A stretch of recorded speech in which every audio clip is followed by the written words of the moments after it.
Hello and welcome. As I quickly check if my settings are working, because just now my mic wasn't. Okay, hello and welcome to Duckling Open number 125.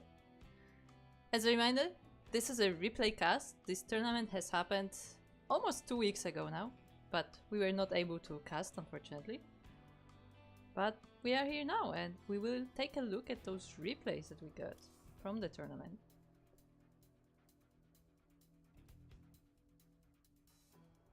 So again, since this is a replay cast, there may be spoilers on the bracket. There is a bracket command in case you do want to see it, but please no spoilers in the chat. As I have also not seen the results, so I have no idea what's gonna happen. For those who don't know what this tournament is, normally this tournament is on Saturdays. We have a monthly tournament for Diamond and below, for all the players that are ranked in Diamond or in Platinum or in Gold and so on. And yeah, this tournament happens once a month, but we also have a second amateur tournament that's also happening once a month, Masters Swan Open. That is happening this Saturday. And that one is up to Masters, up to 4.7k MMR. So still the Diamond players can sign up for it. So technically, Diamond players have 2 amateur tournaments a month. Technically. But the one that's dedicated to them is this one. It's Duckling Open. As I said, this tournament, the 125th has already happened, but we have not casted it, so we will do so now. And first up, we have to refresh casting too, because clearly something is not working. Hold on. Everything is fine, don't worry about it. There you go. First up, we will be starting from quarterfinals, just to, to not make the cast super long, but we will be casting all of the quarterfinals that I have anyway. We have 3 quarterfinals. I don't know what happened to the 4th, because again, I cannot really see the bracket. But we do have 3 quarterfinals. And we will be starting with Captain Fish, someone who has been playing a lot of our tournaments lately, versus Chance. Chance, I believe, is the person who has donated to one of these tournaments just a few weeks ago, and it was a pretty big donation as well, so it's interesting to now see Chance also taking part in this tournament, and yeah, really cool to see, and I'm curious to see them play. So without further ado, let us get into game number 1.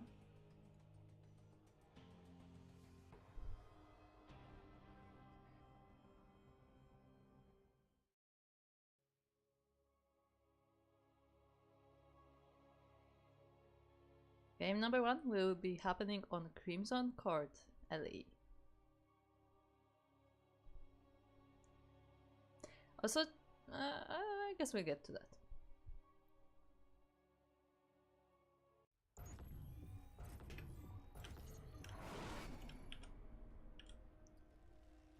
So welcome to Crimson Court, as we are looking at the base of the first of our players, the Red Terran from Germany. It is Captain Fish. So this fanfare is way too loud for me.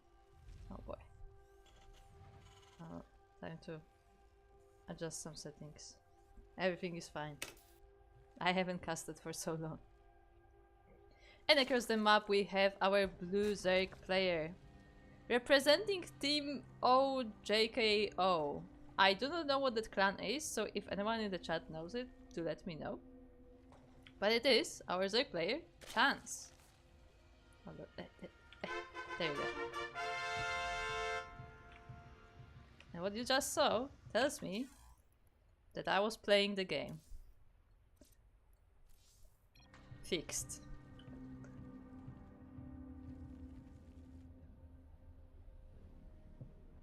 Okay, so let us get into the game. We have a hatch first, which versus Terran is not the most common thing. Neither of our players is going to too cheesy. We have the racks on the high ground, possibly to expand, I assume.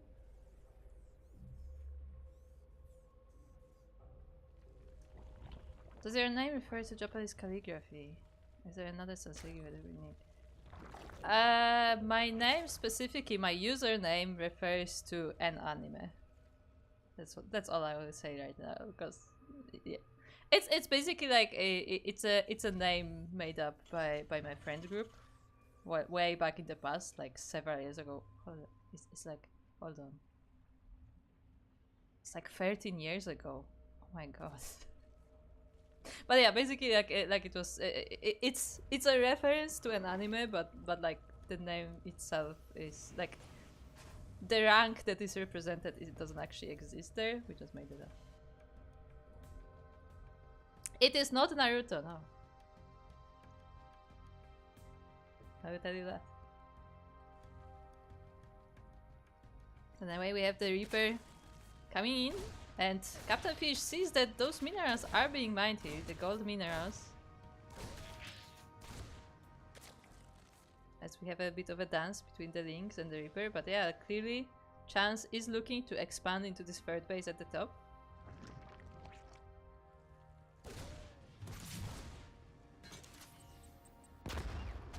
But the Reaper actually bounces the Queen towards us, but it's not far enough. Good anime.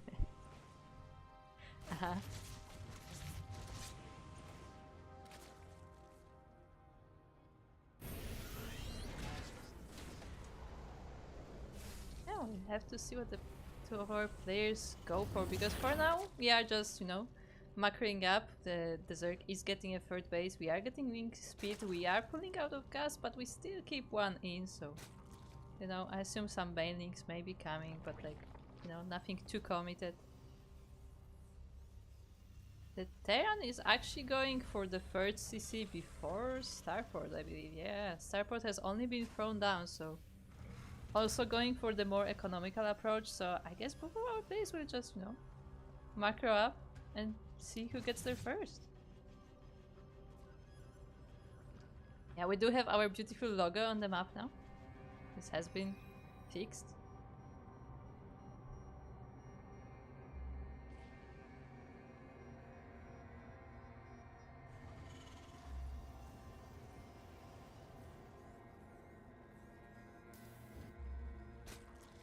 Yeah, there's that Baneling nest. You know, it's always good to have versus a Terran. And ooh, the choice of Captain Fish is a Banshee, a Cloak Banshee at that. Pretty sure that Overlord must have seen it. I don't know if it's synergy searching actually. Meanwhile, the Hellions are trying to see if they can poke around, maybe get something down, maybe some creep at least, yeah. Playing some creep north is always nice.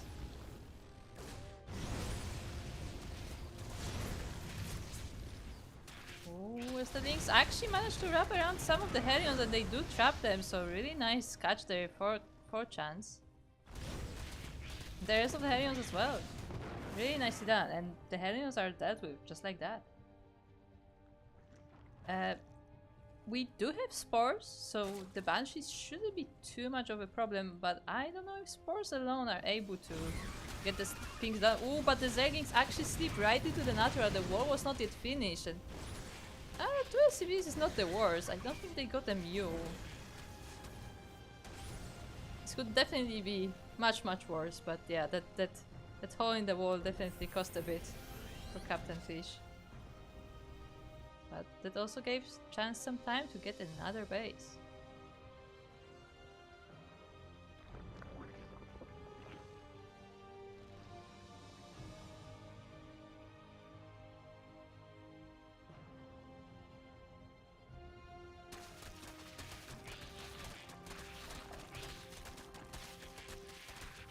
So we see Chance doing this. Oh, the Overseer is coming in.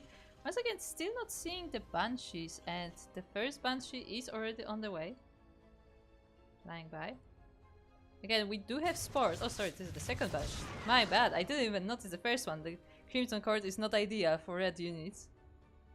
But yeah, the first Banshee just gets instantly denied by all the queens. The second Banshee is waiting for its moment, but the queens are still here. Again, we have Overseers, we have the spores, so I don't think you can really get into the base with these Banshees. Not right now, I should say, because I feel like the Banshees will do really good if you can distract Chance and, like, you know, just get an opportunity that way. But for as long as Chance is paying attention to his base, or their base, I think that's, yeah, I think that's pretty well protected. Like, the Queens have now moved to the front to defend from the Hellions. So now maybe it would be an opportunity to get in, but I mean, even then, like, this Overlord here is spotting the Banshee, so it's, yeah, it's just in vision of Chance all the time. Very nicely done. This is something that many players, like you know, like lower ranked players often forget about, is just vision. Like, the more vision you have, like even like parking an Overlord here so you can see if the Banshee is sneaking around, like, that can just save you so much because you're constantly aware of the movement of the army of your opponent.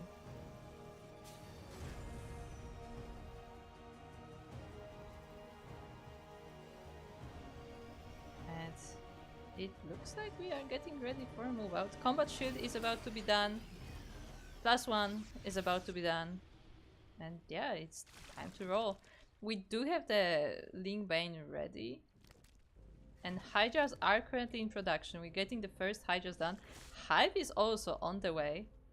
So Chance is taking up. And this army, I mean, honestly, it's not that big. I mean, all depends how Captain Fish positions this. We'll see. Oh, the Queens are actually going forward. That's a very interesting choice.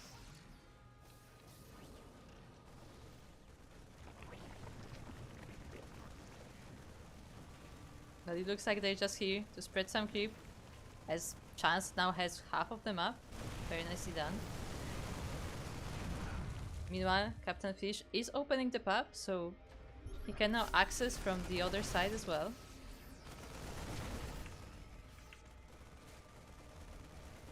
These orcs are still not finished.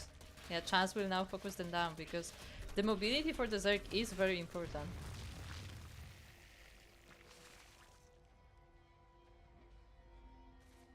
Yeah, look at it. Oh, look at how many Zerglings there are. Oh, the tank is on siege, and now the Zerglings roll in.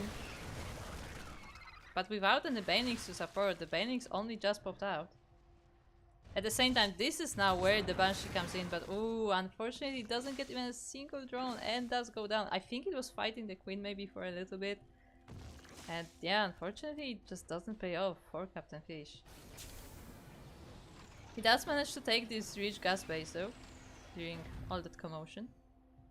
So I guess small victories, but yeah, he definitely expected more from that. We do have a bigger army prepared now though. We do have a few tanks. How many tanks do we have right now? We have 5 tanks.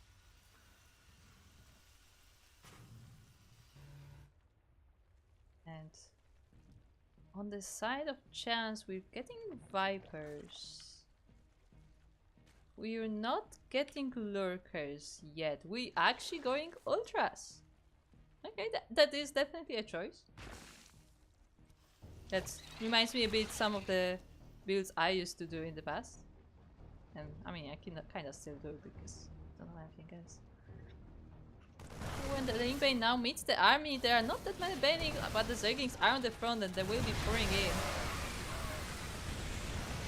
Nice surround, and finally Banelings get to the Bio army, but most of them are still between the tanks. The tanks kind of acted like the wall for the Marines, which is not ideal, but it did like minimize the impact of the Ling Bane rolling in. The Banelings are now being remade. The Marine army is moving forward. The steam is quite dangerous and the Zerglings can't deal with it alone. But now the Banelings pop out and yeah, Captain Fish has to evacuate. Some of the medivacs are getting parasitic bombs, so they will be going down most likely.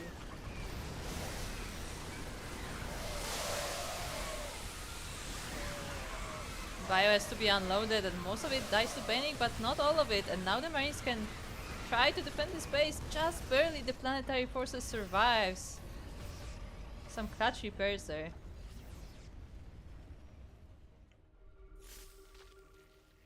Now we have another wave of marines coming in. The bannings have to be remade once again, and they're not quite ready, but I don't think Captain Fish has quite the force right now to push in, so we have the time.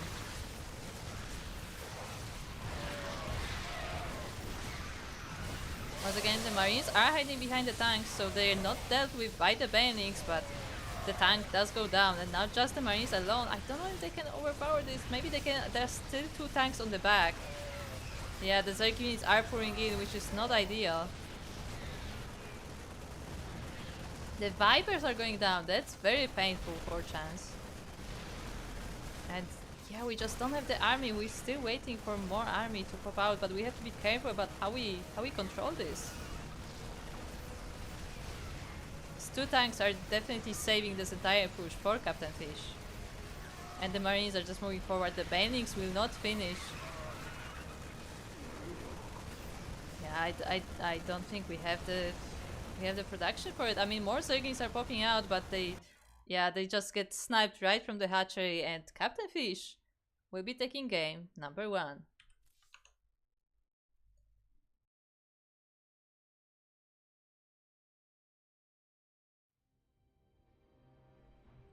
GG to Captain Fish. I mean, Chance was looking good for a long time, but I feel like I almost want to say that he gave Terran too much time in this case. Like, usually that applies to the Zerg, where you don't give Zerg too much time, but like this time it was the Terran who was just building up the force. Like, sure, the first push might have not worked out. Like, sure, the Banshees might have not gotten damage, but back in the base, Captain Fish was preparing that big army that eventually won him the game. And yeah, Man with Gun is pretty good. And so are the tanks, I guess. So with that, let's go into game number 2.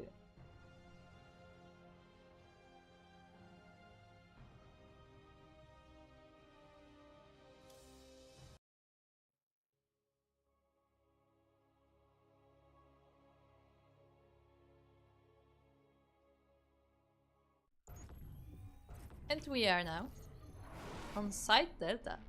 Ellie. Oh. There you go. And we are looking at the top left base where we have our red Terran from Germany. It is Captain Fish.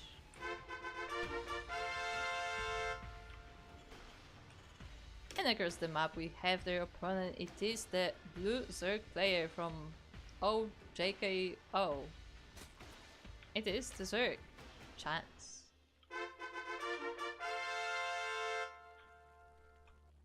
Quickly check actually. Where is Chance from? Chance is from Australia. There you go. So we have another Australian players there. Oh, what is this SCV doing here? Looks like we are actually going cheeky this time. Once again, Chance opening with a hatch first, so may not quite be prepared for what's coming. But what is coming? It is a Rax. We have 1 Rax at home, so I guess this is just one of those barracks where you just like make a Reaper, so it's closer to the opponent, I guess. Yeah, I'm not quite sure about what the plan is.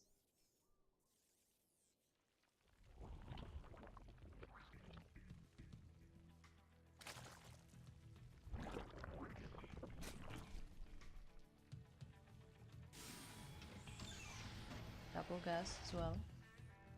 I guess it has to be Reaper, right? Yeah, like it's 2 Rax Reaper, but with 1 Rax at home, apparently. I mean, we have seen that being used before. It's not like it's a completely new build, but yeah, interesting choice there from Captain Fish. The Overlord is only now slowly about to reach the base, so Chance has no way of knowing this. The 3rd base will be denied. The drone is trying to hide there behind the base, but The SCV will be standing guard on the third base, so no first there. I mean, arguably, maybe that's for the better, because if the Reapers are coming, you probably don't have the time for the third anyway, but hey.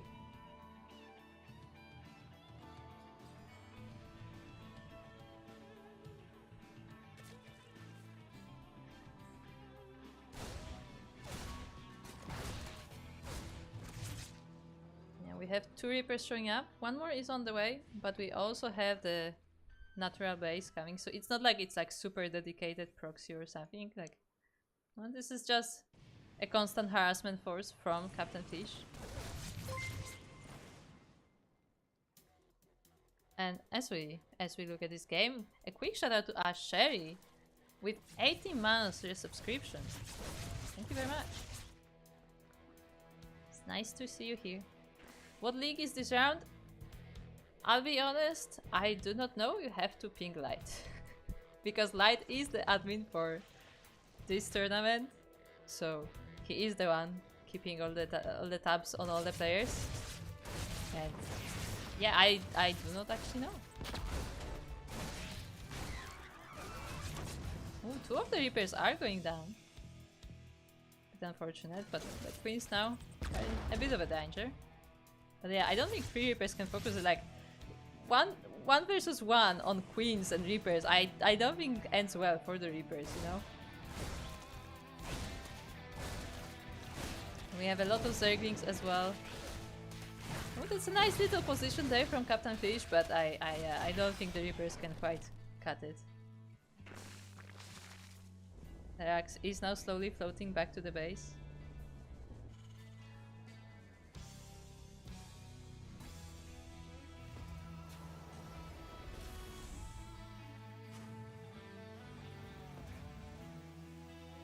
So once again we have that third CC before starboard, so yeah, that's the end of the aggression from Captain Fish for the time being.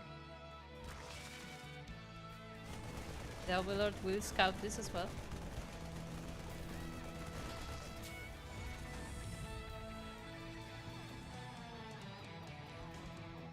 So don't mind me, just checking something off the map for a project. You may see one day.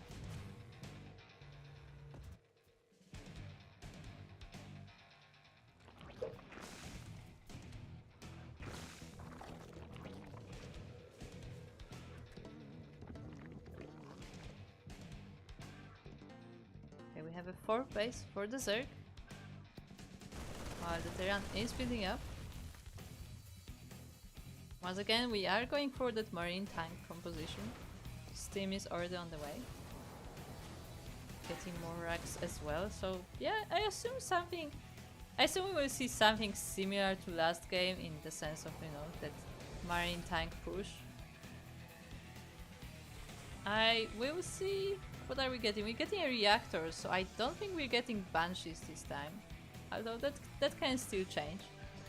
You know, I mean, Banshees were for harassment last time, and this time the task was the Reapers, so I don't think we need the Banshees. I mean, they didn't do too much damage last time anyway, because Chance is very much prepared for that. He is getting spores in every base. He is getting overseers, so, you know, probably not the best choice. And Captain Fish does acknowledge that.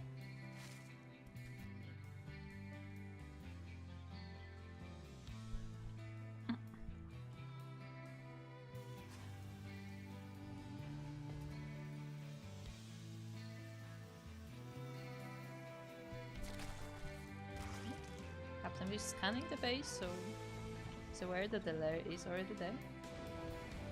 And it looks like we will have a single medivac drop with all marines. There is no combat shield yet, which is an important thing to point out. Steam pack has just completed, but that's about it.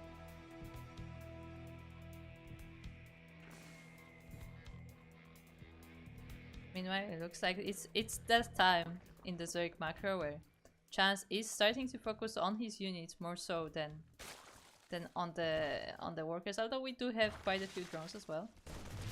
And it looks like that 4th base will be the first target for attack. It's the less set up, at least. But the Zerglings are there to defend it nonetheless, and the Marines are forced to pick up.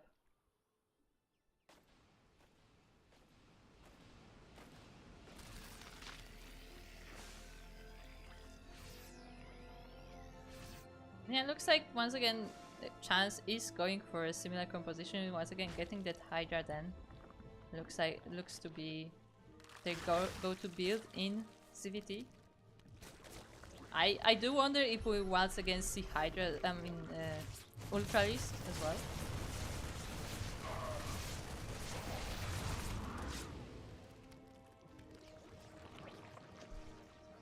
Oh, Queen, where are you going?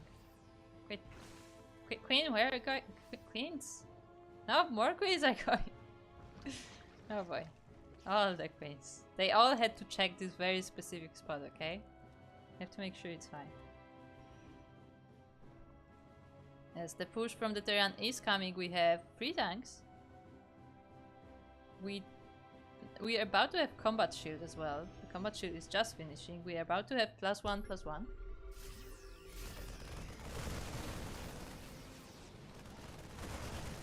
Yeah, we're starting with some creep clearing. There are the first Hydras already out. We have some Banelings, but some are still morphing.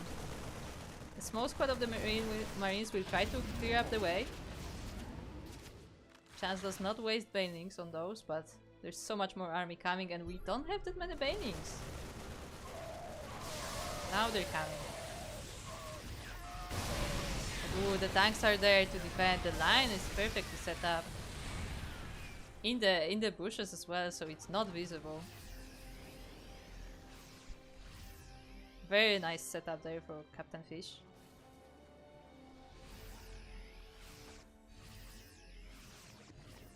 And yeah, I mean, the Banelings were definitely crucial for Chance last game, and this time he doesn't have all that many, but now we're starting to get more, and we're getting Infestors too. Last time it was Vipers, this time we're getting Infestors. That's straight Baneling.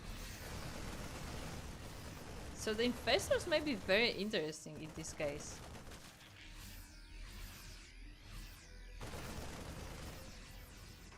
Important to note, it doesn't look like Captain Fish is reinforcing this. Like there is another squad, another army back in the base, but it's not joining this one. It looks like Captain Fish is changing the attack path. Most of the army goes here on the north of the map. Some of it goes home. And it looks like it will be... I mean, I won't call it a base yet, but it looks like we have a link run by going across the map instead of landing. And this link run by will be very effective. We got the tank, we got some SCVs, and the Marines are actually not enough to clean this up. Meanwhile, the main army of the Zerg was able to fend off that drop. And with some losses as well. Chance is really starting to snowball here.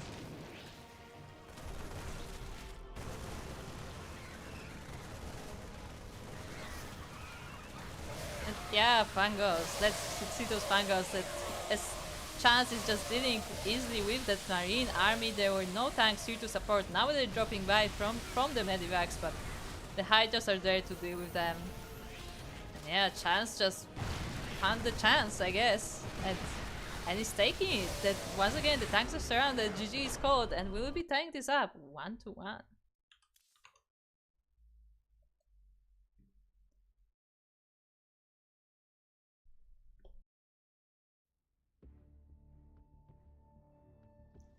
Yeah, very nicely done there for Chance. For a moment, I was a bit afraid as the Terran army was moving out, and you know the Banelings were still morphing in. There wasn't a lot of them. They were kind of stuck behind, and you know the Hydras were also like not that numerous.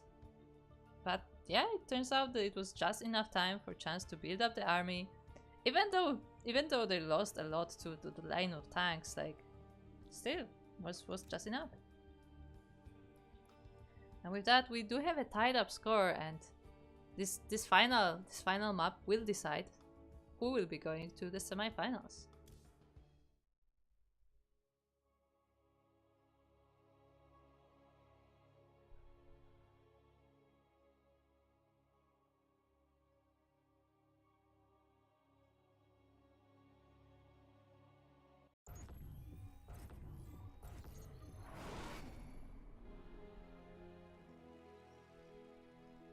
And welcome to... oh no.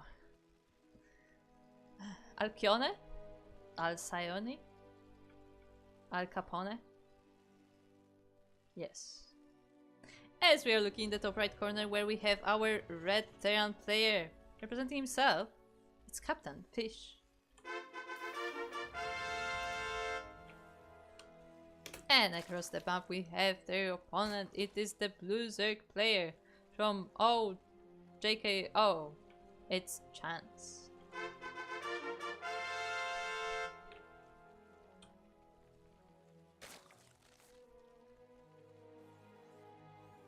And I guess we will be having more stun again this time. I mean, no SCVs coming out. Once again, Chance is going for the touch first, so I expect the same build from Chance versus Terran. Like, you know, it's often the case where players have like their go-to builds for the matchup.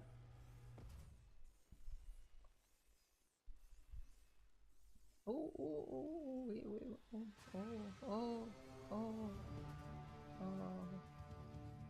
nobody saw that. It's okay. Nobody has seen anything, okay? Nobody has seen.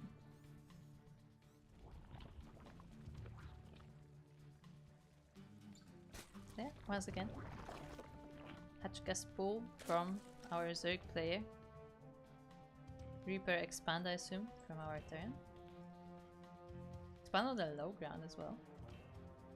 Which is important to point out. Attack. Look at it.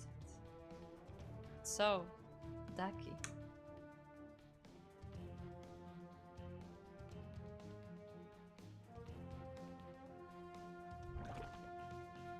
Yeah, Captain Fish has also confirmed that there is in fact a natural. And we'll be now blocking that third base on the front. The Reaper is now out, moving curse them up. And yeah, Chance decides to take this linear third instead.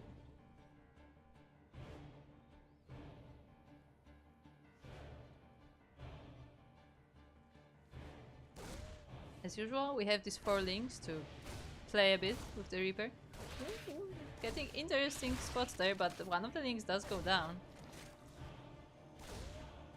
Chance have like trying some fancy micro, but it's not quite enough to get the Reaper, but it did get very low.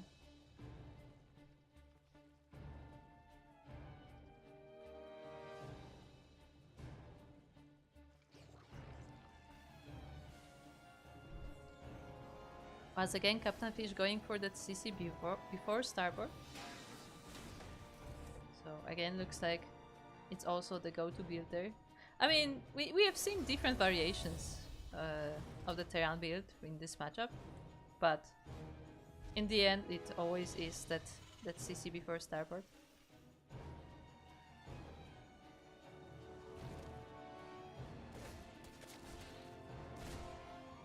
The Reaper is still around, still poking around at the links.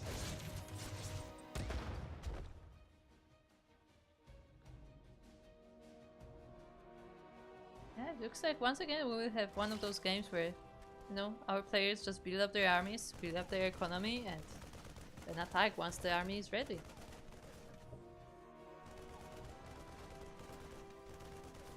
The Overlord should be able to see that CC as well.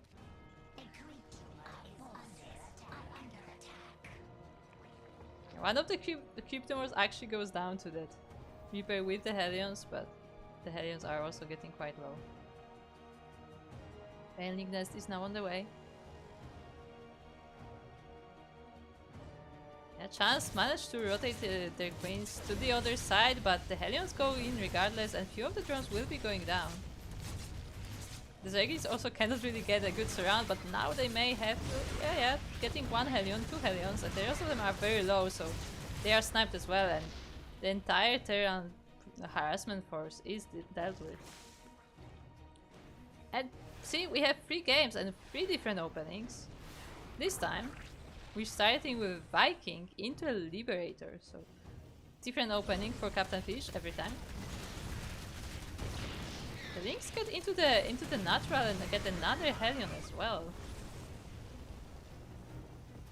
No workers though, just the Hellions.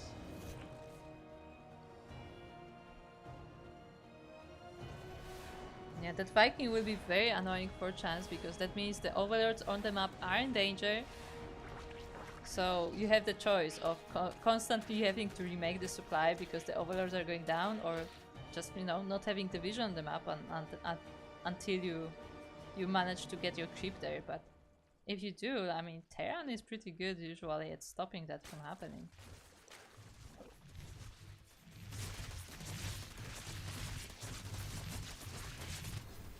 Once again, we have more Hellions going across the map as a bit of a distraction for the Liberator.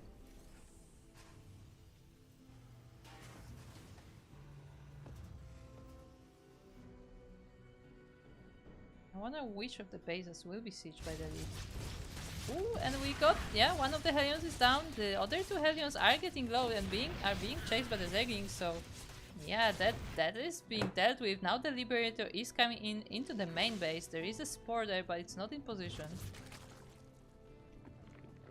The Queen does spot it though. Oh, but the Queen is in range.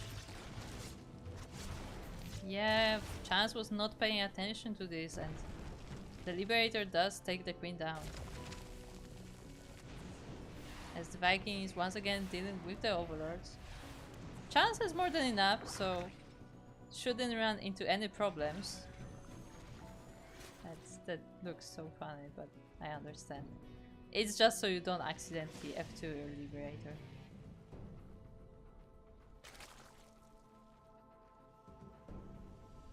And yeah, I guess the harassment is done for now, but again, because the Liberator survived, it's just a threat that's just gonna be there on the back of the mind of Chance. And that will make him more careful to attack, more careful to move out.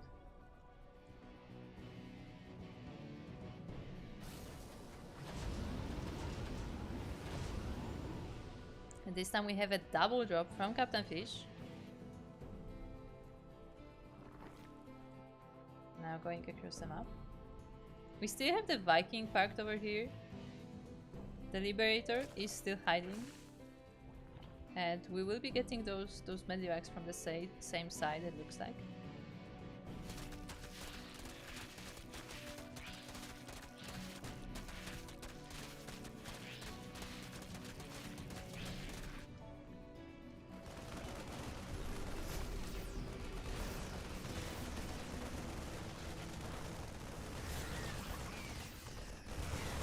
Marines are now trying to get something done here from going from the ground, but there's a lot of Zerglings here, and they actually, most of them go down. They were not able to deal with the Zerglings. I keep checking on the Liberator because I keep thinking it's getting in. And yeah, the medivacs have to go back home without many Marines left over. There are a few tanks already prepared. How many tanks do we have right now? We only have these two because we are focusing on the Liberators. At the same... Oh, hello, drone. Drone would like to be the army too. The Liberator now is once again diving in. Yeah, getting two drones, diving back out. Very nicely done. Let's go. Wait for me, guys. Okay. Yes, this drone is very important, and I'm sure it will do great in battle. 3 tanks with this army. 4 actually, my bad. And there's a bit of open space here, maybe some good setup. But once again, Chance has vision on all of this happening, so he's able to prepare accordingly.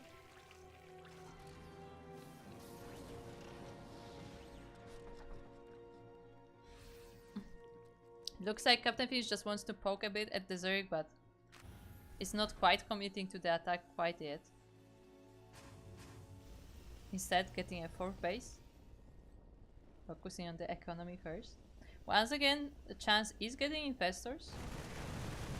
So maybe we can see some nice vanguards. Although I will say, we don't have that many Marines at the moment because we did lose quite a few. But but I mean, it may still work.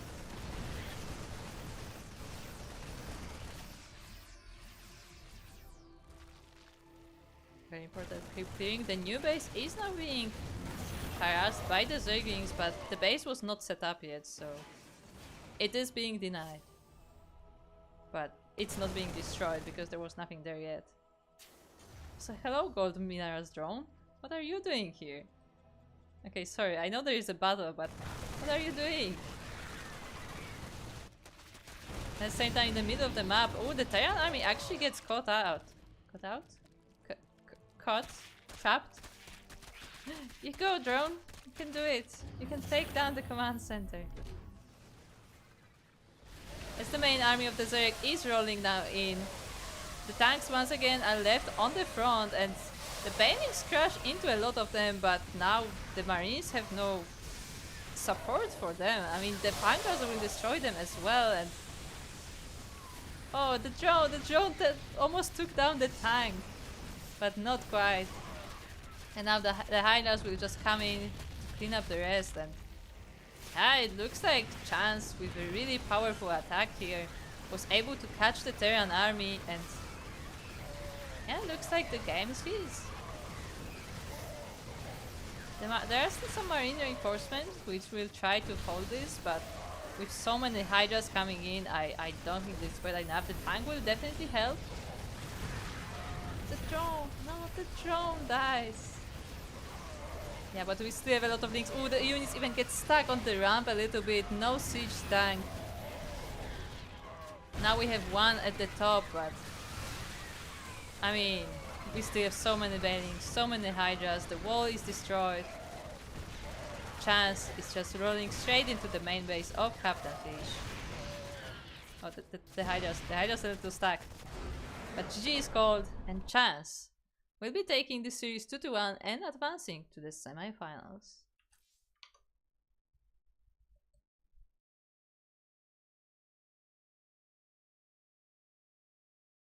So, GG there for Chance. Very nicely done. I mean, Captain Fish has had a really good game number 1. The game number 2 was very, like, you know, like I feel like over time Chance kind of figured out what he has to do, and to in order to overpower Captain Fish. But Captain Fish has also, like, I feel like the most interesting part was that, like, even though like the general build was more or less the same, we always had that, you know, CC before starport and so on. We always had that Marine tank push. Like, each game Captain Fish opened slightly differently. We saw Banshees, we saw Reapers, we saw the Liberators. Like, a lot of variety there in the playstyle, so that's definitely something to highlight. But with that, we are done with the first of our quarterfinals, and it's time to start another.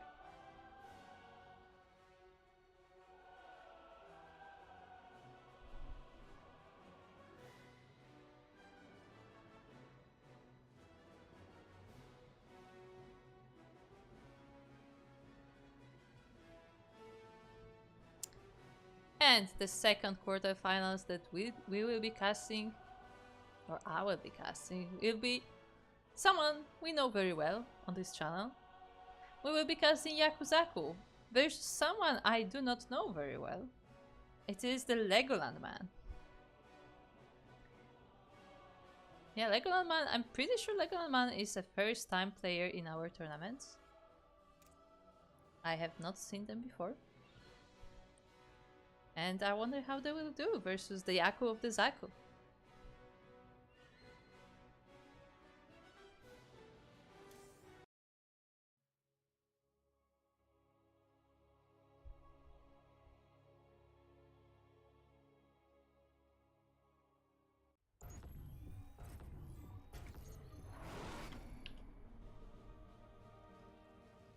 As we are now on Crimson Court once again.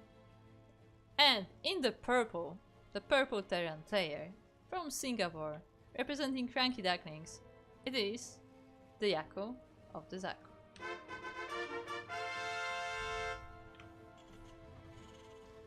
And across the map we have his opponent. It is the blue Protoss player from Israel. It is the new player in our tournament. First time playing, I believe, in our events. And it is Legoland Man. I don't know why, but something in me feels like this name was created by Kerwin. Like he was somewhere an influence to make that name, and I don't know why. Just say.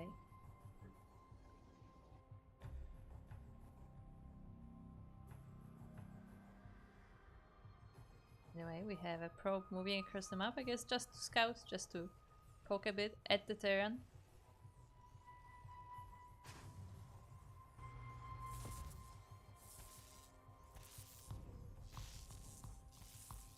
No crazy proxies from our players. I mean, I feel like, correct me if I'm wrong, but I feel like in the lower ranks, like, okay, let me rephrase that. I feel like in the lower ranks, among like tournament players, you know, people who actually like aren't just playing ladder, but like are also competing. I feel like the cheese is not as common. Like you have cannon rushes and the likes, but like I feel like a lot of them just play regular macro games. That's what I've been seeing lately, anyway. In the meantime, a shout out to GG Machine, who has just raided our channel. Welcome. For those who just tuned in, we are currently casting replays from our monthly Diamond and Below tournament. It happened almost 2 weeks ago, but we were not able to cast, so we are catching up on those replays now. We are currently in quarterfinals, and yeah, we'll be going from there. In case you are the rank of Diamond below, or you are 4.7k MMR or below, we will be having another amateur tournament on Saturday. It is Masters 1 Open, and as I said, it is available for players up to 4.7k MMR. So if you are in that range and if you have the required games, then feel free to join.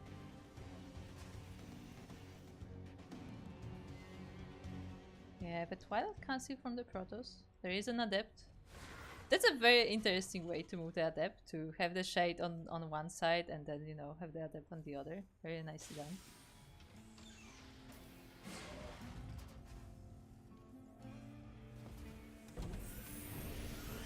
Okay. We did close it out. Did close the door. But no, the Adept seemed really polite. It was like waiting for the Terran to let her in. But the CV goes down, and the Marine too. That's unfortunate for Yaku. I mean, the CC is finished, so it's not like that's gonna be delayed, but that's still quite annoying. And we have a Dark Shrine on the well as well. Let's on the well.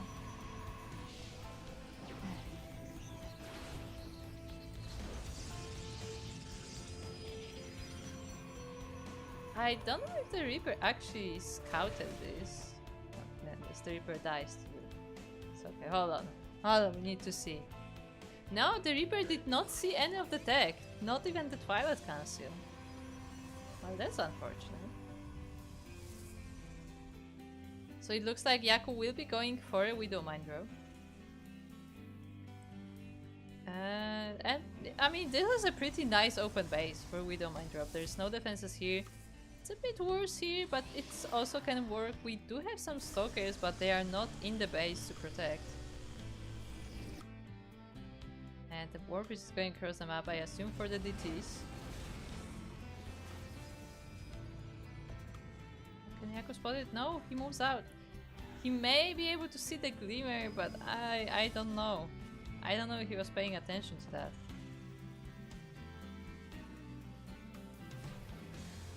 The warp is moving in straight into mineral line as well, just going in. The DTs in the main base should be dealt with, but not before they do some damage. In fact, one of the DTs escapes, and the other DT has killed the entire mineral line in the natural. This is suddenly not looking good for Yaku at all. The DT from the main base is coming back in. We need to waste another scan, but do we have one? I mean, at this point, even if we did, like, I don't know if we have enough Marines to deal with this. the Dark Templar in the natural is dealing with the reinforcements too, and now finally the DT in the main will be taken down, but we lose 20 workers and the one in the natural is not dealt with. It is quite disastrous for Yaku. Only 3 DTs are able to do so much damage, and now 3 more are coming in, and they don't even care about the Marines, they just go straight for the detection. That is painful. Terrans, look away. We have a Rainvest now, but the tank is actually dealing damage to the SCVs.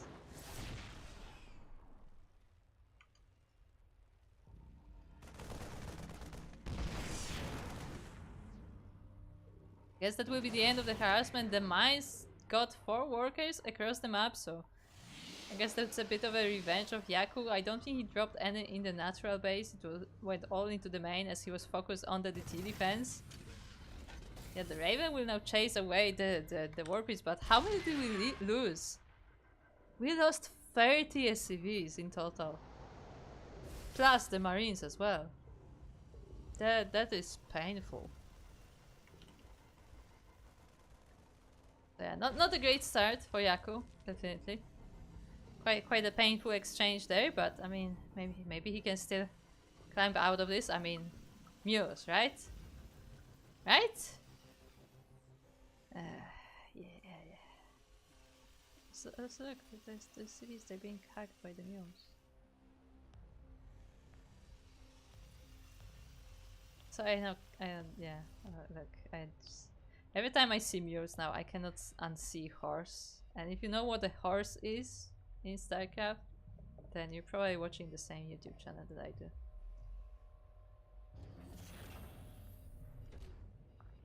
Anyway, round 2 is coming in. That the Warpriest is still around, coming for another harassment. At the same time, the Adept is coming into the natural, but just for scouting. Maybe causing a bit of distraction soon. Oh, as we're warping in a lot of DTs across the map. 4 Archons, yeah, I was about to say probably 4 Archons. So those will be in the main army of Legoland Man.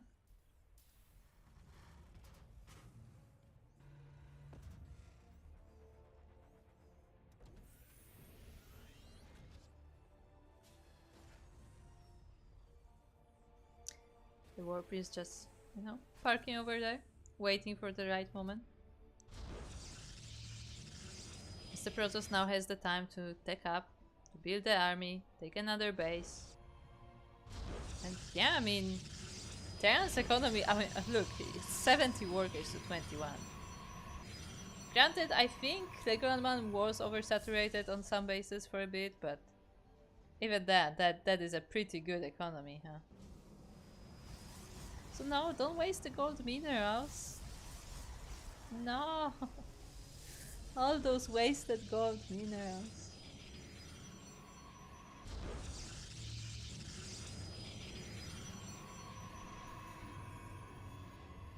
We have a robotics bay now, as well. We have double forge for some upgrades. You know what? Yaku is still trying to rebuild. We do have 3 tanks. We have a Raven. But we do not have a 3rd base, while Protoss is on 4 now. So that is a bit unfortunate. And that warp is still, it's just lurking in the shadows. The shadows of the Crimson Forest. Do you ever have time to like just look at the decorations of the map? I mean, the map makers put a lot of work into this. At least most of them do. Sometimes it's a collaboration effort, and you know, as you're playing the game, you don't always have the time to appreciate that, so you know, it's nice to check out the map every now and then.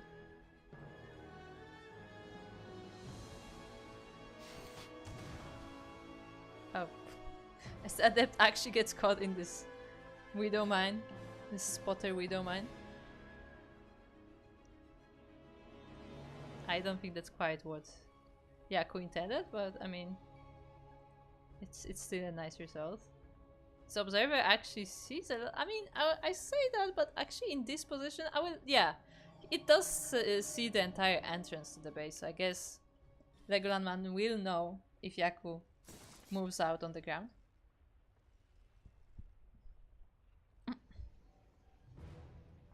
Meanwhile, we do have Colossus. We have a lot of Stalkers. What upgrades did we finish? That we don't mind, a bit too far forward. We do have charge on the Zealots. We don't have Blink though. So that's something to keep in mind.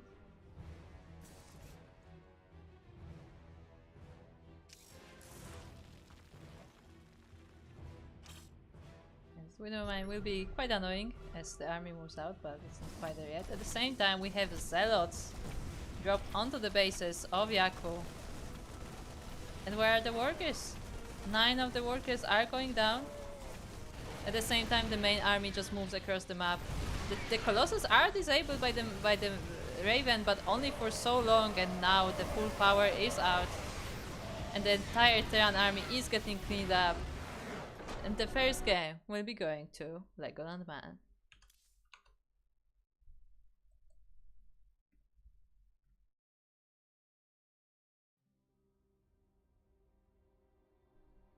So yeah, Yaku not quite able to you know, get back into the game after all of those losses on the beginning.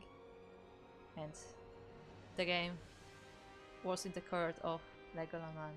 On Crimson Court nonetheless. And with that, we will be going into game number 2.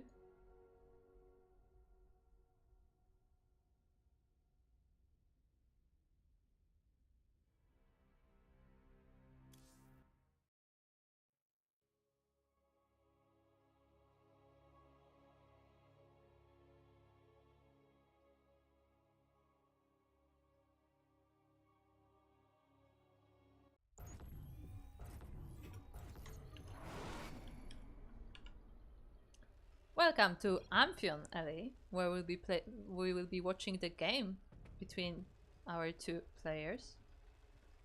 In the top left corner, we have the first of them. It is the purple Terran player from CranKy Ducklings from Singapore.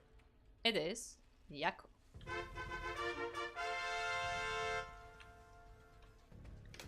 And across the map, we have his opponent, the blue Protoss player. It is Legoland Man.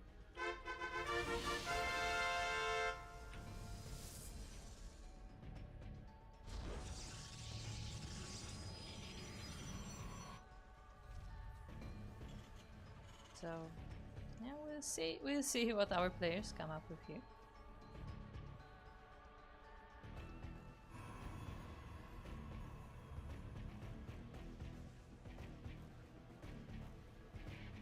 For now, nothing too crazy. We have just this probe moving across the map for some scouting and harassment. We have this Rax and a gas. So I guess Reaper expanded this.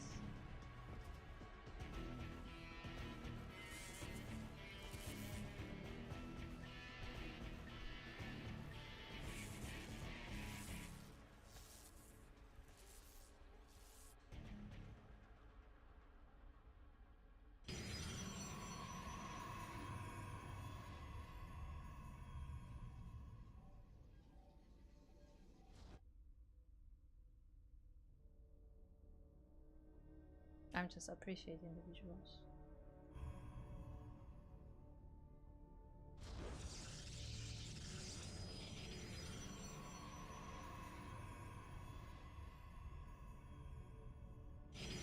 As cheeky, Legoland Man actually drops a pylon at the expansion.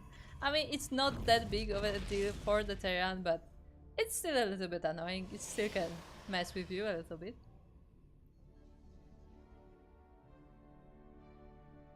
Yaku has also sent his SCV across the map to check what's going on. And now the Reaper is on the way. But the path is blocked for him, I believe. Yeah, it cannot access it through here. Just barely.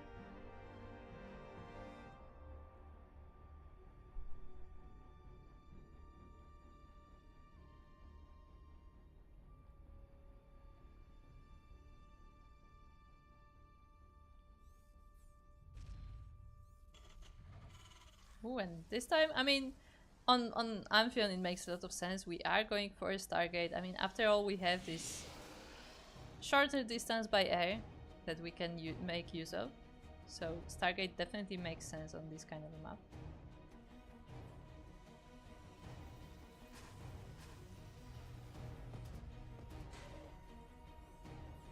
And they're trying to shade in, seeing if anything here can be done.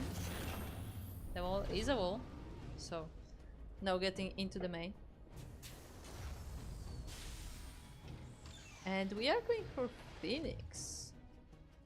Okay, I expected Oracle on the beginning. I mean, you know, to get some harassment done. After all, the DTs did very well in game number 1, so why not go with an Oracle? But it looks like Legalman has a different idea, and Yaku did see... Yeah, he did see the Stargate. I'm not sure if he saw the Phoenix specifically.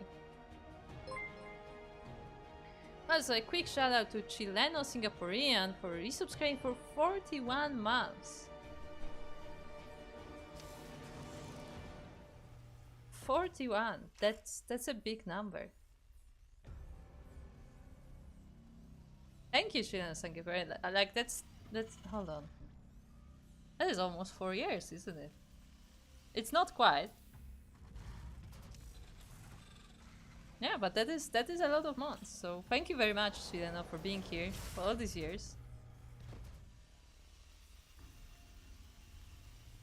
Yeah, hope you enjoyed the channel. I hope you enjoyed the new emotes, because we got a lot of new emotes recently. Yeah, welcome.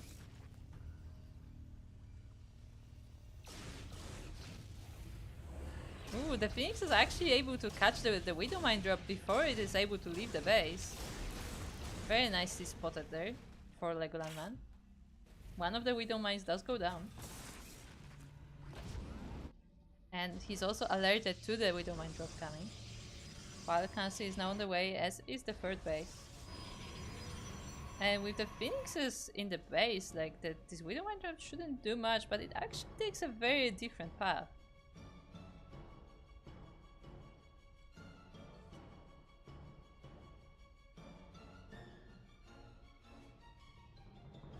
So, we'll see, we'll see.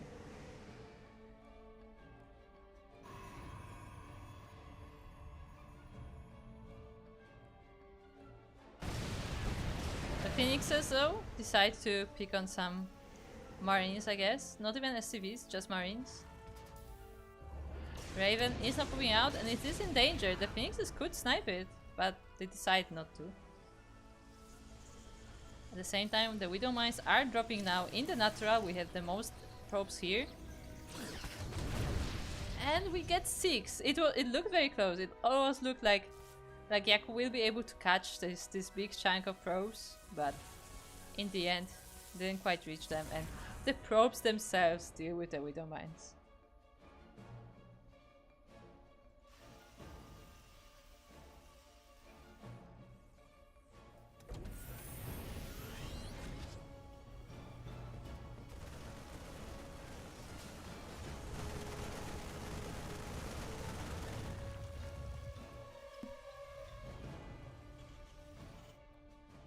Phoenixes once again on the move.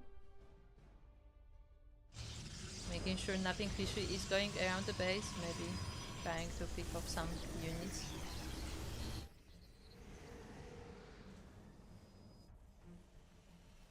Yaku is slowly preparing for an attack potentially, getting more marines, getting more tanks, but these phoenixes are constantly an issue, always picking some SCVs, always picking some marines, and you know, making Yaku's forces that much weaker.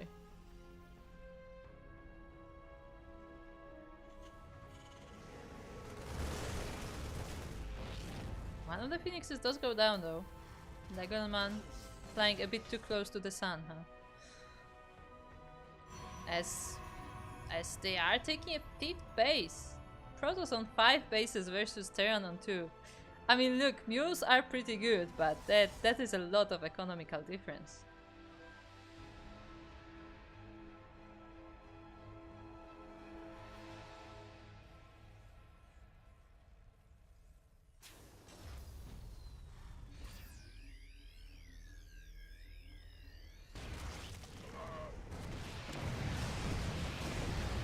Phoenix is still around, still picking more SCVs. Legoland does lose another Phoenix, but still the harassment is probably worth it, honestly. Yaku will be One Punch Man. I mean, probably, yeah, I can see that. You know, there was a time where Yaku would never make more than 45 SCVs. And he is now on 50, so... Sounds about right.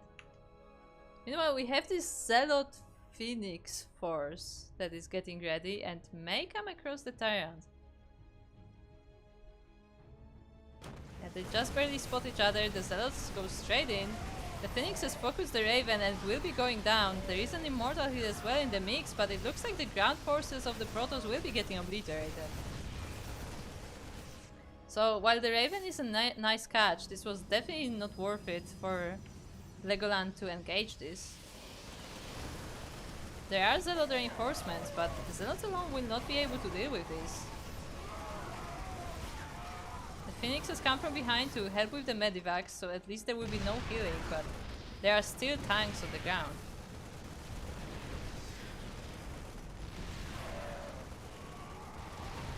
We have more Zealots coming in, slowly dealing with the Marine army. Phoenix is picking up Marines one by one. It's not quite what you expect to see, but I mean, it's working. But still, this is so dangerous for Legoland. The first Colossus is coming out, and we'll be fighting these Marines now. More Zealots are coming in. The tank is very low, and it goes down. The Widowmine will not help here. And eventually the army is held, but yeah, that was very, very scary for Legoland, man. He had no units prepared, but it looks like the reinforcements were there just in time.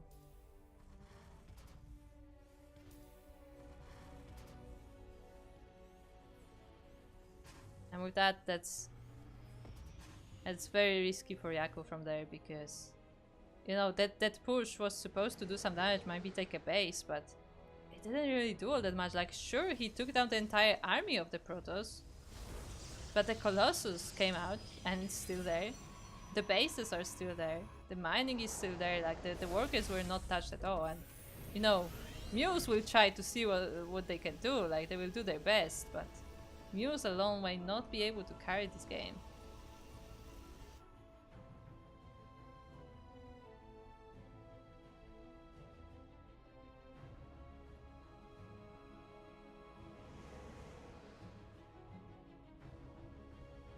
Now the Protoss is moving out. Yaku is getting ready to expand into this third base. I mean, this army of the Protoss is not that big, but the Archons will definitely do a lot, as will do the Colossus. At the same time, we have another Widowmine drop. Ooh, this one has not triggered yet. Ooh. Only 6! What happened? It was targeted in the middle. Please, please.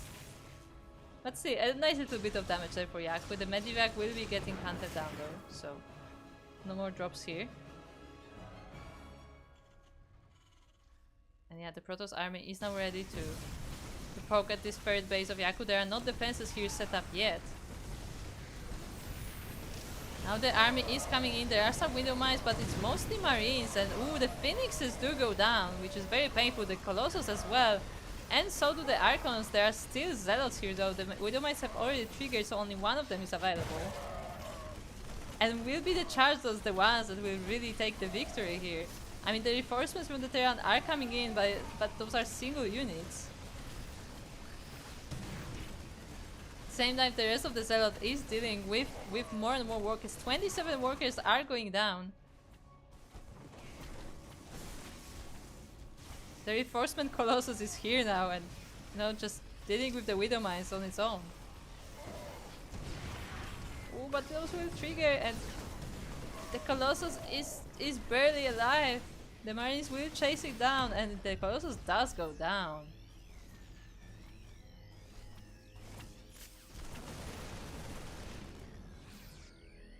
38 workers are dead.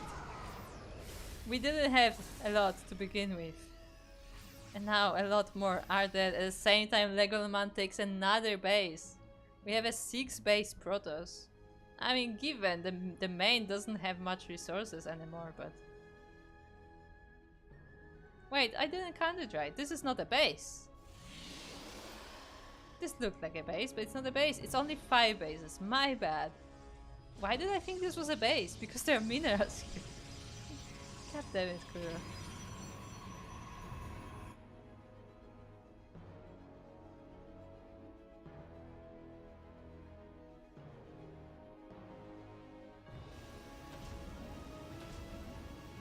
Show us the power of news. I mean, yeah, Yaku will have to do exactly that, as we have a lot of news being dropped here.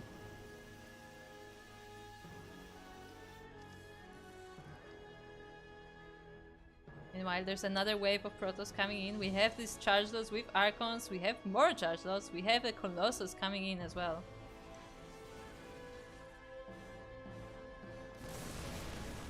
Oh, nice little unborrow there from Yaku, and the Widow ones will target on the army, but they mostly trigger on the Archons, which do not take a lot of damage. And with that, the army of the Terran is destroyed. GG's called. Legal Man will be taking this 2-0.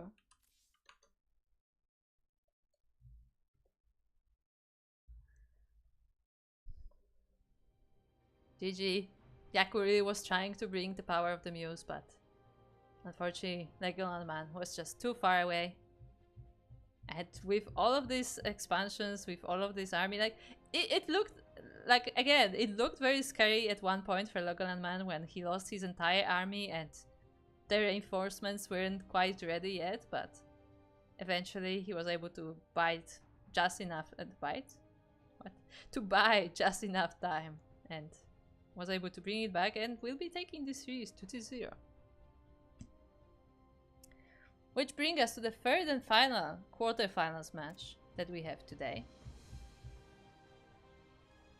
As we quickly switch to that. Of course, congratulations to Legal Man, who is now in semi-finals. But the last quarterfinals that we have to check out will be Katsperos versus Tricky. I believe Tricky is also a newcomer. And Tricky is also from Australia. A lot of Australian players lately in our tournaments, which is definitely great, because, you know, there was a time when we had a lot of them, then there was a time when it was like, you know, kind of quiet. There was just a lot of people from Europe, and, like, you know, the Asia region has also not been as active, but lately we've been getting a lot of Australian players, which is really, really interesting, really fun. Oh, you have the replays of the fourth quarter. I mean, maybe. Okay, you can try to send them to me or Light, I guess.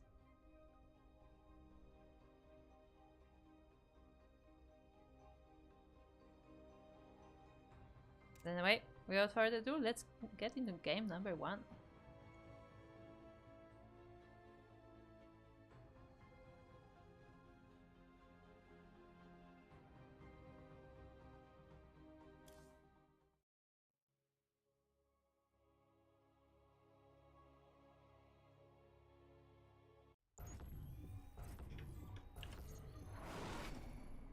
Oh, that sure is a color, huh?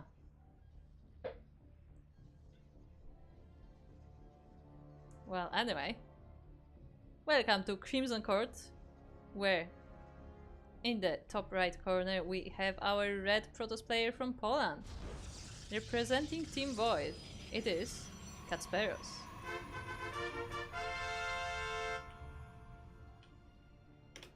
And across the map we have the yellow Protoss player, representing OJKO and Australia, it is Tricky.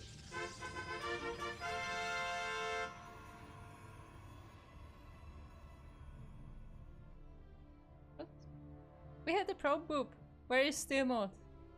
We had a probe boop. I repeat, we had a probe boop.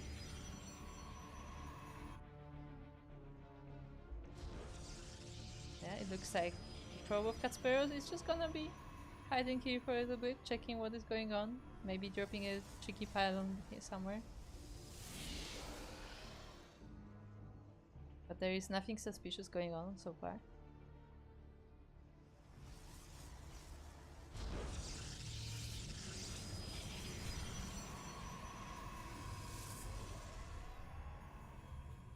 So it looks like we will have very regular PvP here. The 2 gate versus 2 gate, both on the high ground. Nothing too far out of the ordinary.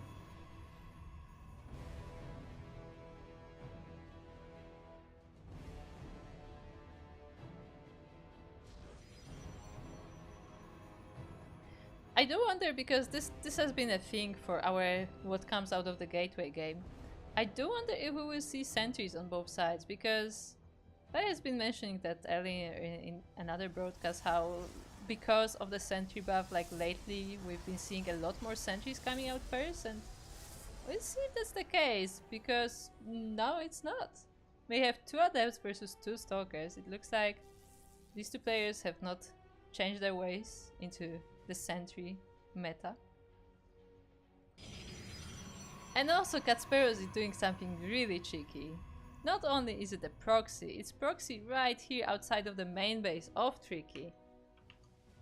And now this is a tricky situation, because this Stargate will be able to reinforce immediately. And Tricky is getting ready for something that may come from the front.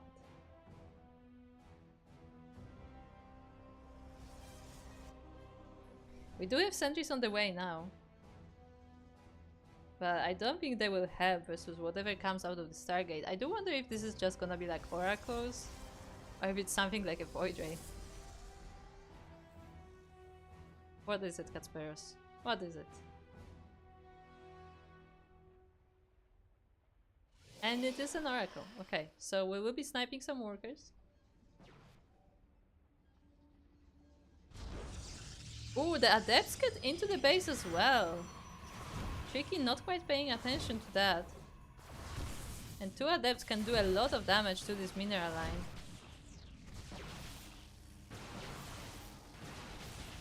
Yeah, the gateway army was there to defend, but 6 probes do go down in total. I think one of them might have been the one across the map. But still, that's quite a lot of damage.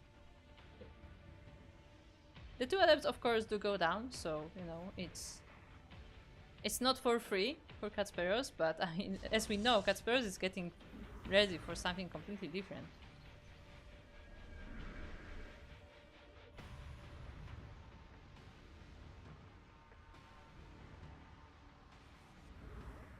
Kasperos is waiting for the second oracle, wants to make sure that he can snipe the probes. There is a shield battery though. Important to note, so it does have to be very perfect. All the stalkers are in the natural base, so they will not be able to help.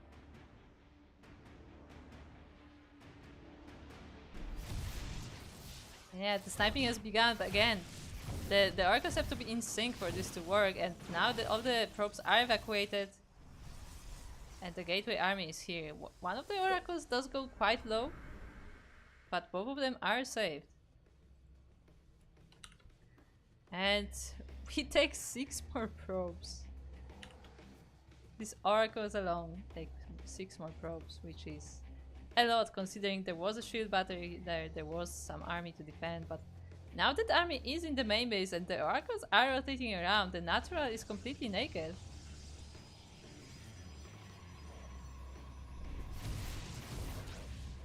A few more probes will be going down, 3 more being sniped by these oracles.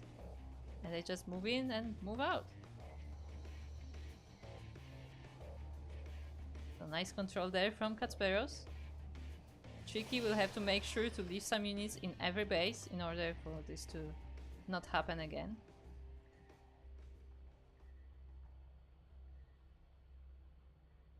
At the same time, Kasperos is getting ready for a main army attack. In the meantime, we do have an Immortal. One of them already out, the second on the way. We're getting Stalkers. Blink is more than halfway done. So there will be a solid army waiting.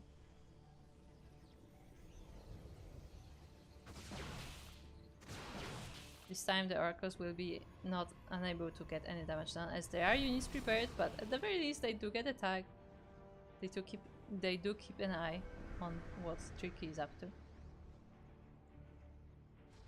And Tricky is not getting any upgrade. Oh, sorry, Tricky did get charge, but doesn't have all that many zealots. It's warping in some now, but that is not a lot. The warp is will definitely be useful. I assume there will be some harassment with the reinforcements.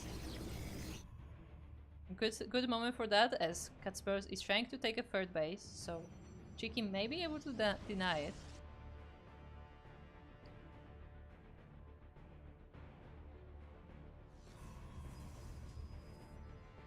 Now the Zealots are streaming in, but that also means that the Oracles are not being looked at. And they will be sniping a lot more workers. The entire mineral line is up for grabs. At the same time, Tricky does commit to the attack on the third base and it will be cancelled. Catsparos was not able to save it, but is getting ready for the defense in the natural. And definitely has the superior army here, although he has to be very careful about these charge loads. But now, with the power of the Immortals, the Stalkers of Tricky are going down. The Sanity will not be able to save them. And the base of Catsparos is defended.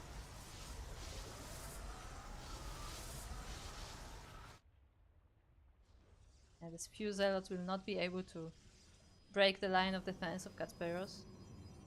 The Oracles are just parked in the main base. Everybody kinda forgot about them during that battle. Oh, this is an Artosis pylon. I just realized.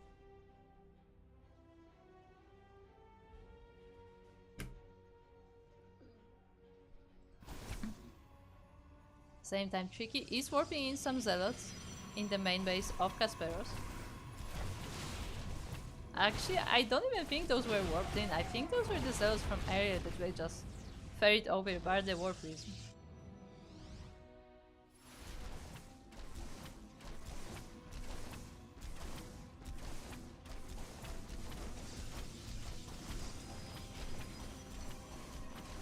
But yeah, with just a few Zealots, Tricky is not able to mount a force, and oh, the entire warp prism together with the Zealots gets sniped. So yeah, not great there for Tricky, as he loses that option for harassment there.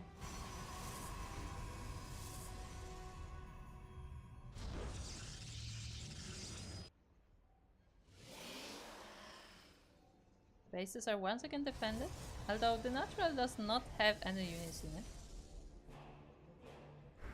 The Oracles will once again try to move in, but they see the Stalkers.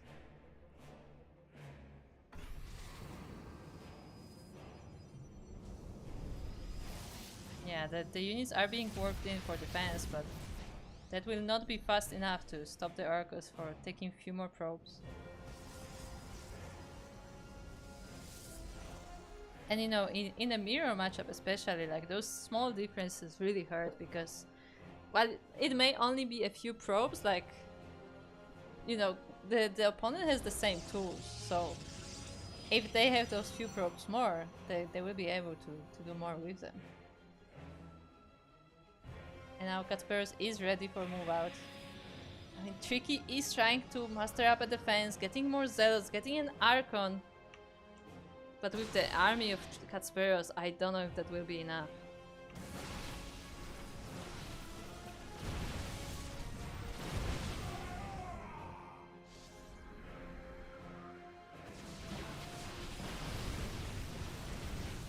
Yes, the Zealots run into the army of Catsparos and are being sniped. The Archon is trying to help and is doing quite some damage, but not enough. The Immortals are reigning supreme over the entire army, and GG is called. Catsparos will be taking game number 1.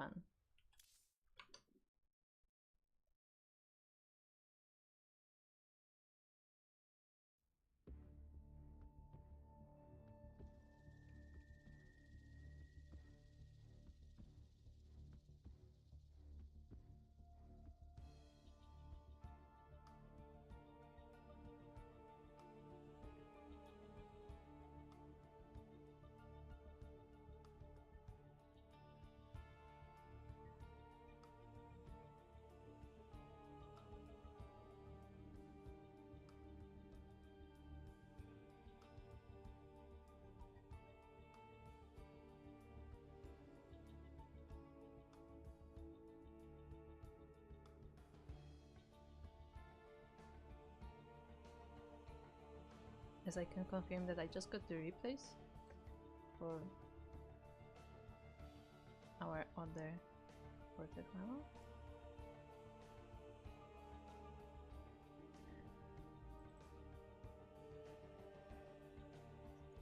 Let me make sure I have them.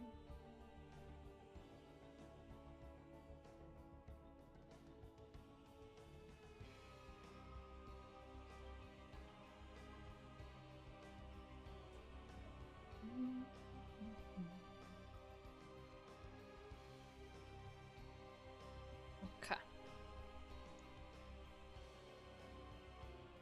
Anyway, GG's to Kasperus as he does take the game number 1. And we are now ready for game number 2.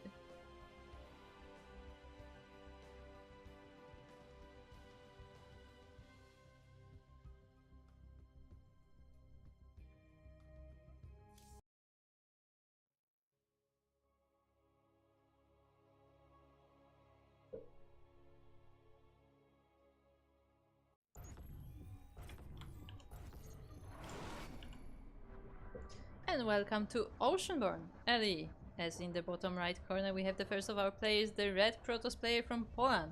Representing Team Void, it is Kasperus. And across the map we have his opponent, the yellow Protoss player from Australia. Representing OJKO, it is Tricky.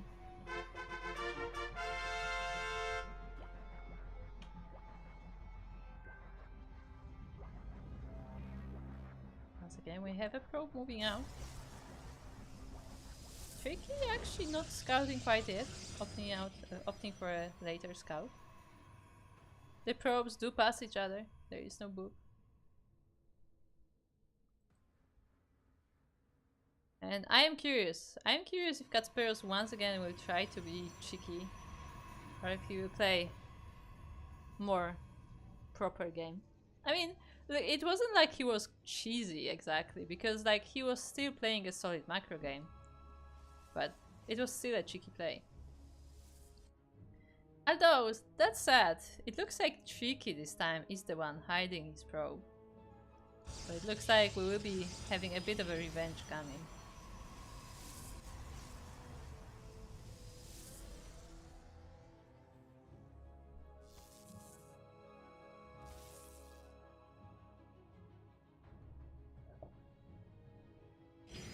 So what is it gonna be? Another Stargate? I mean, judging by the position, it does look like one. But we'll see if it will be as successful as the one from Kasperus.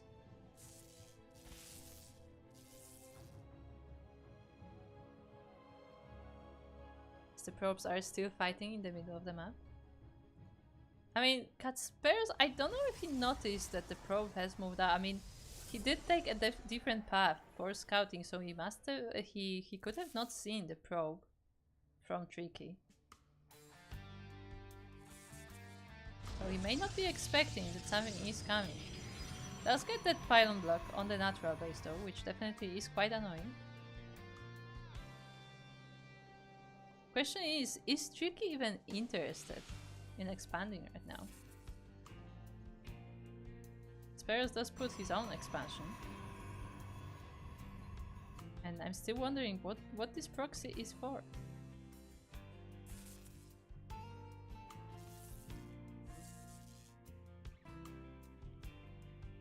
And we do have a gateway, and actually just at that moment Kasperus does come in vision. Notices that something is not quite right. And he finds that proxy. He knows exactly what Tricky is up to. Kasperus not quite happy with that. Traps the probe inside. And is able to deal with it. The pylon drops, the probe drops the pylon just before going down. To make sure that this doesn't get unpowered, so Tricky is very committed. There will be no natural coming, I don't think.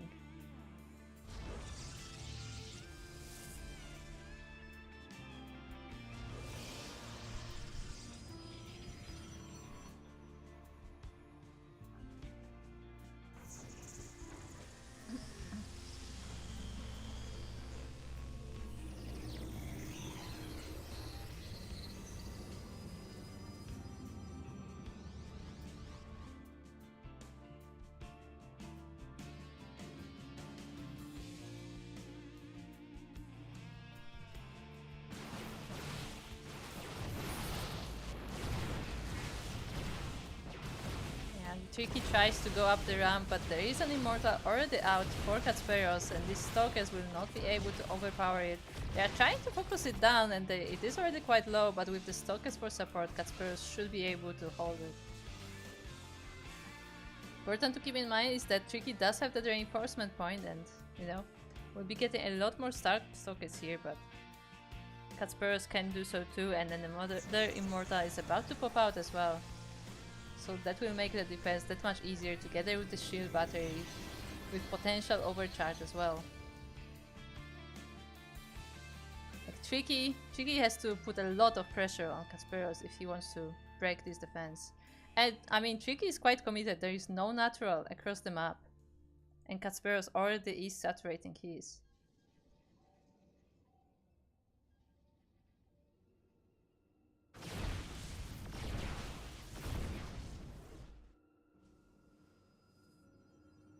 Yeah, Tricky is just gathering the forces, getting more Stalkers. It's not producing workers, he's not getting a base. It's just focusing on warping in army. Which, I mean, is a valid strategy because Katsperos may think that he defended and, you know, just focus on the workers and not have enough, but Katsperos does have enough. He does have the Immortals. Oh, but actually one of the Stalkers gets sniped. We are a bit too far from the shield batteries. Our army is getting focused. The sentry goes down as well, but we still have the Immortals. And now we have the overcharge. And the Immortals do a lot of damage to these Stalkers. They get instantly replenished. And that is it. GG is called. Katsperos will be taking the series 2-0.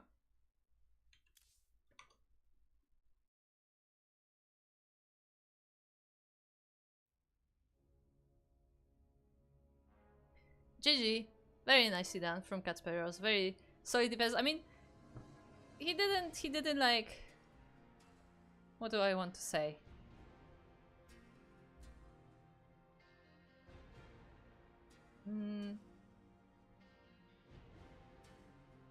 Like, he didn't overdo it, you know? Like, Katsperos was still, like, kinda going with his own build. Like, he was just getting Immortals, you know, getting his Twilight Council. Like, he wasn't, like, too focused on, like, oh my god, I am being proxies, you know?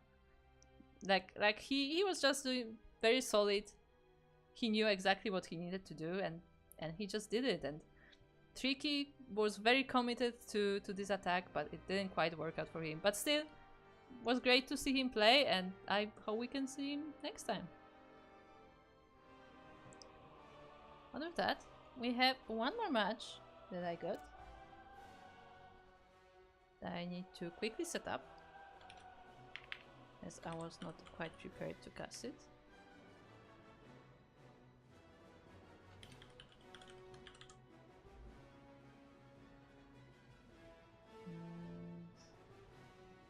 It is a PvT.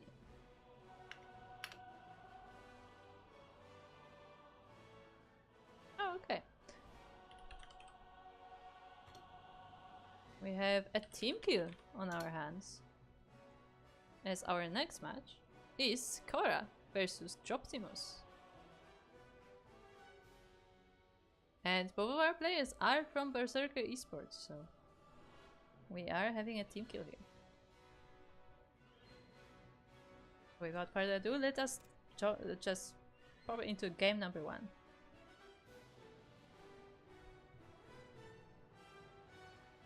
I did see Sakura in the chat. Also, I don't know if that's how you pronounce your name, but as the known butcher of names over here, that is what it is now.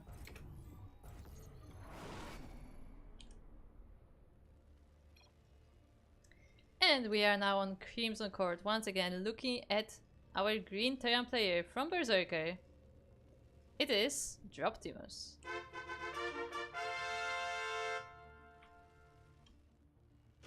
And across the map we have our blue Protoss player. Actually, let me see where they're from. Ah, they're from Canada. It is our blue Protoss from Berserker, Sikora.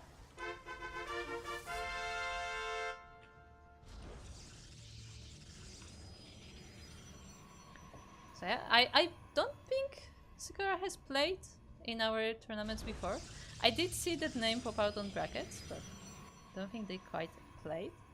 Droptimus, of course, is quite regular in our tournaments. He has been playing them for a while now. It might have been years.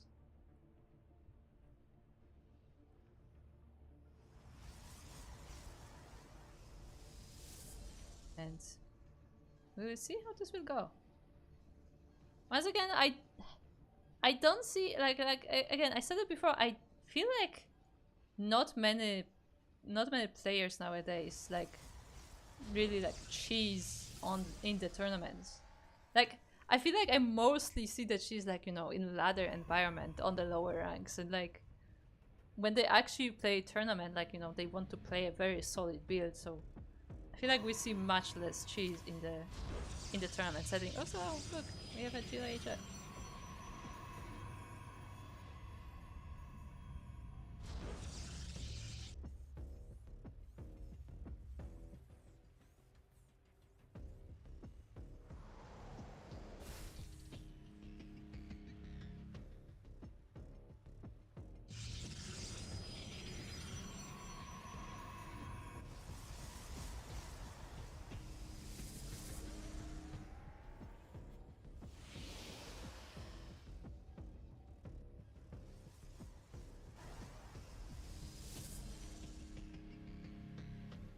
The Reaper is now going across the map.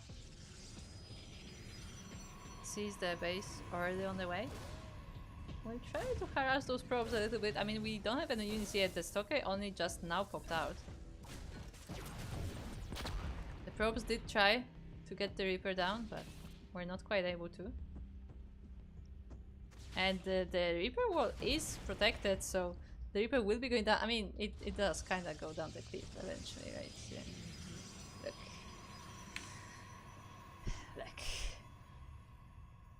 But yeah, the Reaper is denied there by Sakura. Of course, it was after it has seen the entire base, but I don't think any important tech has been dropped quite yet.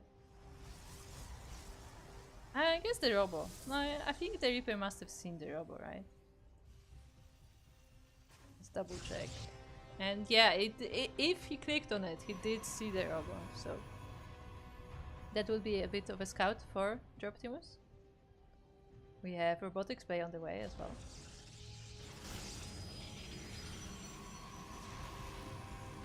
Meanwhile, Droptimus working on Steam. It's very hidden, tucked away on the back of the base.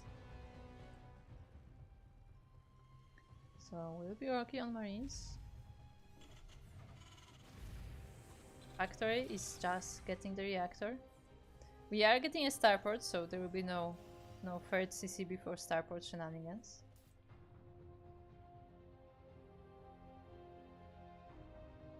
Now that scout from Sakura is coming. At the same time, this SCV is really looking for something, not quite sure what. Just scouting around the bases of Sakura.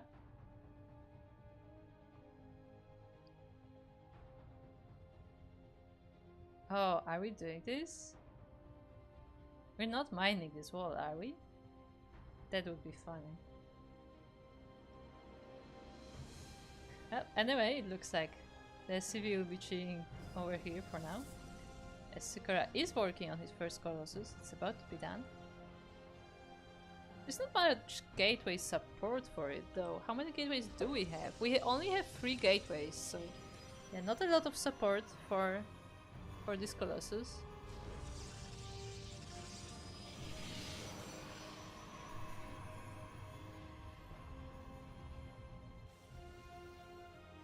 At the same time though, what does Droptimus have? We do have 2 medivacs worth of Marines, I guess.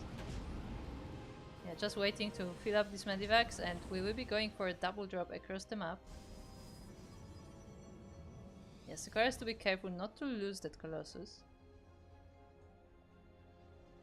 because it may get focused down. Of course, those are purely Marines, and I don't think Combat Shield is the reality. Yeah, we only have Steam, so... Oh, hello. Hello, hallucinated Colossus. Well, the Marines are now out, and The Colossus will definitely help with this defense. The second Colossus comes in, the hallucinated one, to try and scare off the Terran army. We have a second real one as well. And yeah, with seeing that army, I don't think Drop Team was quite wants to drop over here.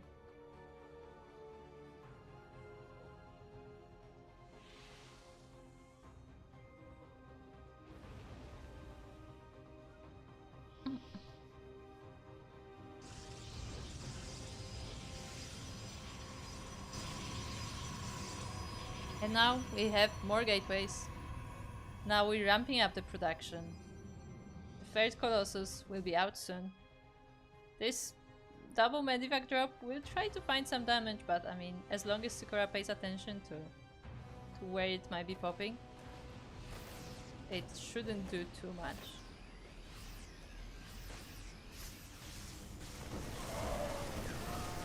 Yeah, there was a bit of an attempt to snipe a Colossus, but with two Colossi hanging about, that did not work out for Droptimus. Quick pickup, so saves some of the Marines, but not a lot of them.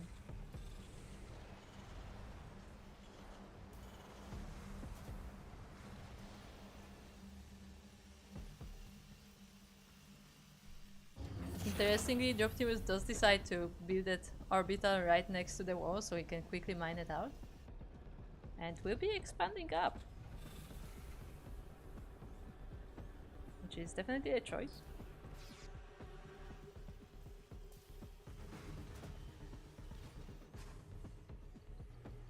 We just started working on combat shields, we're getting more barracks, so the bio army will be getting stronger. At the same time, the Protoss is ready to move out. I mean, the shield battery won't be able to help with this attack.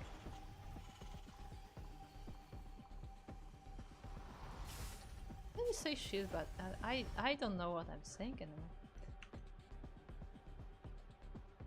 Anyway, the Protoss is now almost here. We do have a nice setup of the tanks, but none of them on the high ground.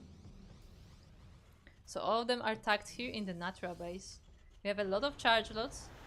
We have 3 Colossi, and we have that War Piece which will be going straight into the main base.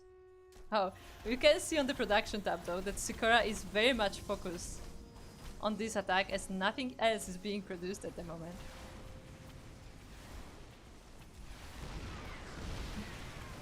The Zealots do take the attention of the entire army of Droptimus, and the tanks are left alone in the natural. So the main army of the Protoss is able to move in and snipe the tanks. There are some Vikings, but the Colossus are being protected by the stalkers. One of them does go down. But with a single Viking, it's not quite enough to deal with this Colossus. And GG is called. Sakura will be taking game number 1.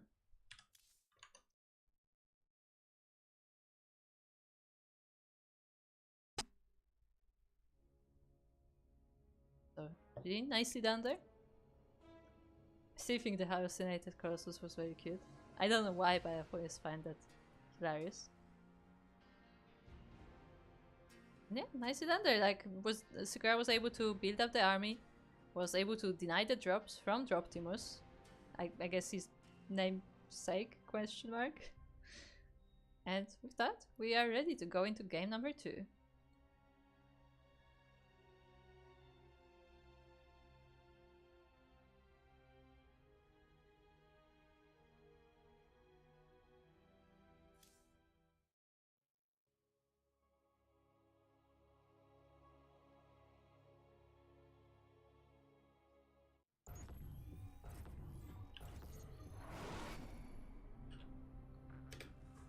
And we are now on Ghost River Alley, where we have the first of our players, the Green Terran in the top right.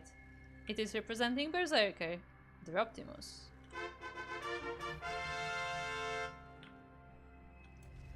And on the left side of the map we have the opponent, we have the Orange Protoss, also representing Berserker.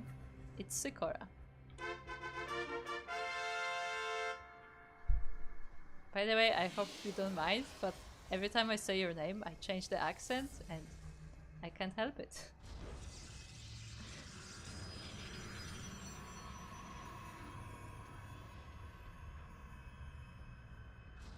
So, yeah.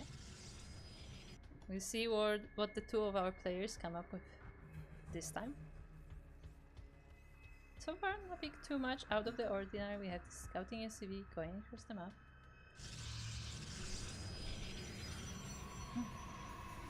Sakura does wall off that Reaper creep.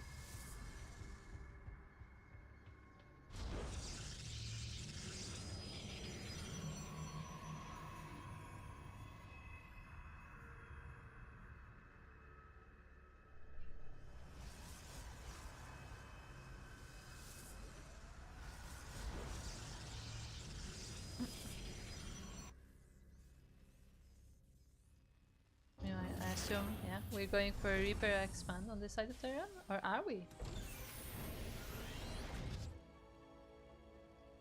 No, I guess we'll be going for a Turax then, huh? Like, I think that might have been what... No, straight for a factory. Okay, so no expansion. It looks like Drop Team was maybe a bit more aggressive this time. The SCV is also hiding in the natural base of Sakura. So very, very interesting. We'll see what comes out of it.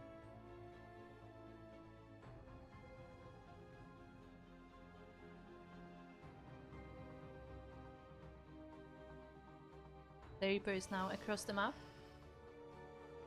We'll be checking out what's going on. There are no units yet out, so once again, the Reaper can harass the mineral line, but won't be able to do too much before the Stalkers are ready. I mean, true, 2 probes for a Reaper is still nice, but it's not like a game-ending damage there. The natural base is thrown down for the Protoss. Droptimus of course sees that with the SCV. But Droptimus himself is still not planning on expanding, going straight for the 1-1-1.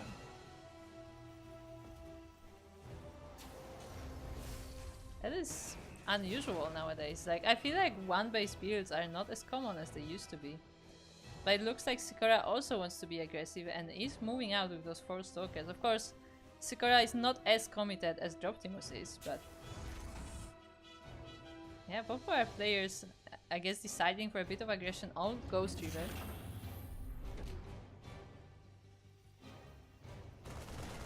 The Marines are prepared. And Sakura knows that he cannot really go up this ramp. There is a tank there as well.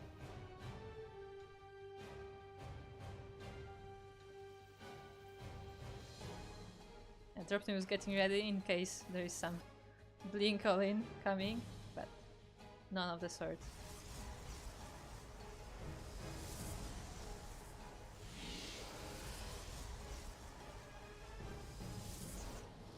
And Droptimus is going for an Liberator right after that Medivac. Yeah, we're pulling the boys. Not all of them, just some of the boys. No, I guess just for the repairs for the tanks maybe. Although then it would only take 4. But yeah, some of the boys will be joining the party. The Phoenix just barely does scout this, so Sakura is alerted of, about the move out. There is no shield battery. Instead, Sakura just goes right ahead and goes to face the army. We have one Immortal which will help with these tanks tremendously. The probes are even pulled off the line as well to make sure that the battle is won, and yeah, Sakura is able to deal with this push quite well.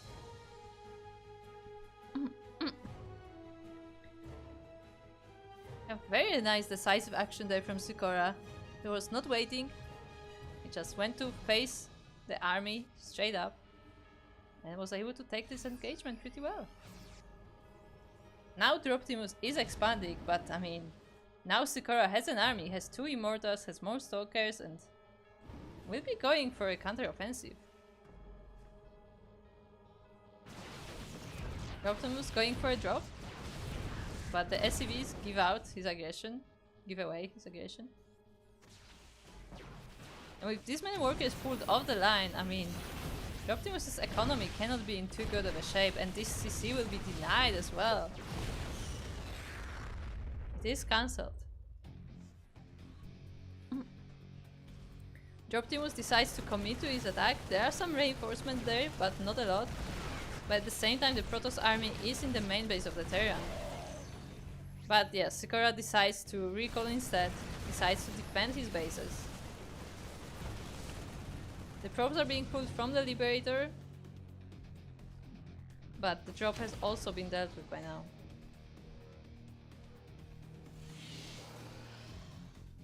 So that gives Droptimus a little bit of a time. He is working on that CC on the high ground. But he is definitely behind in this scenario. As again, Sikora didn't really lose anything in the attack. Like, he lost the initiative maybe, but he still has these Immortals, he still has the Stalkers. Not many units were really lost. Actually, how many was lost? Yeah, 7 Stalkers. The 7 Stalkers did go down, but that was basically the losses of Sikora.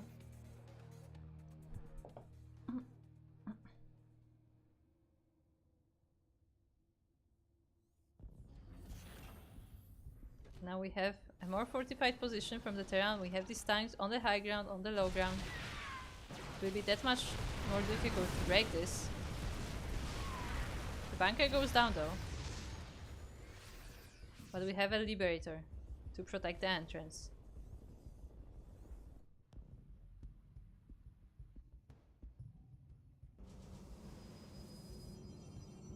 Sikora needs more reinforcements, needs a bigger, better army to break the Terran fortress, as Droptimus decides to bunker up for now.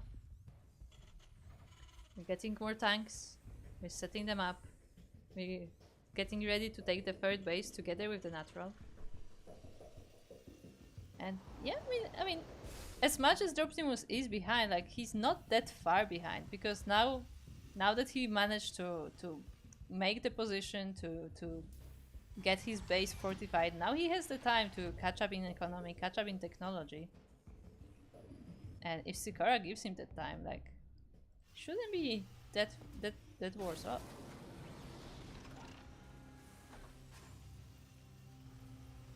That said, Sikora is working on a third base, so he has that up on his opponent. Also, I just realized both of our players do have trophies from the auto tournaments in StarCraft. We have the orange one, and we have the green one as well. This one is a bit behind the CC, which is not ideal. It's there. But Droptimus is ready to move out. We have the tanks, we have the Liberator. The Liberator gets focused immediately though. But this 1 or 2 Stalkers do go down to it, so not perfect defense there from Sikora. But still, the Liberator threat has been removed. There are still the tanks though. But we have the Guardian Shield, we have a lot of Immortals, and we are moving forward. Sikora is dealing with this army, the tanks are down. Now it's just the Marines. The Immortals are not perfect to deal with the Bio army though. They will be getting recalled, but they are already damaged. Still, taking care of the tanks, considering that Droptimus was behind,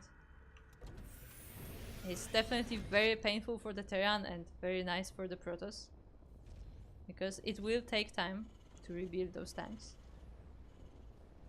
At the same time, Sikora is working on the Colossus, first of them moving out, or about to be ready. We do not have thermal lance just yet. It's not in production at the moment.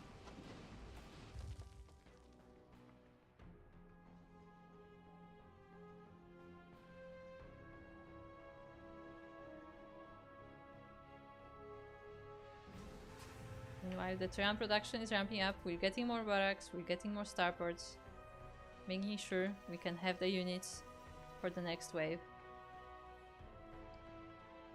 And yeah, I guess Sikora will be waiting to get, like, you know, 3 Colossus or something before he makes any more moves, but it doesn't stop him from Just poking at the opponent, you know, getting some phoenixes to scout, some hallucinated phoenixes.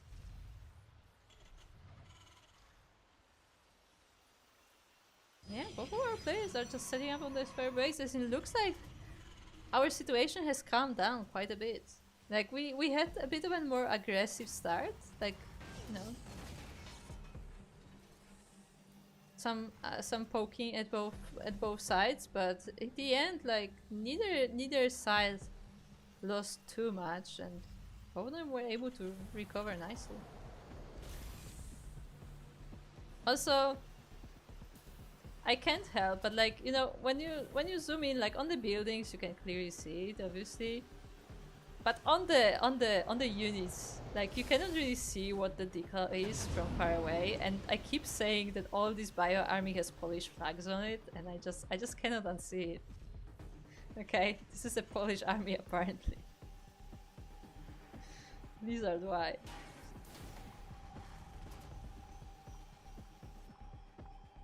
Anyway, we have this double medivac drop prepared. Storm is currently on the way for our Protoss.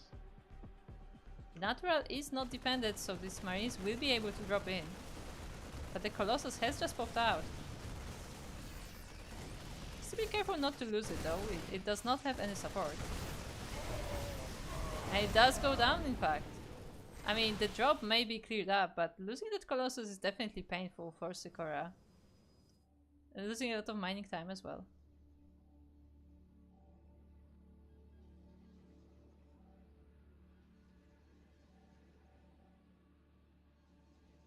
The High Templars are chilling, gathering the energy.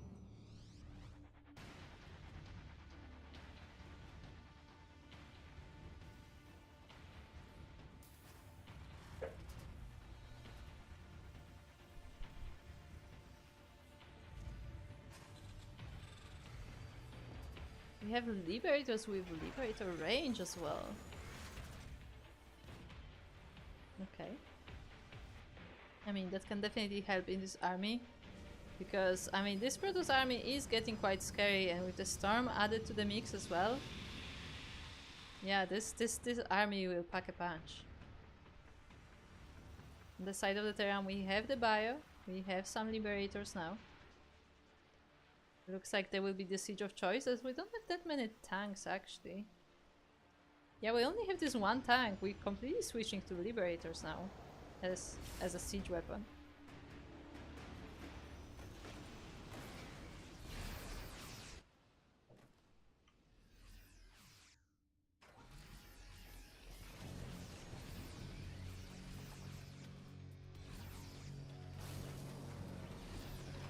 And yeah, the Liberators will now be sieging on the army, but not before it is being... Oh, the Terran army is being blanketed with storms completely. That Bio army is melting in the lightning, I guess. And not much is left there. Now the Colossus will clean this up, and GG is called. Great engagement from Sikora, and just like that, he will be taking the series 2-0.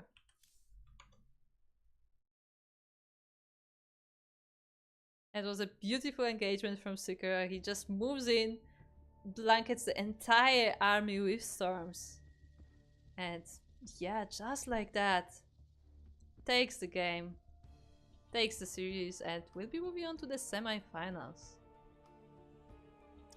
So with that, we are about halfway through our broadcast. We still have 3 matches to go. We have both of our semi-finals and the finals still to be casted. But with that, I will take a chance to, you know, get a quick little break, maybe get something to drink. And you should also consider some snacks. Make sure to hydrate your hydras, stretch your roaches, and the likes. And right after this short break, we will be back with the semi-finals. As a reminder, this tournament is does have a prize pool, and this tournament is able to be run thanks to Patreon. So if you would like to see more of these tournaments, if you would like to see this tournament continue and potentially get better and bigger in the future, then make sure to check out our Patreon, because these tournaments are funded entirely out of Patreon. Thanks to our patrons, we are able to run these weekly or monthly tournaments, and you know, if there is more support, maybe we can make them greater. So make sure to check it out. And in the meantime, we will be going for the short break. See you soon.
welcome!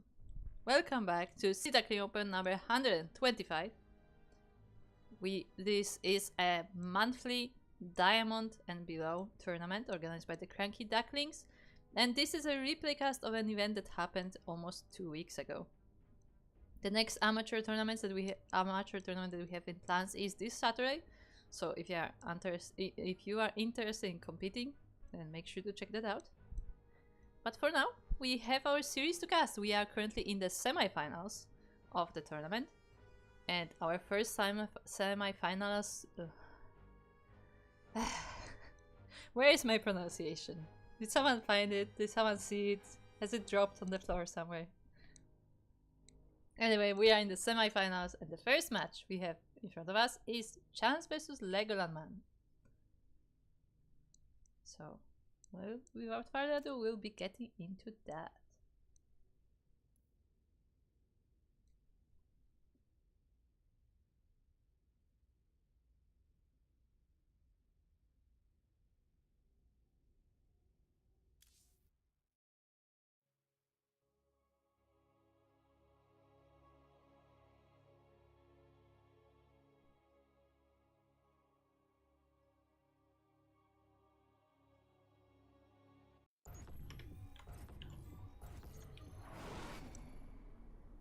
So welcome to Post-Youth Alley, as that's our first map, and in the bottom left corner we have our red Zerg player from Australia. It is Chance. And across the map we have our Protoss opponent. From Israel, it is Legoland Man.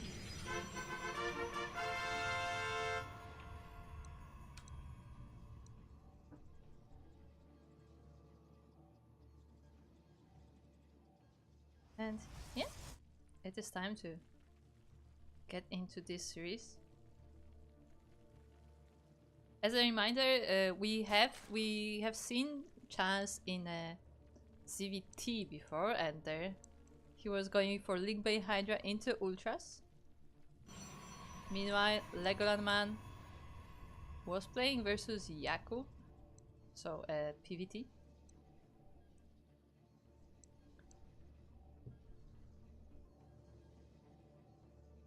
Yeah, we'll see how it goes in a different matchup then, as both of our players are facing a different race now. On Positive, of course, we have this half gold base as the natural, which is a very unusual thing to encounter. What is that Moopy doing, honestly? Is it like knocking on the door, trying to get in? Nobody's home. Still waiting. Are there any other Moopies around? Now I have to know.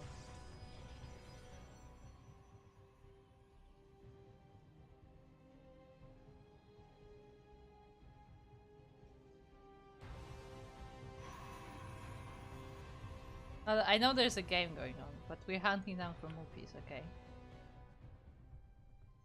There have to be some, right?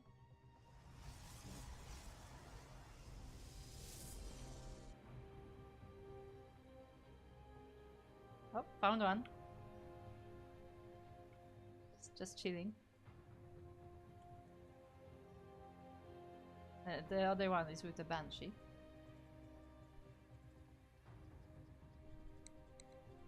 Okay, but we are in game. And we're pulling out of the gas completely for our Zerg player, going for Link Speed. Meanwhile, the Protoss player does go for a Twilight Council. It's not done quite yet, so we don't know what will be the tech of choice.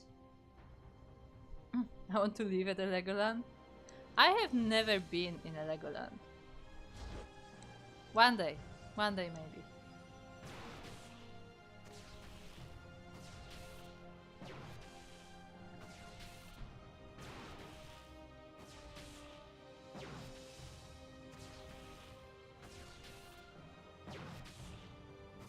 Sorry, I'm totally not distracted.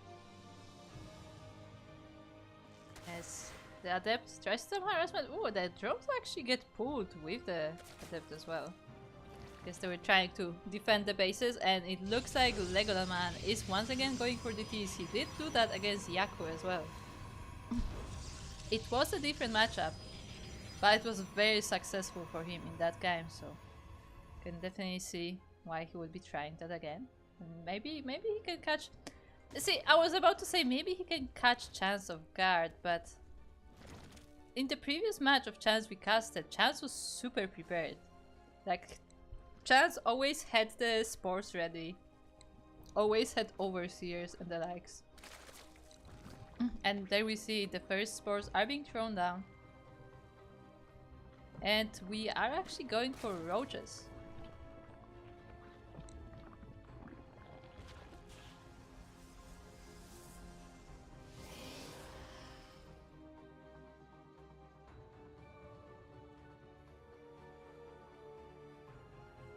In the meantime, the War Priest is going across the map, and Legoland Man will see if he can get some harassment done with those DTs. The spores are already done. I mean, the spores is only half of the victory, you know. You also need some units to actually deal with the DTs.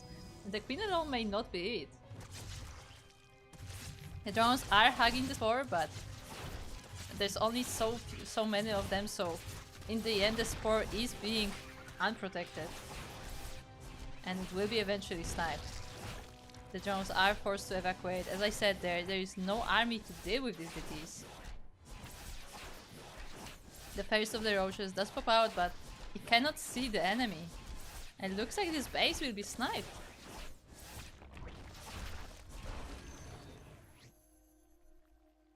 And the DTs are even getting recalled. One of them is left behind, I guess, to be a bit more annoying for the Zerg, but it does get dealt with. At the same time, Chance does expand to this forward gold base, as the Moopies are having fun.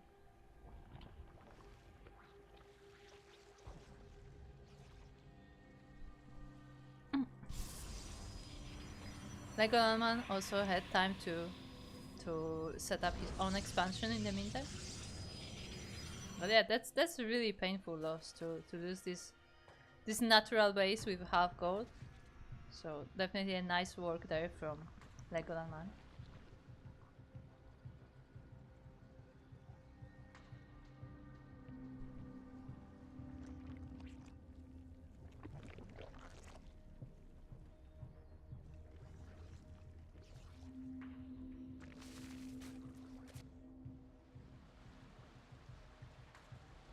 I was just looking at this, like, where is this water going? Like, it kinda just stops.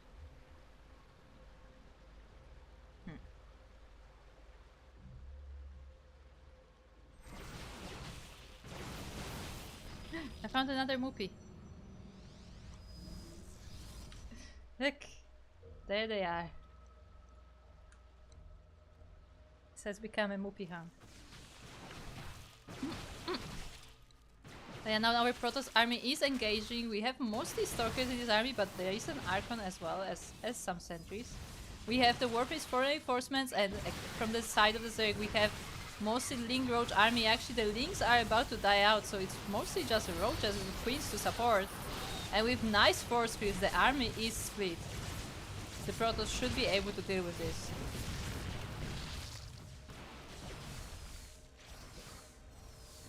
But one Ravager, so upset about his friends. And it does go down. There are now Link reinforcements, but they struggle a bit to get to the enemy from behind the Roaches. The blink is done as well, so the Stalkers are able to dodge it quite a bit, but in the end a lot of them are going down.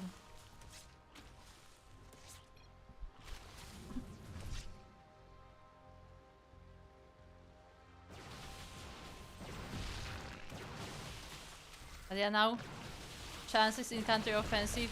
Going forward with the Roaches, there are DTs here, but we have an Overseer, so they shouldn't be too much of a problem. Ooh, but the Overseer does get sniped by the Stalkers. And now the DTs are a problem.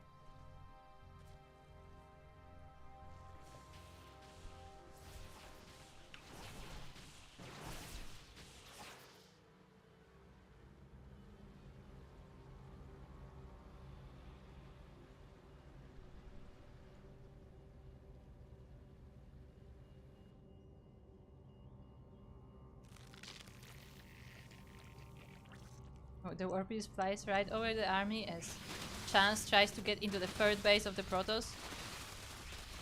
SimCity is not ideal actually for quick access to the defense points. And the Nexus does go down, together with some of the probes. The main army of the Protoss is here, but it looks like it's not enough. The Warp Beast definitely helps saving those Archons, and you know, we get some nice juggling there, but the Archons alone will not be able to stop this entire army. The Zealots are now here to reinforce, but it looks like Chance just barely has enough. There are more roaches coming as reinforcements as well. First of the Archons is falling down, the second one does as well. Legoland Man doesn't quite catch it, and GG is called. Chance will be taking game number 1.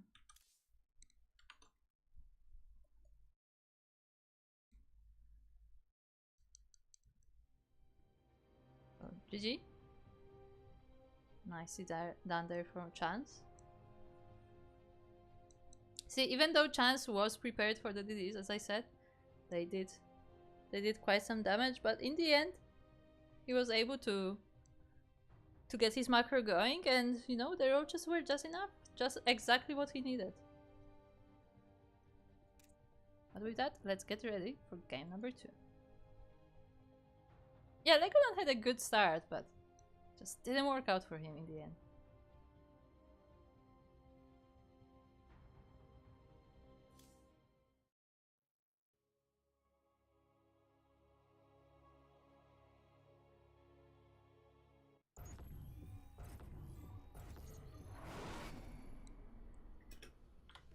But we are now in game number 2.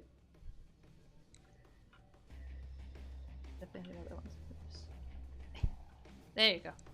And we are looking at the top left corner of Oceanborn Alley, where we have our blue Protoss player. It is Legoland Man. And across the map we have our red Zerg player. It is from OJKO, Chance. And my coordination is starting to drop, I don't know why. That was nice. Anyways. What are the two of our players planning this time? We have the first probe moving out. But Chance does go for a hatch first, so this probe won't be able to block it. Ooh, but actually we have a forge. I did not notice that. We do have a forge. It is a forge with a gateway, so it's not 100% committed. But it is a cannon rush, and we have a pylon on the high ground, just like that.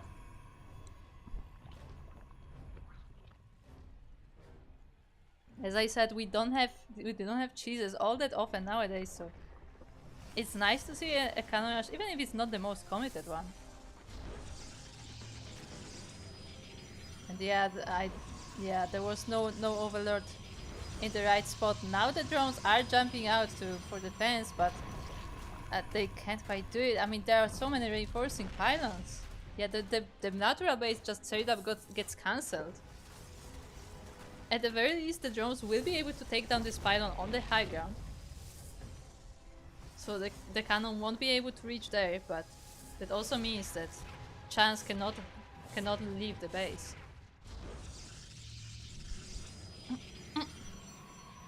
And Legoland Man will make sure that this natural base also cannot be taken. The ferret does get taken, but the probe is there, so there's a good chance there will be cannons there as well.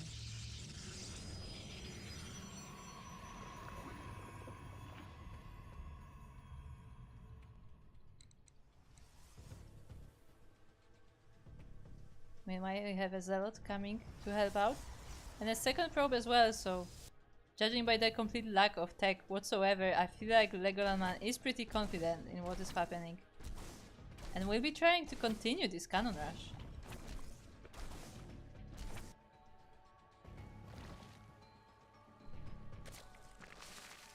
Of course, the response to cannon rush from the Zerg typically is getting the roaches, as they should be able to deal with the cannons way more effectively. The third base gets cancelled once the pylon is there. The Zealot helping out with that. Ooh, the spine is actually repositioning right as the Zealot is coming in. There is a Roach and a Queen there, so that there shouldn't be too much damage on the drones, but actually two of them already going down.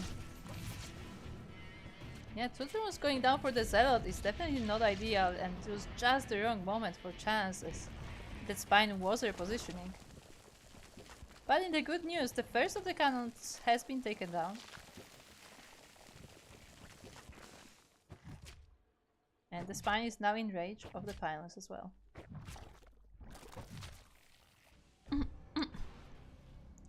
At the same time, Legoland Man is preparing Stargate Battle actually expanded and is now proceeding with the build. Probably the most scary thing for Chance is that one base Zerg is not really a thing. So it will be definitely painful to catch up with a Protoss who already has an expansion.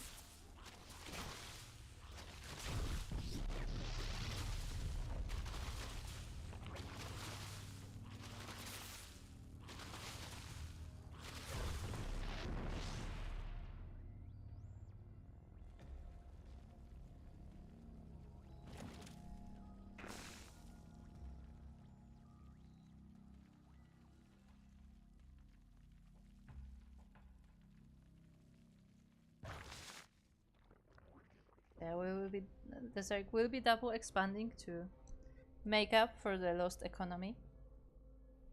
In the meantime, we have a Void Ray. The Void Ray will chase down the Overlords, which will once again be very annoying for the Zerg.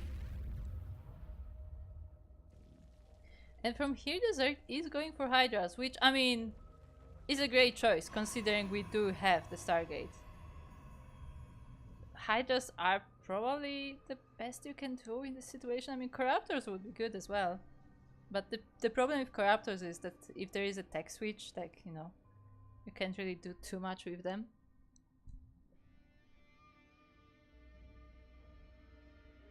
In the meantime, I mean, Chance has these Roaches and Ravagers, might as well do something with them. And we'll see if maybe there is some opening on the side of the Protoss.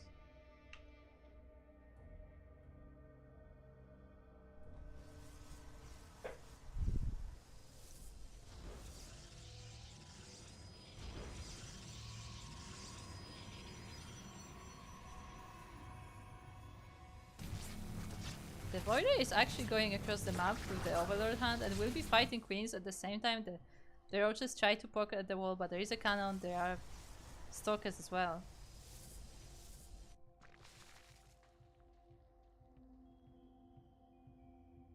And the first carrier is on the way. We have a second Stargate. This is looking dire for Chance. Like, sure, he has 3 bases, but I mean, those bases are not saturated quite yet. And he needs to start making an army. He doesn't have time to drone.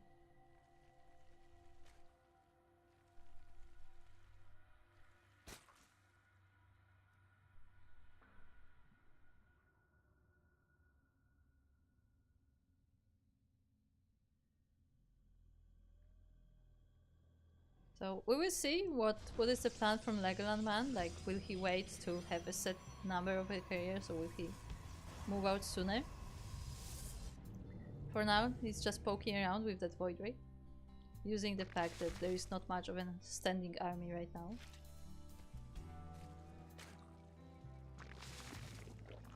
Once again, as we mentioned in one of the previous games, these Overlords now have to always stack at home because of the Void Ray, which means that Chance has this much less vision on the map, which is something that he definitely likes to have.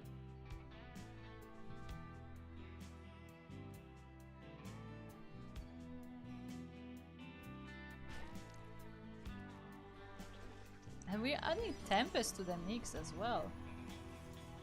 That will be quite an annoying army to deal with. Of course, like, Tempests are, you know, because of their range, like, it's that much more difficult to deal with them with Hydras. So we'll see how that goes. And now, I think that if Chance was paying attention, that he might have seen the carriers. And seeing that army, decides against the move out, decides to stay at home, get ready, because he will need to be ready.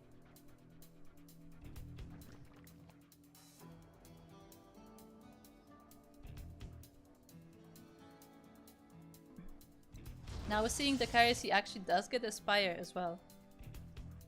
Those corruptors might be needed after all.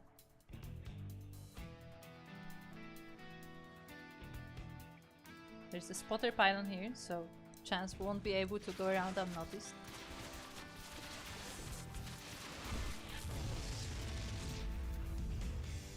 It doesn't really commit to the attack though. Just sharking around.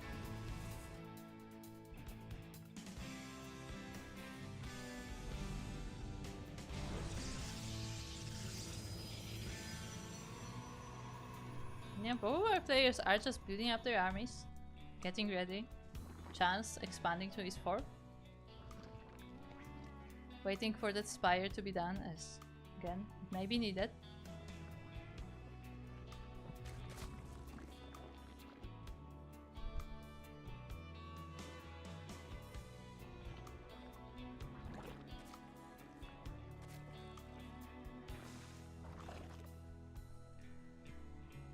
Oh, and this time we actually do go for lurkers.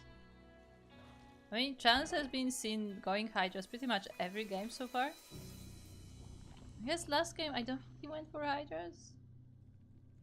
But yeah, and not once today have we seen him go to lurkers, and it looks like this is the time. Against the Skytos, this is where the lurkers come out.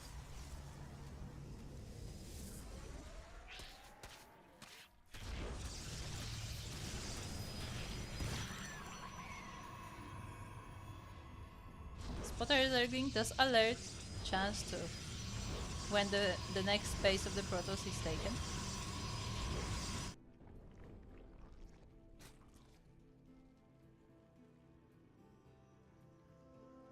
We have some corruptors on the way now.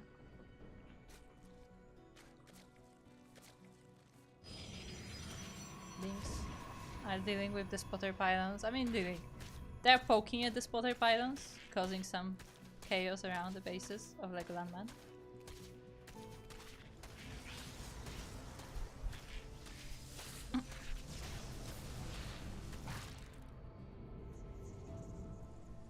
Meanwhile, the Protoss is taking all kinds of tech, getting the Templar Archives, getting charge. Just, you know, any tech you can get as they are preparing for the great attack. We have how many carriers? We have 6 carriers now. More are still on the way. And I'm starting to get worried for Chance because, you know, once the ball of the Protoss starts rolling, it's really hard to stop it, and I don't know if just waiting and, you know, getting ready for defense is quite enough.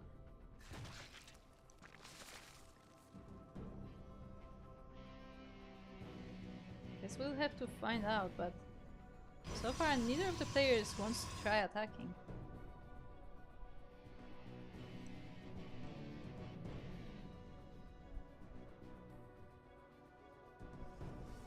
And this is very crucial.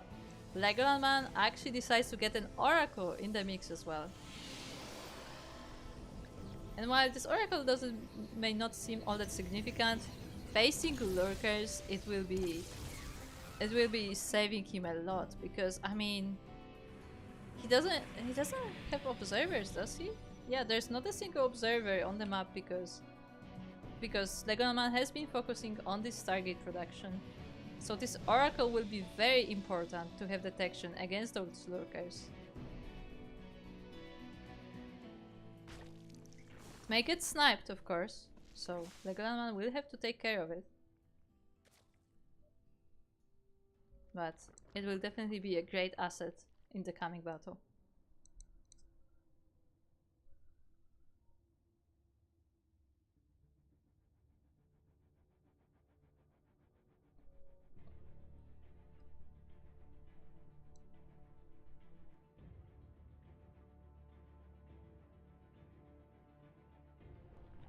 And now the time is come. The Protoss is moving out. Ooh, but the first lurkers are being spotted. The probes are coming off the line and they are also in the fight, making some space in the supply.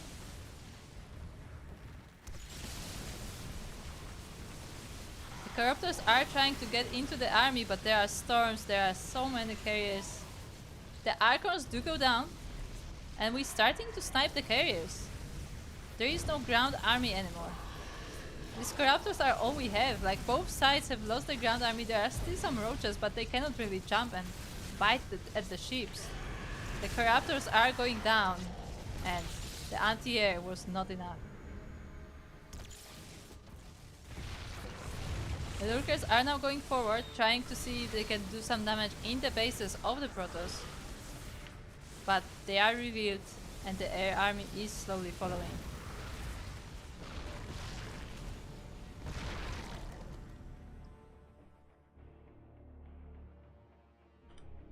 And with that, what do we have left? We have 8 Corruptors, which just popped out, versus 7 carriers, 2 Tempests, and more Void Rays as well. Like, this Protoss army is quite formidable, and we don't have a lot to fight against it. There are a lot of Zerglings, which will be great for runbys, great for dealing with those High Templars if they can get to them. But it's the air army that we have to worry about right now.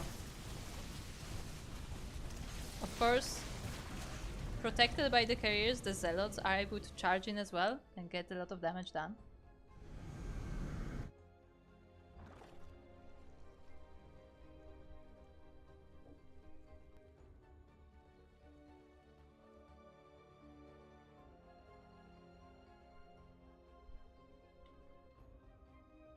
Protoss is now rotating around the map, going for the other fresh base of the Zerg. We have 19 Corruptors now, which is much better. And we are trying to focus the carriers, but there are storms as well, there are Void Rays. The Void Rays are protecting the carriers from behind. And the Zealots are now fighting with the Zerglings.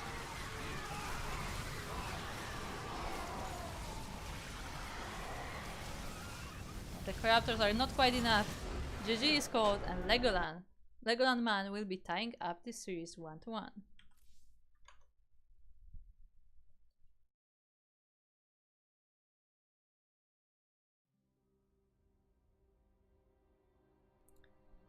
So by the power of Skytos, Legoland Man will be taking game number 2. That means we are going to game number 3, which will decide which of these 2 players will be the finalist.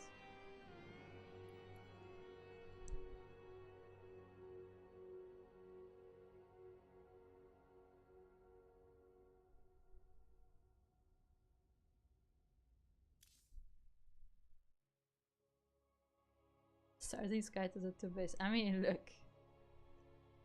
If you're allowed to do it.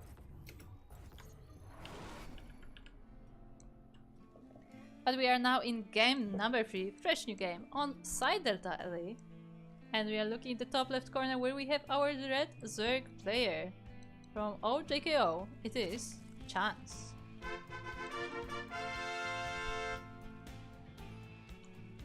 And across the map we have our blue Protoss player representing himself. It is Legoland Man.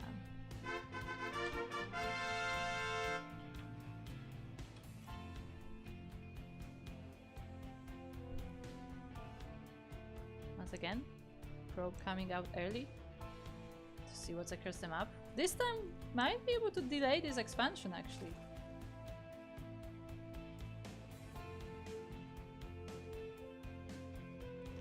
Just barely Chance does get it, but it was very close.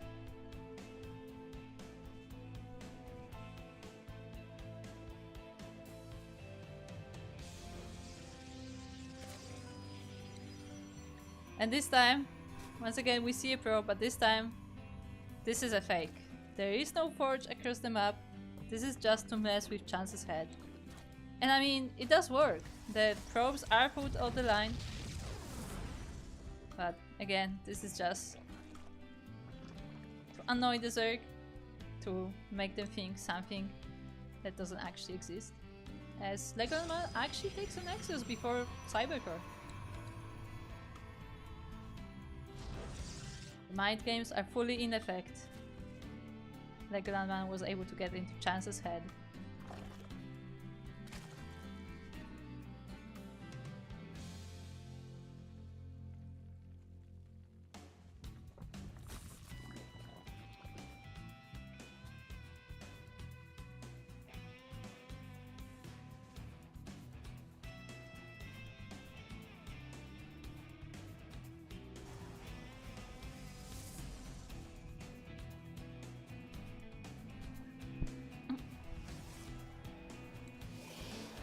Now Chance is able to see that the natural base has been taken, so for the time being there is nothing to worry about.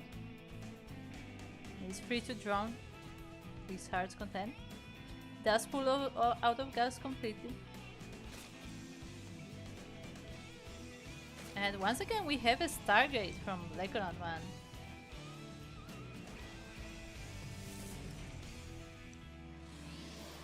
Okay. Okay, hold on. Are we not getting Warp Gate? No, there it is, okay.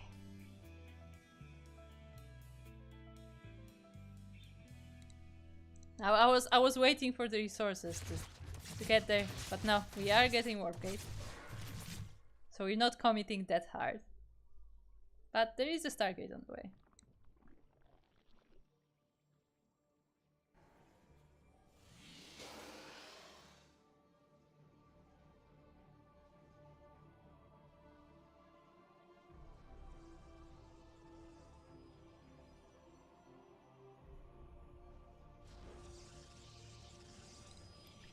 And the first unit out of the Stargate will be an Oracle, so we're just getting some harassment done this time.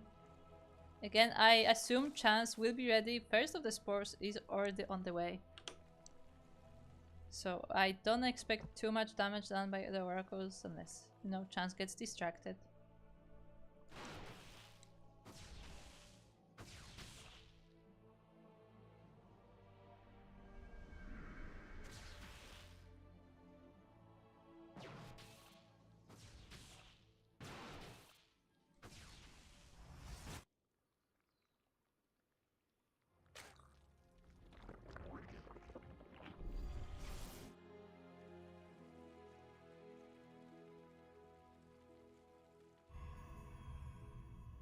We have third base from the Protoss. Zerg already has the third base established. And the drones are hiding behind the Spore. There are queens as well. So in the end, 2 drones do fall down, which is still better than what I assumed. But no crazy damage done from the single Oracle. We are working on a second Oracle, which will be definitely nice to snipe the drones, but I don't assume Legoland Man will be committing to anymore.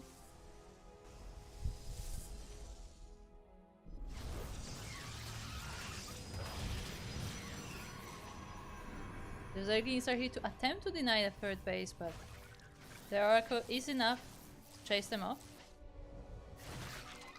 And Chance once again is going for the roaches. Larry's already on the way, as is Roach Warren.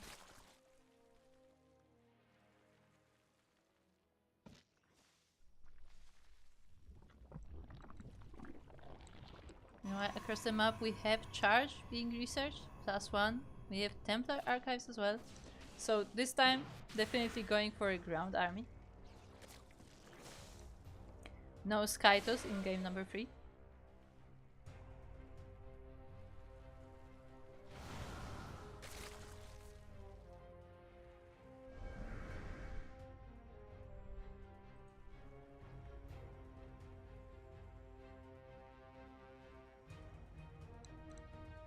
Challenge is taking this moment to take the 4th base. We will be on the 4th base economy. Working on the Hydras. The Adepts are still threatening a shade-in. The Oracles are also sharking around.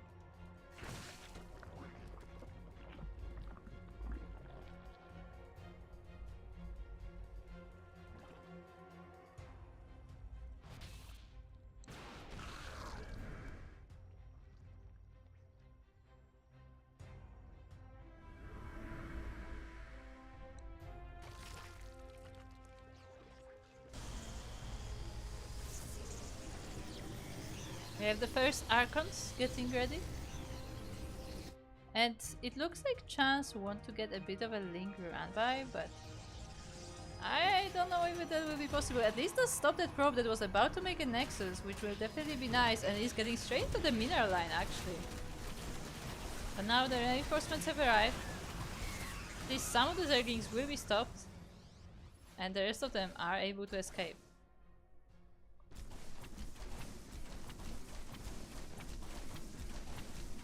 The wall does apparently have to be demolished, or maybe that was just a bit of a mistake.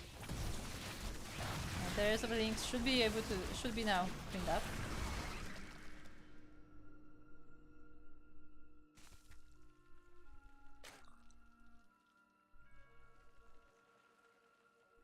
So we have some roaches able to face this small push from the Protoss.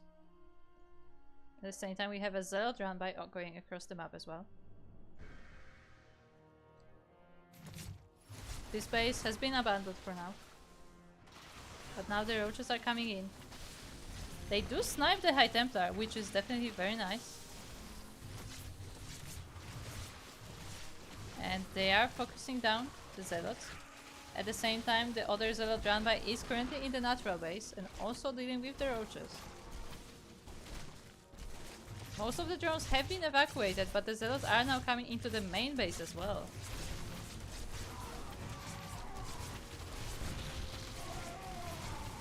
It does not look like there will be many drone losses though. Oh, now though, a few more drones falling down, and in total we have lost 8 drones to this attack, which is definitely not the worst.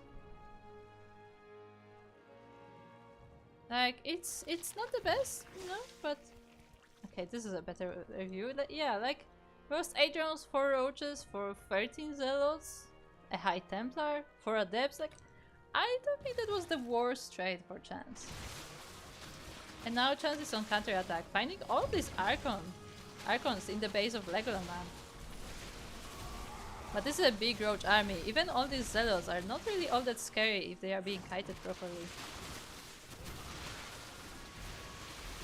The Ravagers trying to snipe the pylons as well. And the reinforcements are being met by the Archons in the middle of the map. Looks like we're having a little bit of a base trade, I guess. As the Archons are not quite able to face the army head on.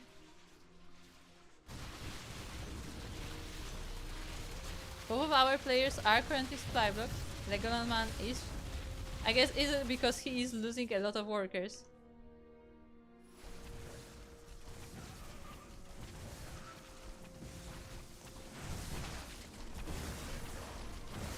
So yeah, looks like we have a base here on our hands as Legoland Man is just moving forward, killing off drones with those Archons and Zealots. Meanwhile, the roaches are in the bases of the Protoss. They're going into full base trade mode. Now see, the problem is Legoland Man has been banking a lot of resources, and I mean, he is prepared to go all the distance here. Meanwhile, Chance can't really make any more buildings that he already has, so he has to protect his land. At the same time though, how many probes do we have? This is important. We have all of those probes in the main base, we have the probes in the natural, but I don't think we have any probes out on the map. And if that is the case, then yeah, the minerals won't really mean much if you cannot really use them.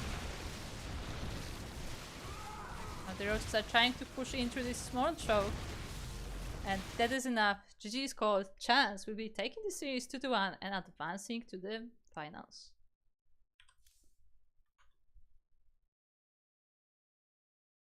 GG.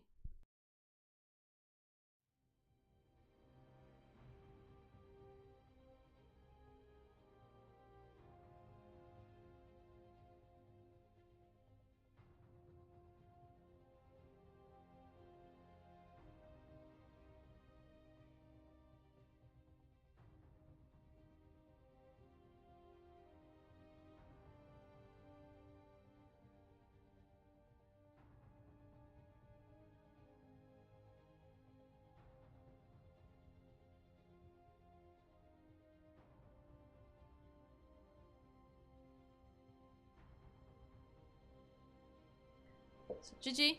Nicely done there. By chance. A bit of a base trade to finish this series, and yeah, Chance is the first of our finalists. And now it's time to find out who will meet them in the finals.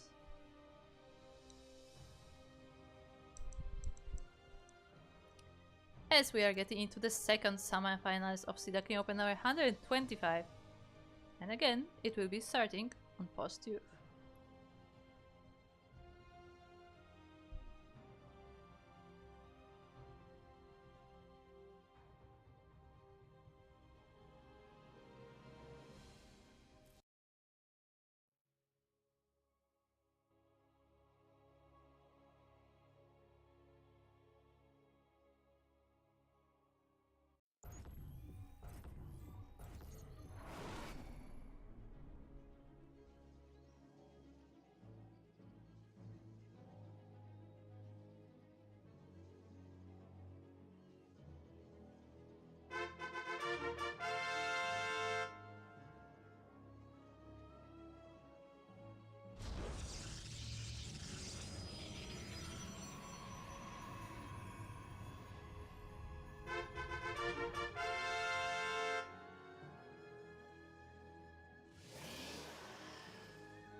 Yes, I was muted.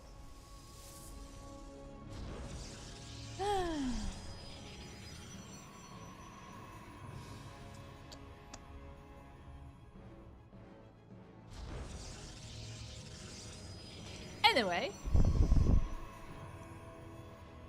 we have a PvP on our hands.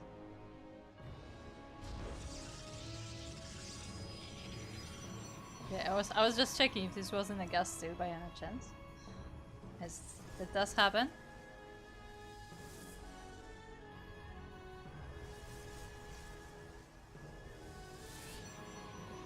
Yeah, looks like Katsperos is making sure that Sakura is not doing anything fishy. Oh, it was Chance! Thank you for the beats, Chance! And thanks for playing! It's great to see you play in our tournaments as well.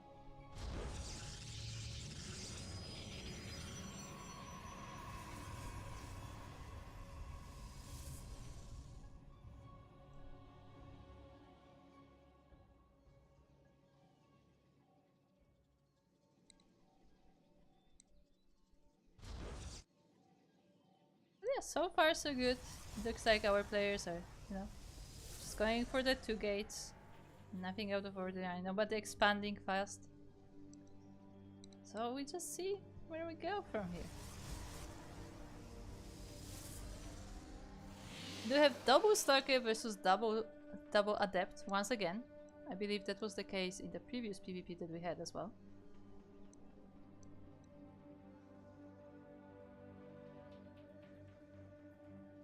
And the first choice is this proxy Stargate from Katsperos. Once again, Katsperos starting with a proxy. Once again, close to the main base location. I mean, main base, but also technically a natural base, because, you know, the bases on positive are very unusual.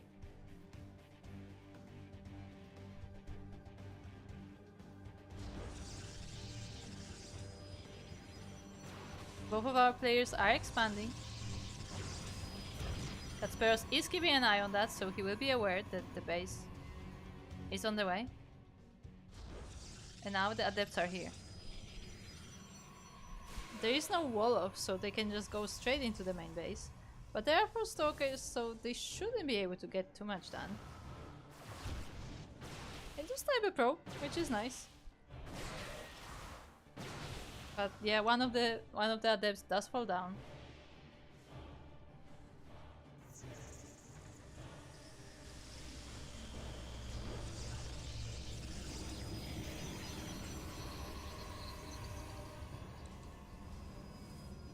Meanwhile, let's see how Katsperos uses this Stargate. I assume he will get 2 Oracles and try to snipe some probes. In the meantime, already getting ready for the ground army. Wild Council is on the way.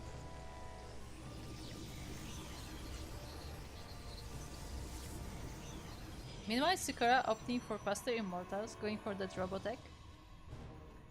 Which, again, will definitely be useful against the aggression. As we see, Katsperos is going for Blink, so we will be having a lot of Stalkers. But first Phoenix Fires, Sakura has to defend from that Oracle.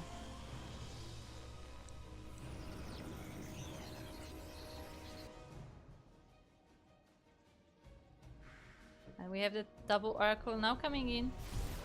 This base is completely undefended. No shield battery, no nothing, so a lot of probes will be going down. Now the Stalkers are coming in, so no more damage there. But still, Katsperos was able to snipe a few, and there is no shield battery in the other mineral line either.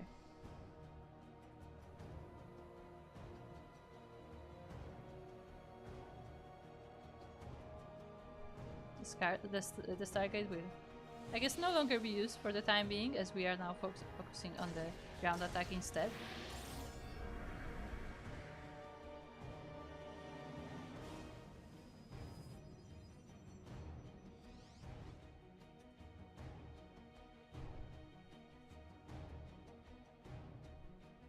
Sakura now going for their own Fire Council.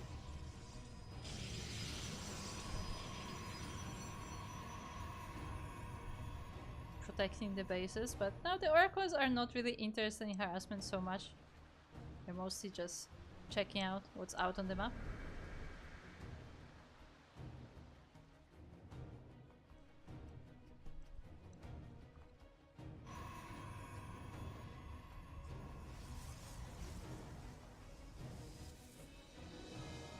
Now once again the Oracles may try to dive in, but there are Stalkers here to defend, still sniping a few probes.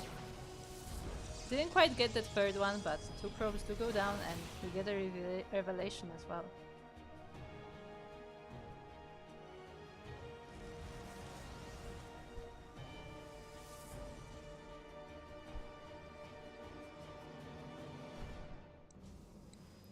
Well, Katsperos is about to be ready to attack. He's amassing the Stalkers. He's keeping an eye on Sakura's army as well, with the Oracles. And even though Immortals are really good in these kind of scenarios, like they can also very easily be sniped when you do have those Blink Stalkers. This is also not an all-in, as Katsperos is setting up a third base.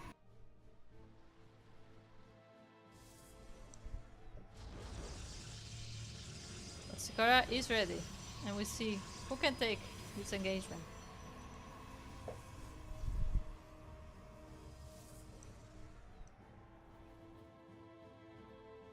We have some High Templars as well, that are now being morphed into Archons.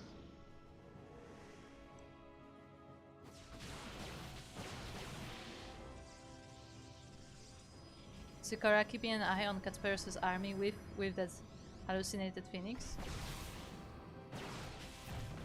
One of the Oracles does go down. Ooh, and going straight into the status field. The Archon is out of commission, the Immortal is being sniped, and now we have so many Blink Stalkers against this army of Sakura. The Archons are still not usable for a while. And the one that's morphing is being focused as well. The other one will be sniped by the Stalkers too. Very nice engagement there for Katsperos. Now he has to be careful about the Zealots, but I mean, the important units are down, the Immortals are gone, and the next one is only just started, so this is just a Gateway army versus a Gateway army. The probes are being pulled off the line. There's a force field as well, but the reinforcing Stalkers are able to blink straight in. And GG is called. Katsperos will be taking game number 1.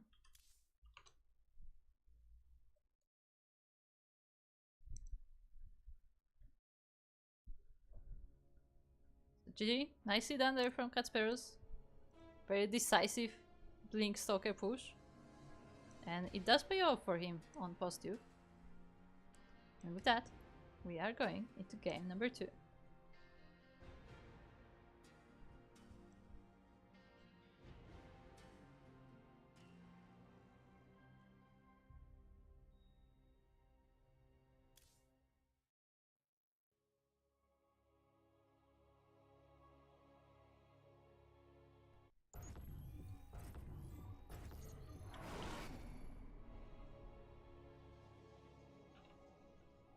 And we are now on Ghost River,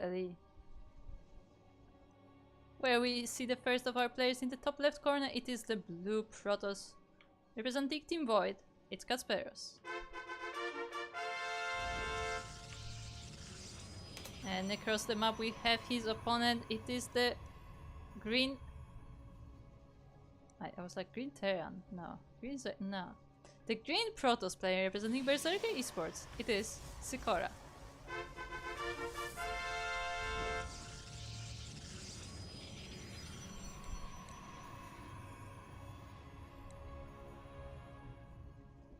Once again, Kasper sending that early probe to keep an eye on what the opponent is doing.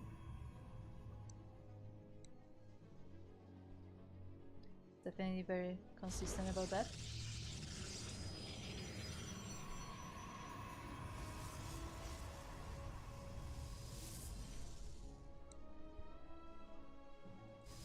Now Ghost River is definitely a map which encourages the ground aggression, as the distance between the bases is not too big.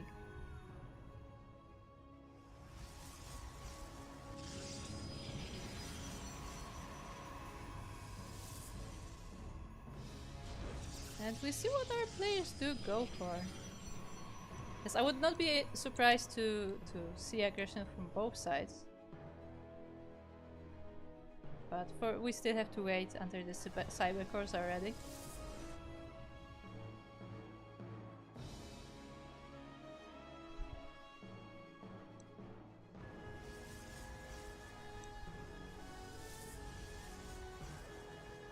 And what is it gonna be? We have two stalkers from the side of Sikora. And two adepts from the side of Kasperos, so just the same as last game.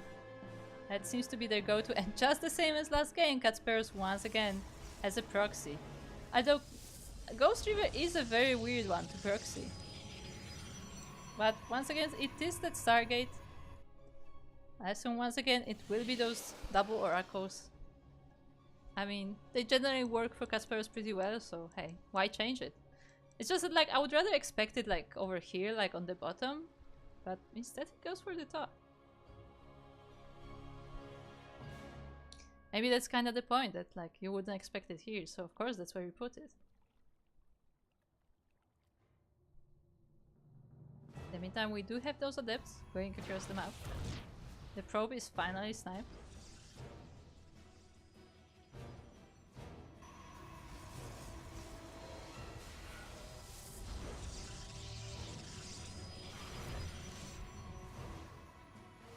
The shades are coming in, but they do see that there are stalkers there to defend. So Kasperos just pokes a bit, denies one probe, and who actually cancels that? That's very interesting. The adepts managed to get into the main base, but no workers damage done. I think one probe fell there, and the adepts have been dealt with. But as we know, that's not the main harassment force that Kasperos is planning for.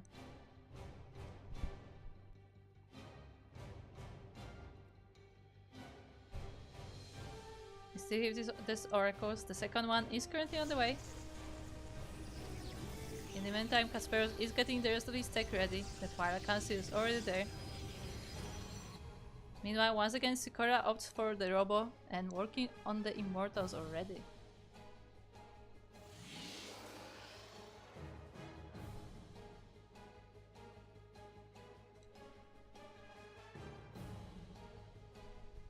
Now the oracles are diving in.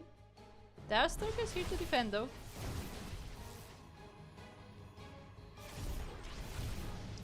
But still, several probes are going down regardless.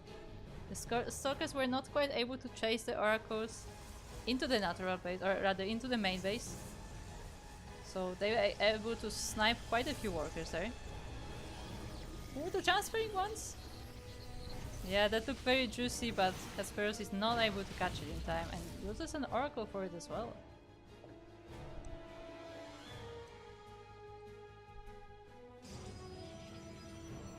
Just like in previous game, Kasperos is going for Blink. So I guess we will see a bit of a repeat in terms of tech.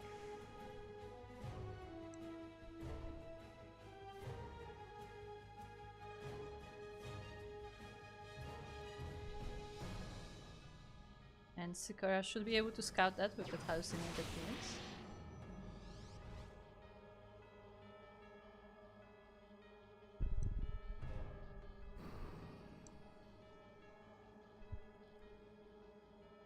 The Oracle of Casperos, well, it's no longer used, like, it's no longer useful for harassment. It still can rob those revelations, it still can keep an eye on the army, on the count. See what Sakura may be up to.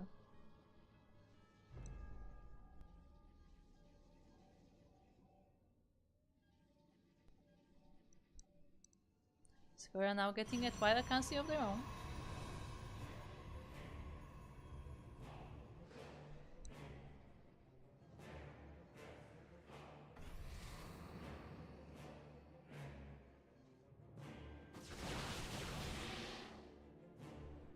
And the move out of Casperos is being spotted by another Phoenix.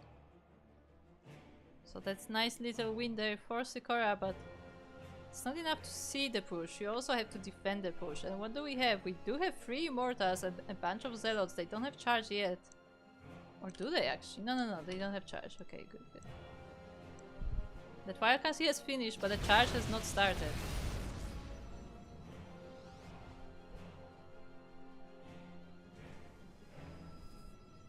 At the same time, Casperos is taking a third base, working on a bunch of techs, working on charge, working on robo. But seeing all those Immortals, decides not to push in, not to commit. And will be just, you know, getting ahead in other ways.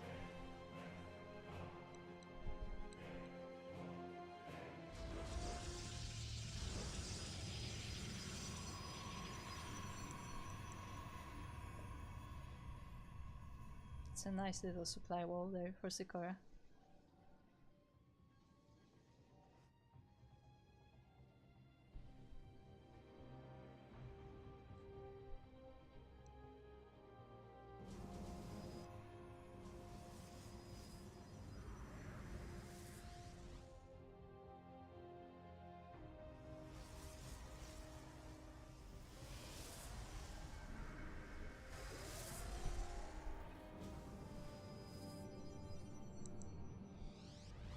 So both of our players are just, you know, building up, getting their armies ready. Casperos is now working on a robo bay as well. So I guess we may be seeing some disruptors, I would assume. I guess Colossus can work too versus the Zealots, but I feel like disruptors would be better.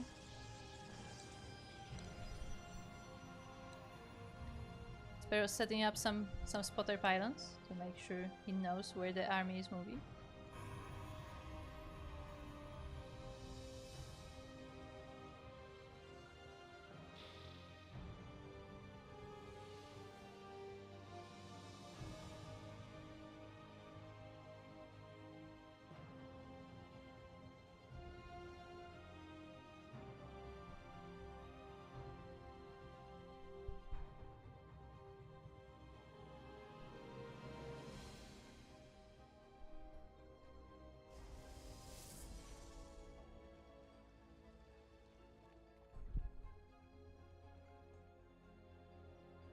As this Probo Casperos is sneaking around in a very interesting spot. Now Sakura is on the move. He is ready. He has the... Ooh, but he gets caught in another study trap to get with the Archon as well, which is quite painful. And we have those disruptors. They are sneaking in. Casperos is considering getting some nice shots there. But he has to be careful to not just lose those disruptors as well. As the Zealots are moving in. The disruptors are being focused, one of them is falling down. And now the entire Protoss army, the entire Sakura army is in the base. Casperos has to micro this a lot. I mean, the stasis does help, but still, that is a lot of units. Two of the Immortals have been focused down. There are still 3 left. 2 of them are still standing. And there are still Archons around as well. It looks like this time Sikora overpowers this. Another Disruptor joins the fray, but it's not really able to get much. Oh, actually gets an Archon. Well, it gets trapped and destroyed. And we still have so much of the green Protoss. At the same time, there is some harassment being done on the other side of the map. The Zealots are demolishing the main base of Sikora. But Sikora has an army right here, right now. There are still so many Tradulas left over, still so many Archons. And Kasperos is not able to get the defense going. Another Disruptor shot does take down the Stalkers. But the Disruptor is being quickly dealt with. And the probes are moving with the army as well, so Sikora is completely embracing the base trade. And that's enough. GG is called. Sikora will be tying up this series 1-1.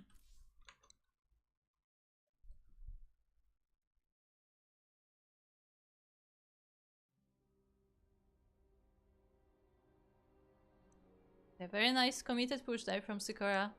He's able to break the defense of Kasperos. Like, I mean, you know, like the transition into Disruptors was nice, but it was not ready, and Stalkers alone are not quite able to cut it, like, without any support, without even, like, charge loads.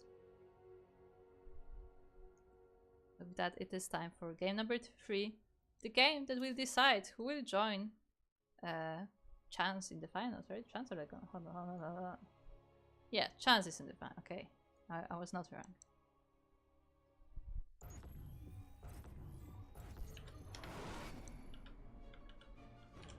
And we will decide. So on Alcyone, the third of our maps, it is in the bottom left corner, the blue Protoss player representing Team Void. It is Kasperos.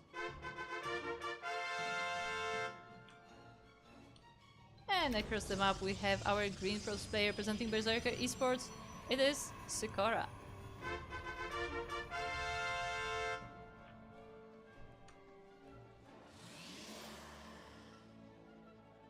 Once again, we are in this PvP. And once again, Kasperos sends this early probe to poke around the map. We will see if you also choose to go for those oracles as in all of the previous games.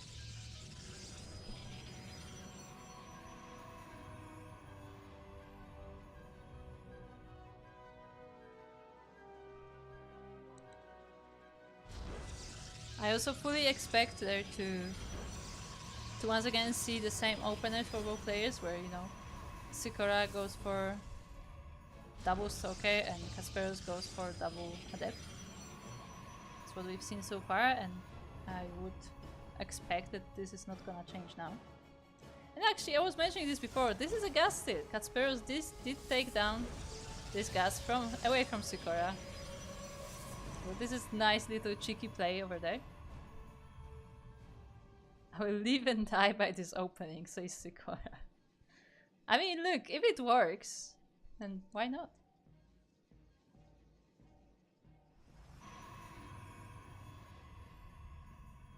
And yeah, Kasperos was again hiding this probe over here, so I assume once again we will be having those oracles.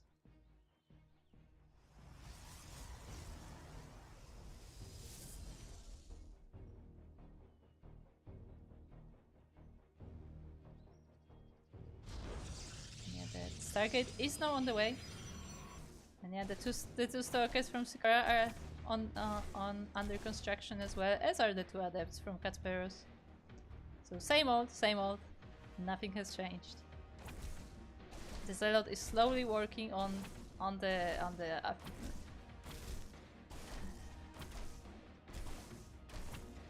oh no, I will remember.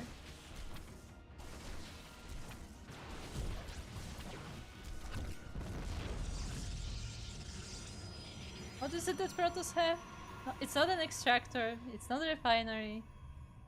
Assimilator, there you go. Assimilator. I got there, on my own. Somehow. Barely.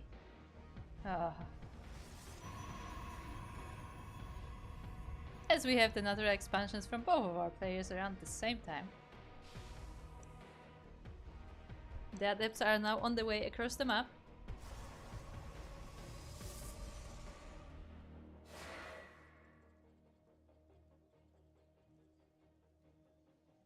And they're going straight to the main base. I mean, there is no wall or anything to stop them from doing so. But there is an army that they don't quite want to mess with right now.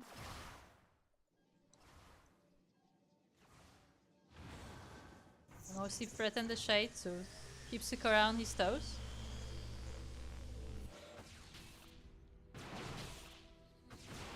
But now that the army isn't a natural, yeah, Katsperos does go for the shade together with the Oracle as well, and just GG is called straight up, just like that.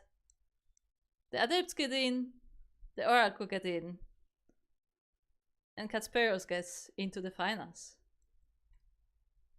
GG.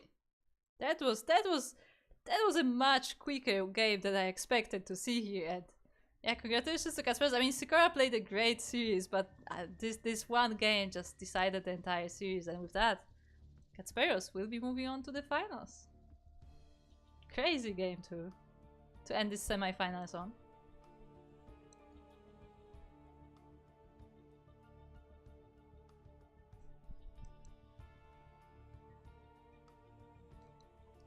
So with that, we will be getting ready for our finals.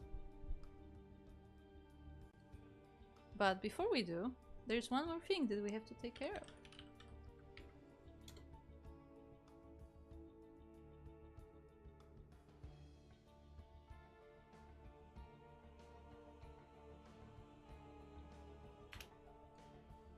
Let me quickly...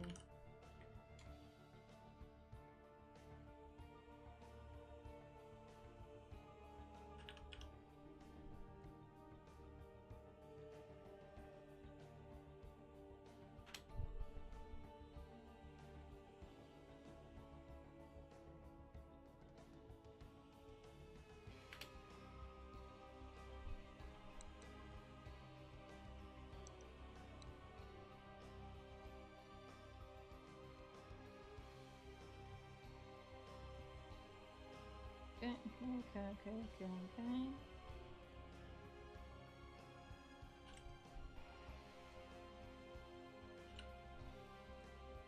Don't worry, I'm just setting up.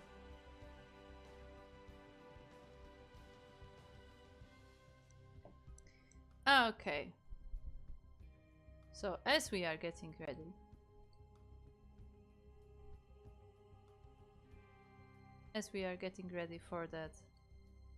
for that grand finals game, let's quickly go over to do something else.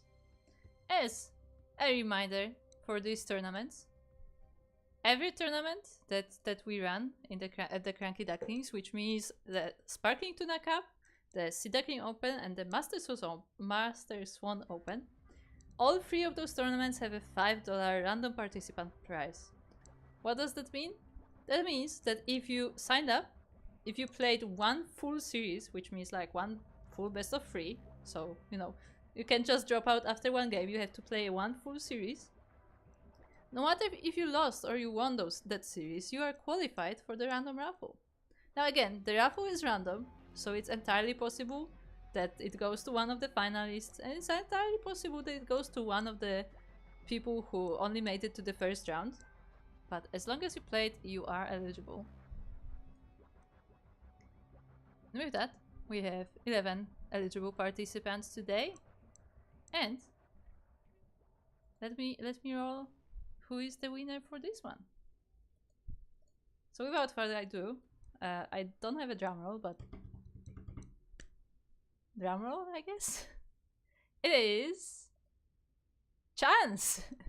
Chance will be the random raffle winner for this month for Duckling Open. So congratulations to Chance, as he will be going out $5 richer.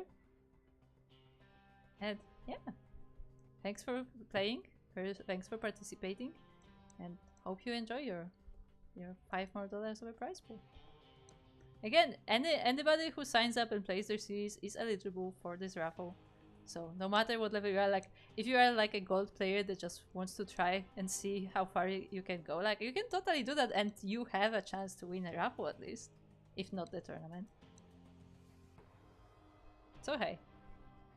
But anyway, with the raffle completed, we are now ready to get ready for our finals. Let me quickly prepare that.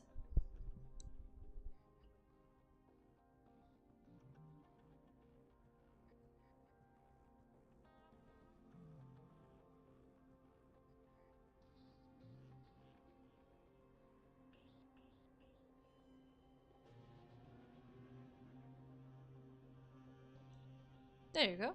And we are ready. As a reminder, the final is a best of 5. So get ready for at least 3 games of this best of 5.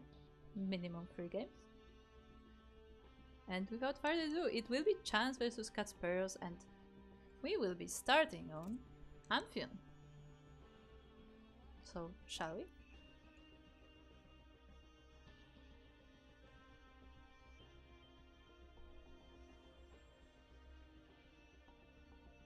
Game, you're ruining my timing.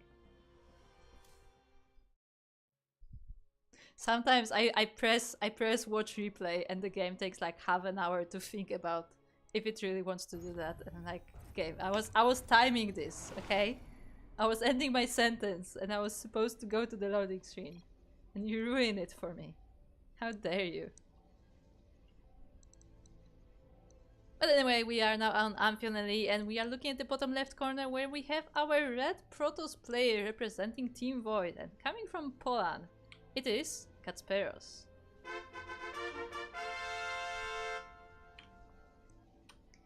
And across the map at the top we have our blue Zerg player from Australia representing OJKO. It is Chance.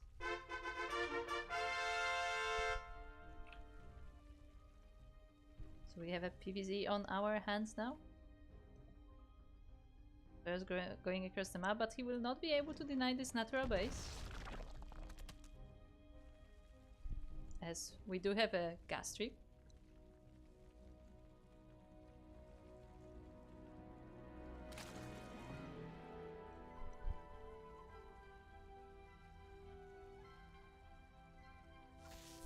Oh, actually, Drone decides to fight this probe. A bit brave and a bit dangerous, as drones are not quite as sturdy as probes are.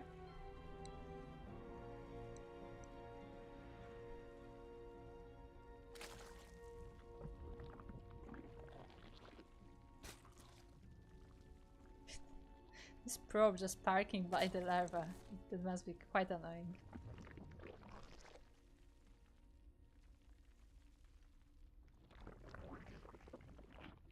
Anyway, at the same time, Katsperos is also expanding, also taking his natural base. He doesn't really have to be afraid about this part of the map for now, as there are no Reapers coming, so yes, he only focuses on walling more or less the main ramp.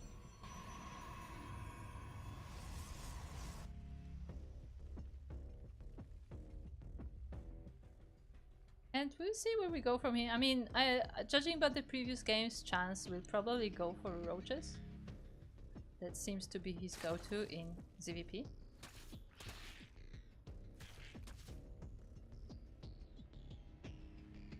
Katsperos, meanwhile, I don't think we have seen him in PvZ today. I can't quite remember, but it looks like once again we will be going for a Stargate.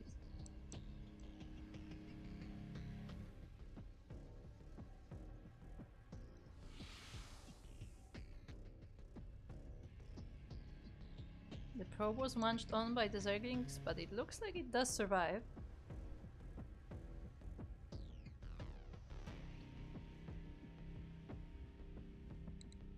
So I just realized this pool is very windy. Some very intense water going on there. So the probe is finally being dealt with.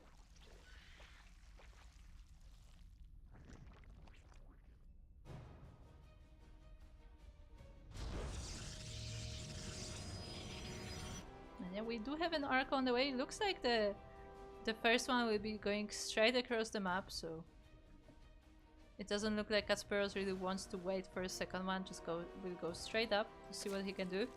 But once again, we did talk about this in the previous matches, that Chance is generally a player who does prepare for this. He does get sports. So I don't think he will be too surprised. There is an Overlord in the dead space as well. That said, the Adept seems to have been able to sneak in, and 3 drones already going down with 2 Adepts. This is really scary, and the Zerglings, even though the Zerglings are right on top of them, they're not able to kill them in time. 5 drones going down is definitely painful, and now the Oracle comes in.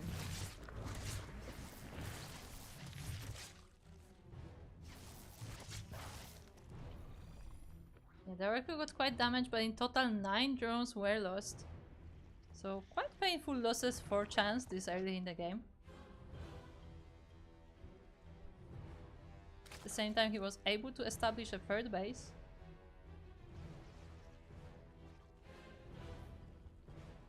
But so was Katsperos actually. Katsperos just starting his 3rd base right now as well. That's, you know, quite early by comparison. That's, the Protoss is almost catching up to Zerg in the bases.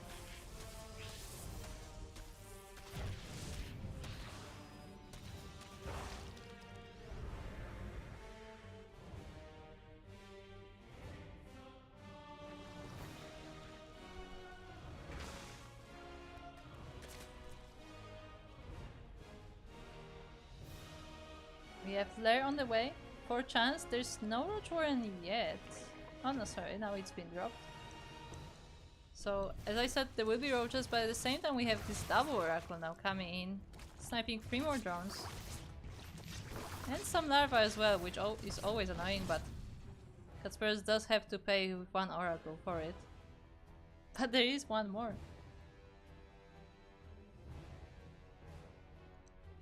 So it looks like those 2 Oracles will be lurking about, waiting for their moment.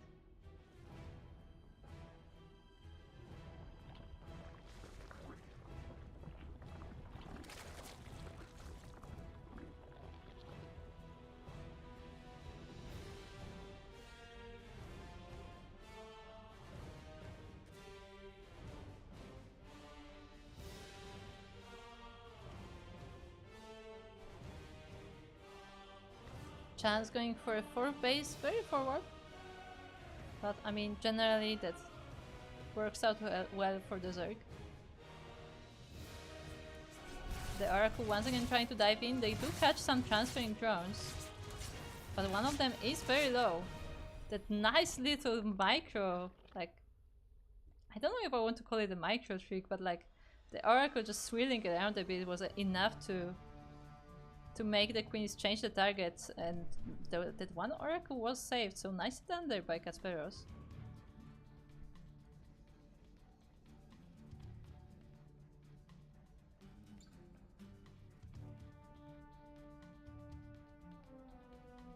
They're being sharking around, looking for some damage, maybe catching some stray units. Maybe waiting for the time that Katsperos does move out.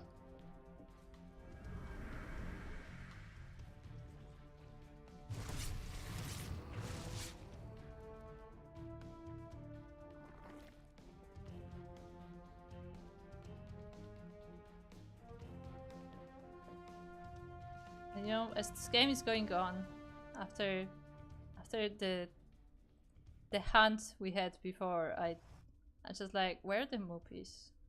I need to know where the Moopies are. Where are they? They're nowhere to be found. Do you mean there's a map without Moopies? Is that possible? Is that legal? Anyway, the Zerglings are now running into this new base of Katsperos, but they are met with the Zealots. And the run by does not take much of an effect, unfortunately, for Chance. At the same time, Katsperos is working on Colossus. And we have a small force from the Protoss coming in here, doing some damage to the forward base. Oh, the Oracles are actually sniping the Ravagers, definitely a nice use for them.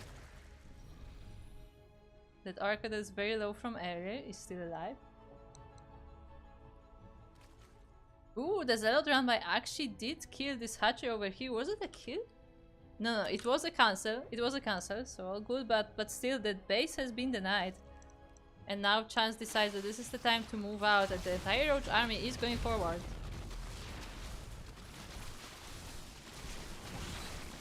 Zealots are here to respond. We have storms as well, but I don't know how much Roaches care about storms. The Ravagers definitely do though.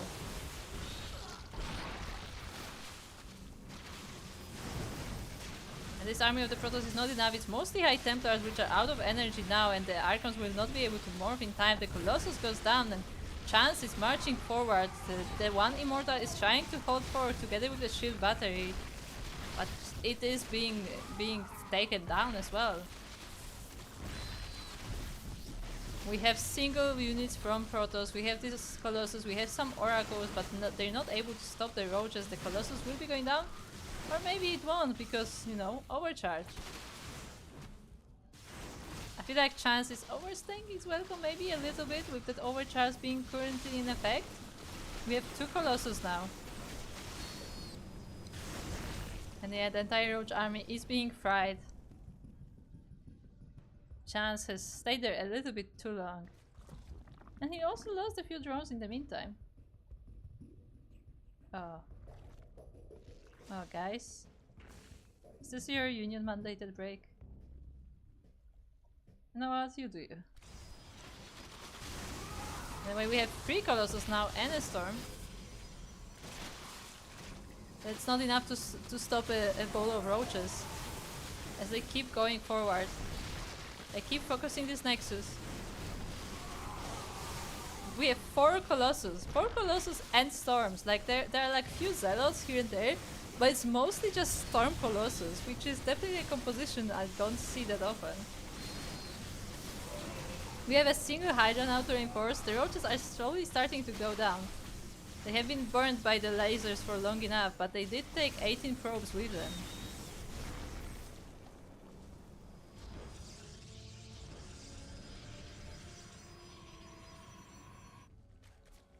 Meanwhile, we are once again mining, so all good.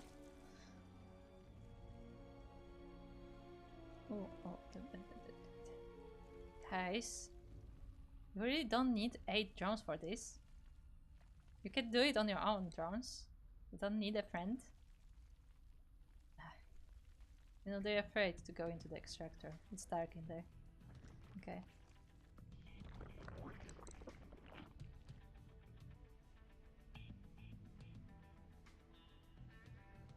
We have another Nexus for Catsperos. Chance is meanwhile rebuilding that hatchery that was sniped by the Zealots earlier. Or forced to cancel, I guess. Can you call it a snipe? Meanwhile, Catsperos finds a neat little spot to warp in some Zealots. We'll take down the Queen from the main base and maybe even some reinforcements.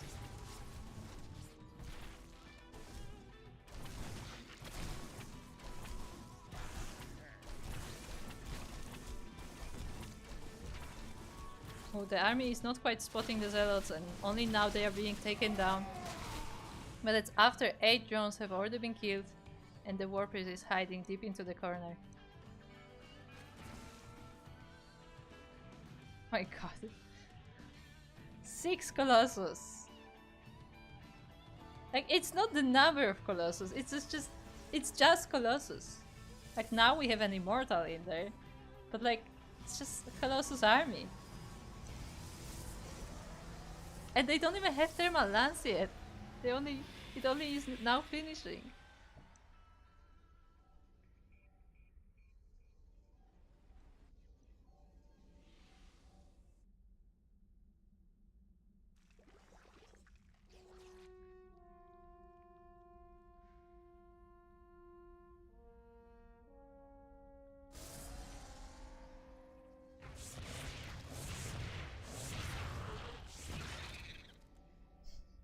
The changing immediately spotted.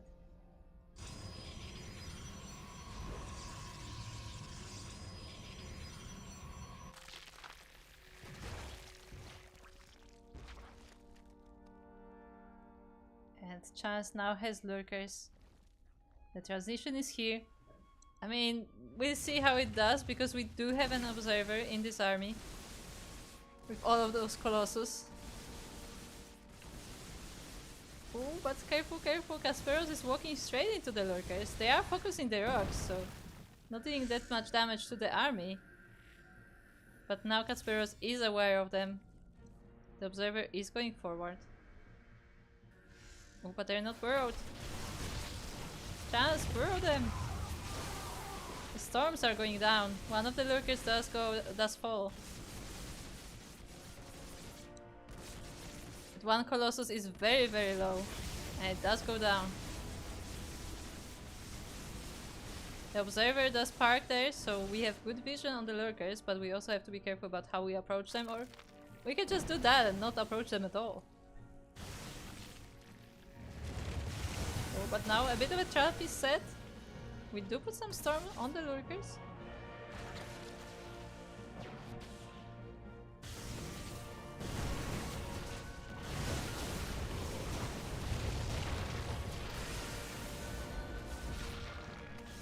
Both our players are dancing around, trying to find the best position.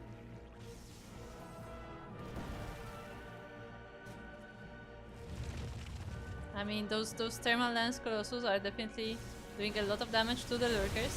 We have the storm as well to deal with them.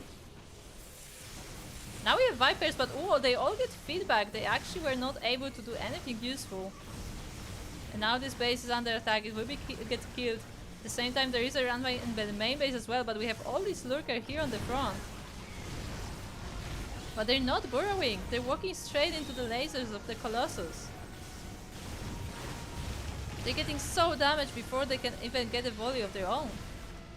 The Viper once again tried to approach, but they get immediately feedback. Oh, this one high Templar. Oh. But yeah, the army gets recalled. At the same time, we have these DTs and Zealots in the main base, slowly dealing a lot of damage to Chance, and GG has to be called. Kasperos will be taking game number 1.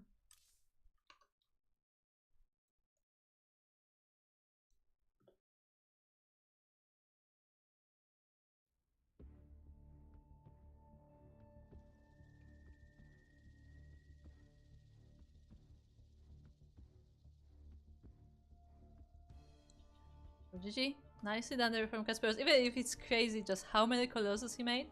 But clearly that has worked out for him. But very importantly, like, this game could have been over very quickly if not for the fact that Kasperos had really good vision. He was taking care of his observers. One of them almost died, probably to the storms, honestly, not even the Zerg. But he always made sure that he had the vision when he was going around, and that paid off for him. So he will be taking game number 1. And now, let's get ready for game number 2.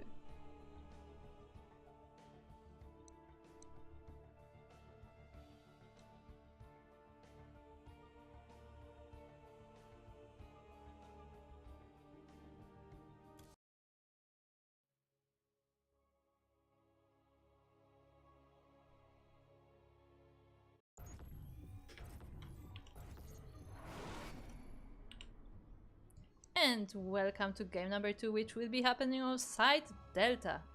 As we are looking at the bottom right corner of the map, where we have the red Protoss player representing Team Void, it is Kasperos.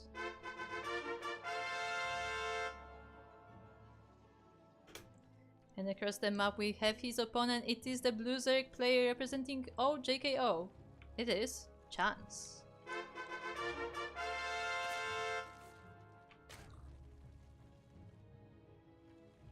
I will say I'm very tempted to just pronounce it like a Polish person, which would be like Ojko. Ojko. Yes, representing Ojko. If somebody knows what the actual name of the clan is, let me know, because I have no way of checking. As again, Chance going for that hatch first. Definitely favoring that opening. Was able to get it just fine without the probe blocking it. Across the map, Kasperos, you know, doing the usual. We'll see if he will be expanding first. I would probably assume he will be expanding before Cybercore.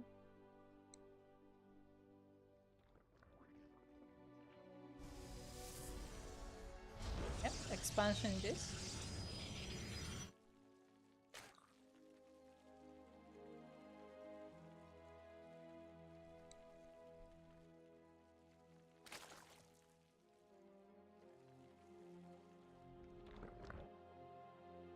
And we'll see what our players will have in store for us this game. Will we once again see those crowds of Colossus? I don't know why, there's something just so funny about making that many Colossus. It's just lasers, you know?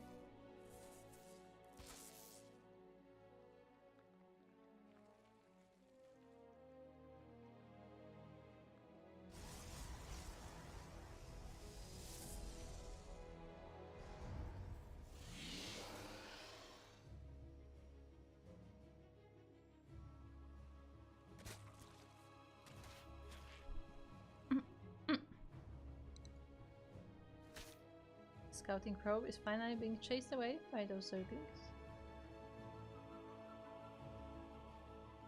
And it's taking a nice little vacation on this beach. We have a third base from the Zerg. Once again, Katsperos going for that Stargate. Is this definitely his favorite opening?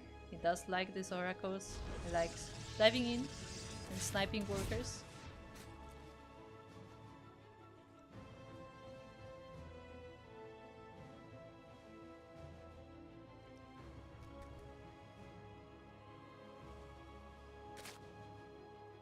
The shades are also going across the map, so we have some adept harassment to coordinate with the oracles, potentially. They will be getting spotted by chance, so he shouldn't be too surprised by them coming.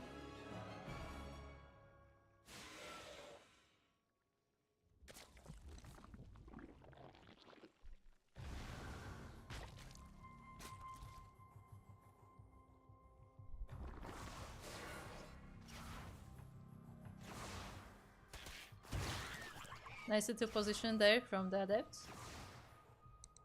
So the Zerglings will not be able to get to them. At the same time, I mean, they probably won't finish the Shachero, but still it is quite annoying as you constantly get the notification and, you know, you have to do something about this.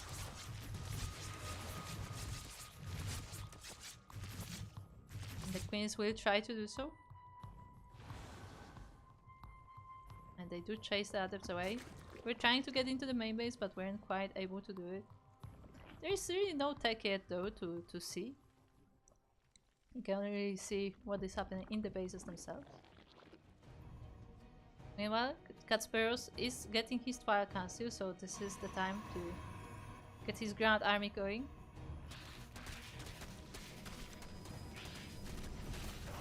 One of the oracles has to stay at home as these Zerglings will be harassing the third base. One of the adepts does go down. At the same time, we have more adepts across the map.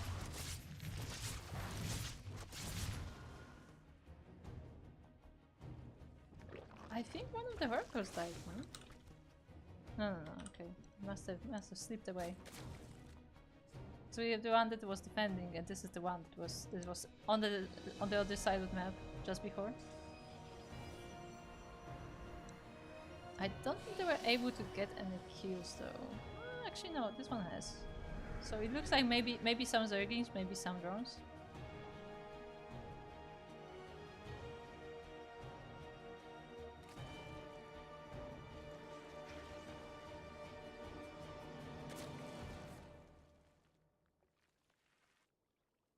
Chance now working on his lair. Same time Katsperos choosing charge first this time.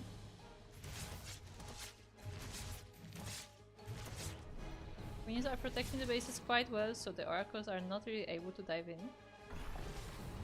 Just getting some revelations.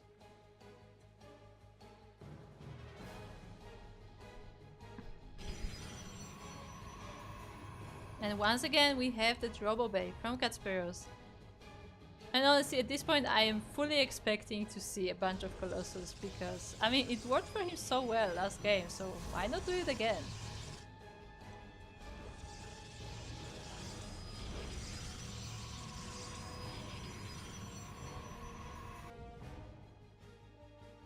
have a Void Ray going around as well, so that will be helpful for sniping overlords. And considering that generally Chance likes to go for roaches, like sniping the overlords is definitely painful as roaches do take a lot of supply.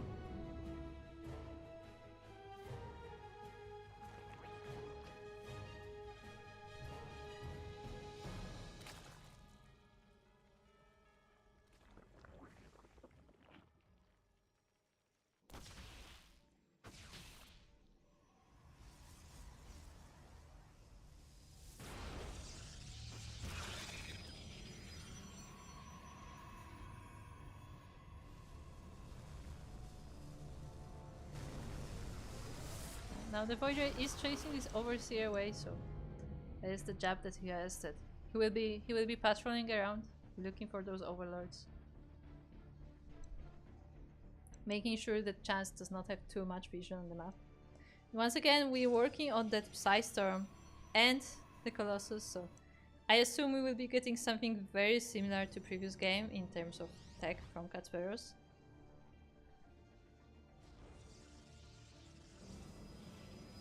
And yeah, the same from Chance. We are going for lurkers just like previous game. So I guess we will have once again a similar clash of strategies, and we'll see which one will emerge victorious this time.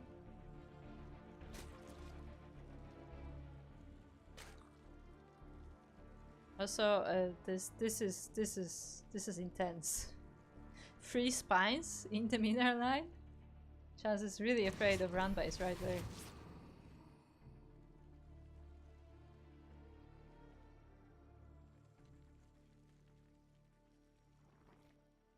Change things OP. Are they though?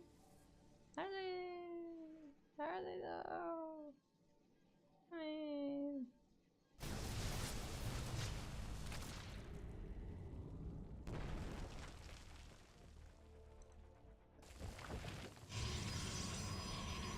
We have yet more bases from both sides really. How many do we have? Zerg is currently on 5 and Protoss is taking their 5th as well. So we have 5 versus 5. More Colossus coming. We have 2 out already. More on the way. Double robo production. Zerglings are being spotted and revealed, so no surprise round by here. There will still be an unsurprise round by. Ooh, the Nexus is getting really low really fast. But in the end, Chance does not commit to that.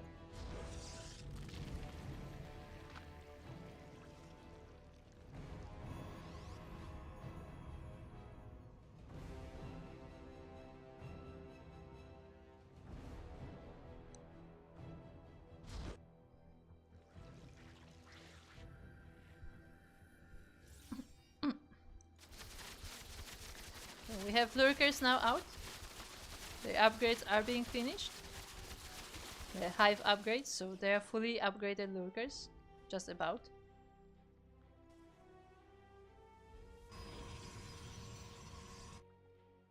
And Chance will try to see if he can get something done. The Zealots are kind of mixing in with the Zerg army, but there is so many charge lots. This storm was not very effective as it did not hit too many lurkers, but it will take down one. And we are morphing in so many more. Oh, they are out in the open. They will be sniped.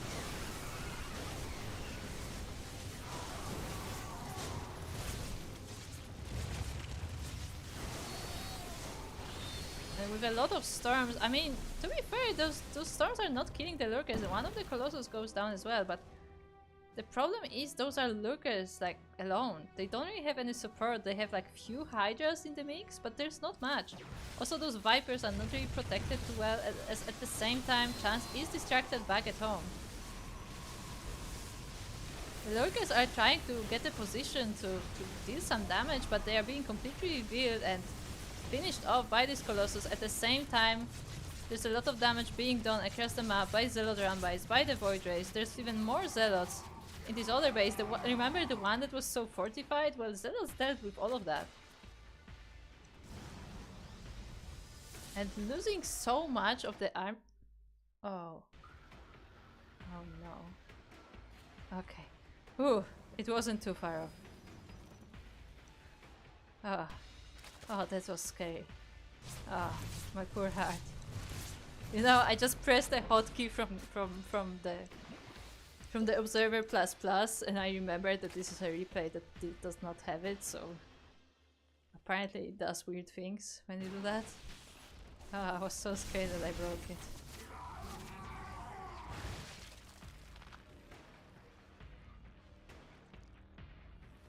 We have more lurkers on the way, but they're walking straight into the fire.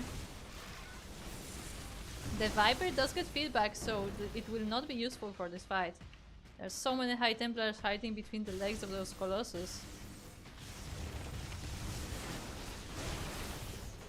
More storms are going down. I mean, this Protoss army does not look that big, so gotta keep that in mind.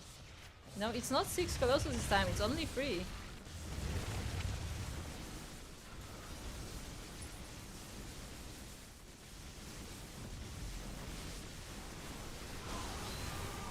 More storms going down, but I mean, Chance has a nice position here, but he is being revealed. 2 more Colossus join the fight, and slowly but surely the lurkers are being killed off.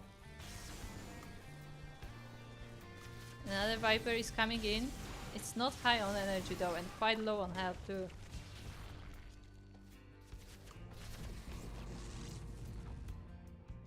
Looks like the Hydra's dealt with the Oracle, but the Oracle is not that important anymore.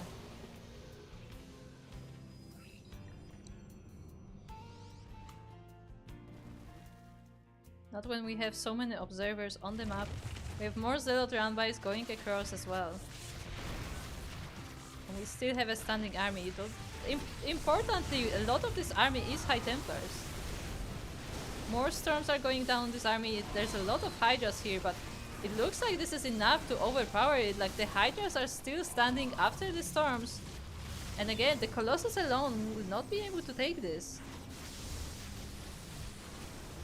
Like, we have all these observers, but there are no more lurkers here. Now the Dark Templars are joining in as well, and that will definitely be helpful as there are no overseers.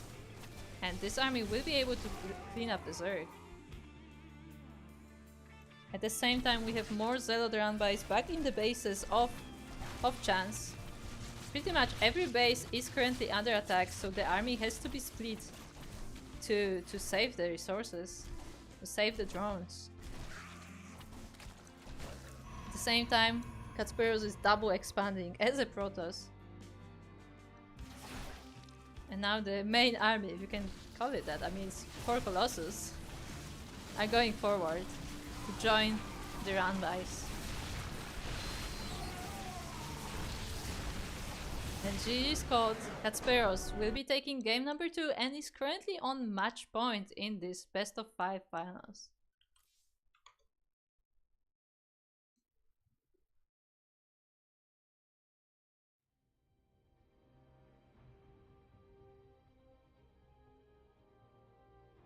So yeah, definitely not as dominant as last game with those Colossus at the end, but like, this was still very nicely done from Kasperos. He makes sure to constantly pressure Chance. He makes sure to constantly send those Zealot roundbys, and you know, even if the main fight may not look as impressive, like back at home, like all those Zealots are dealing damage. Like, that's very important for the reinforcements for the next fight and the next fight, you know? And yeah, with that, Kasperos is on match point, and we are going to game number 3.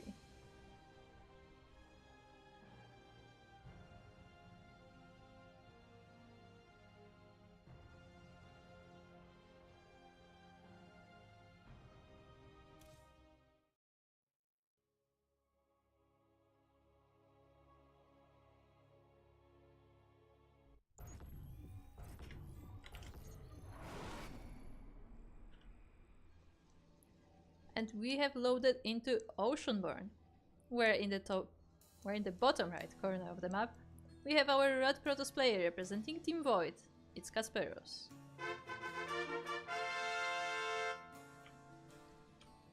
And in the top left corner we have the blue Zerg player representing OJKO.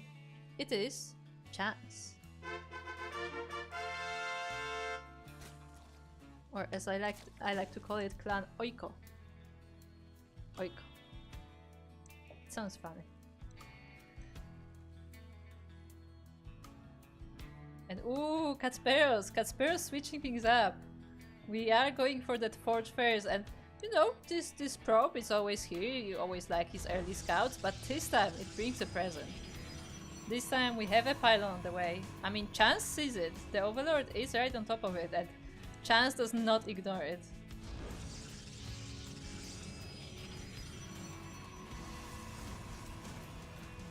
That is a really nice position for Casperos as well, but can he fit the cannon there actually? Yeah, he can, just barely. Very nicely done.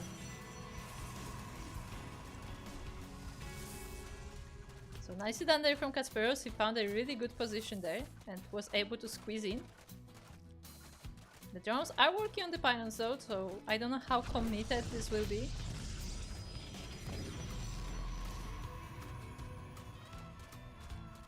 But I mean, at the very least, there's a lot of mining time lost. And ooh, we have 2 probes. This is a very committed cannon rush now. The third base will probably not be able to go up. The cannon is up though, and it is starting to kill workers. I think 3 or 4 did go down. Which is not the worst, but still very painful so early in the game, and the third base will have to be cancelled as well. I mean, it is kind of natural, but you know.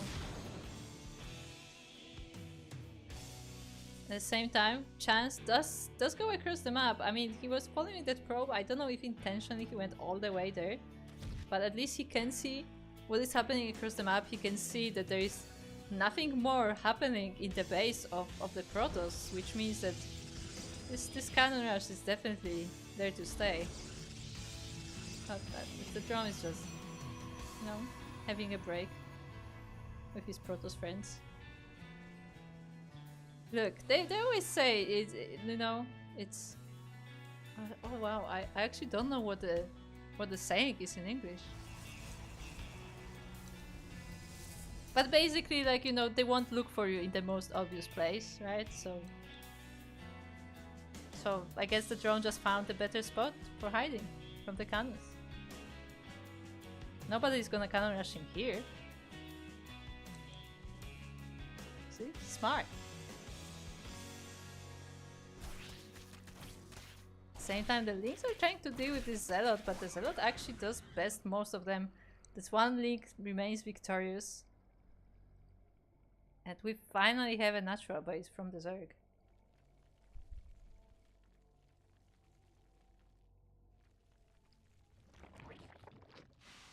I am now very interested in this drone.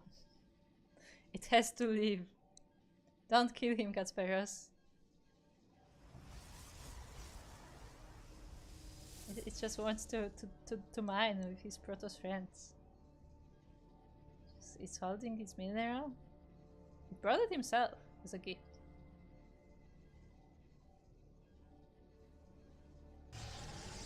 As we are now progressing, we have an adept on the way across the map. Roaches are going across the map as well though.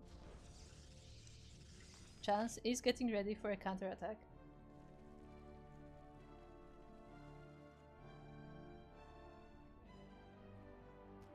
Two adepts are going straight in. There are no defenses here, but they do see the roaches. Quick reaction there from Chance. He decides to just defend with drones to just surround the adepts as he is focusing his army on the front base of the Catsperos. He's focusing on the wall.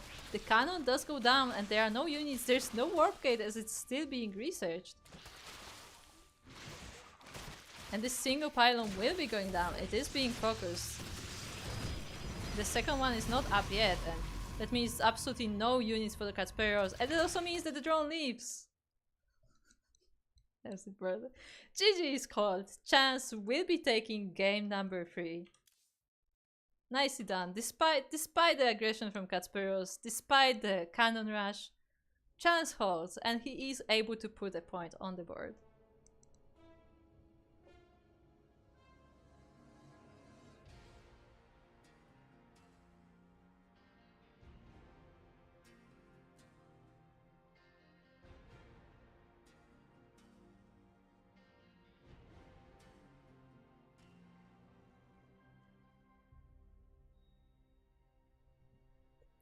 So GG.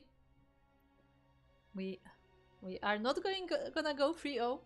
We do have more games to come. But you have to remember that Kasparos is still on match point.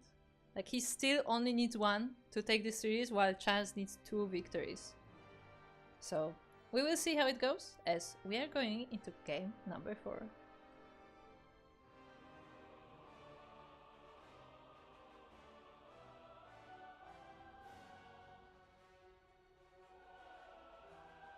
Game is really ruining my timing. I end my sentence as I press the button, and then there's nothing.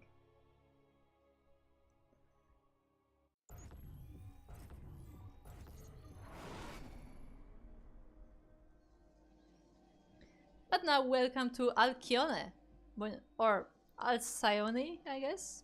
You know, different people, different opinions. But we are now in the top right corner, where we are looking at our red Protoss player representing Team Void. And coming from Poland, it is Kasparos. Meanwhile, across the map we have his opponent. It is from Australia, representing Oiko, or JKO. It is Chance.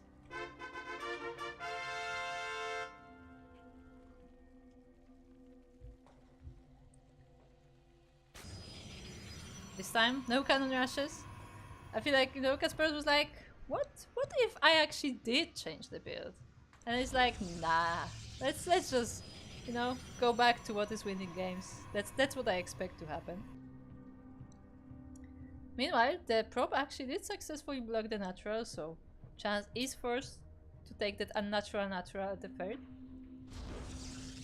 Ooh, and once again, Kasparos is playing that mind game. He is putting that pylon down, hoping for Chance to react. But Chance is calling his bluff. He's not reacting whatsoever, he's just going along with his build. And Chance guesses correctly.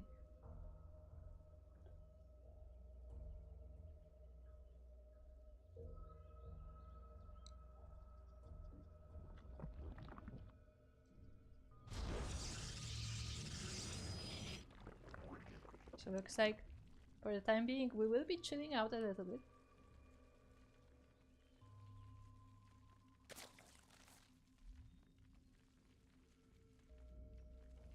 Both players will be just progressing with the build orders.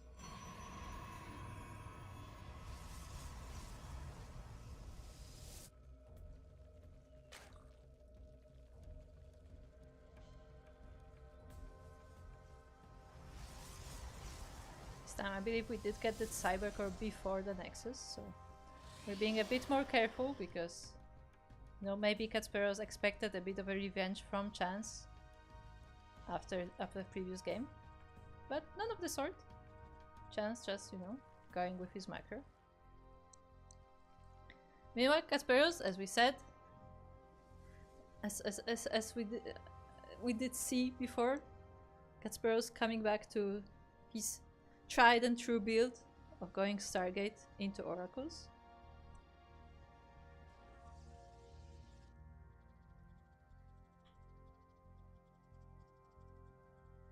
Ah, symmetry.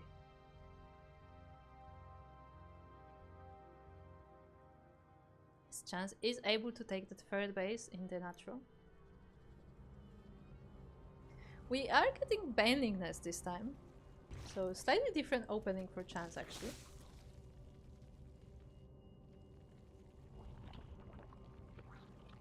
I mean, Banelings can be helpful versus Zealots and Adepts, so it is definitely an option. And as we saw in the previous games, I mean, Kasparos definitely likes to send those Zealot run-bys, so having a few Banelings there may be useful. As Adepts actually have to shade away and even get recalled without getting any damage done across the map. Looks like Chance is committing to a lot of Zerging. In fact, like this is not just a lot of links for defense. This is a straight up Bane Bust.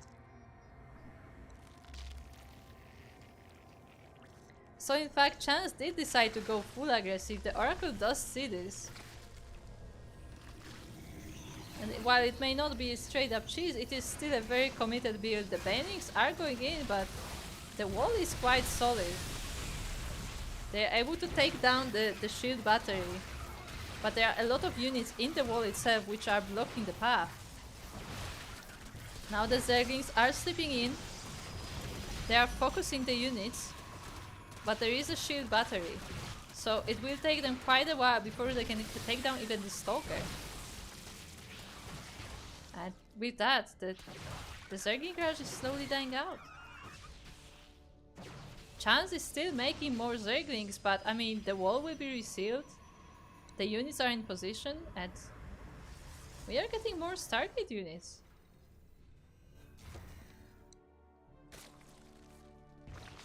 And Chance is not letting go. That third base we saw, no drones on it. It's completely empty. It's just for production. I mean, even the second base has 3 drones on it.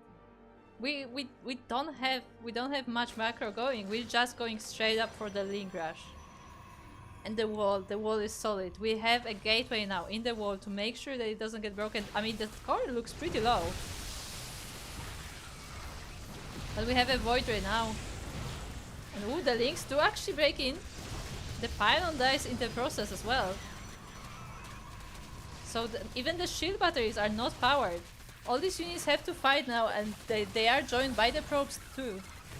More Zerglings are streaming in, more are still in production, but the ones that did get in are dying. That Cybercore is so low.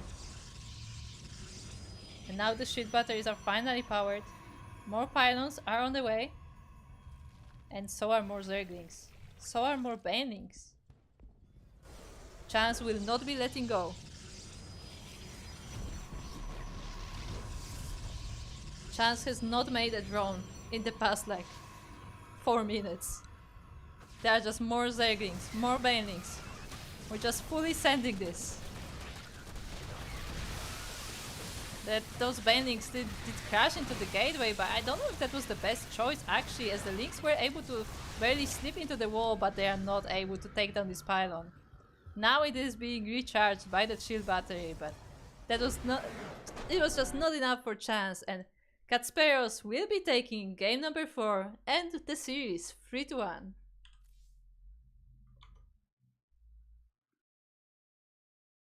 Hold on.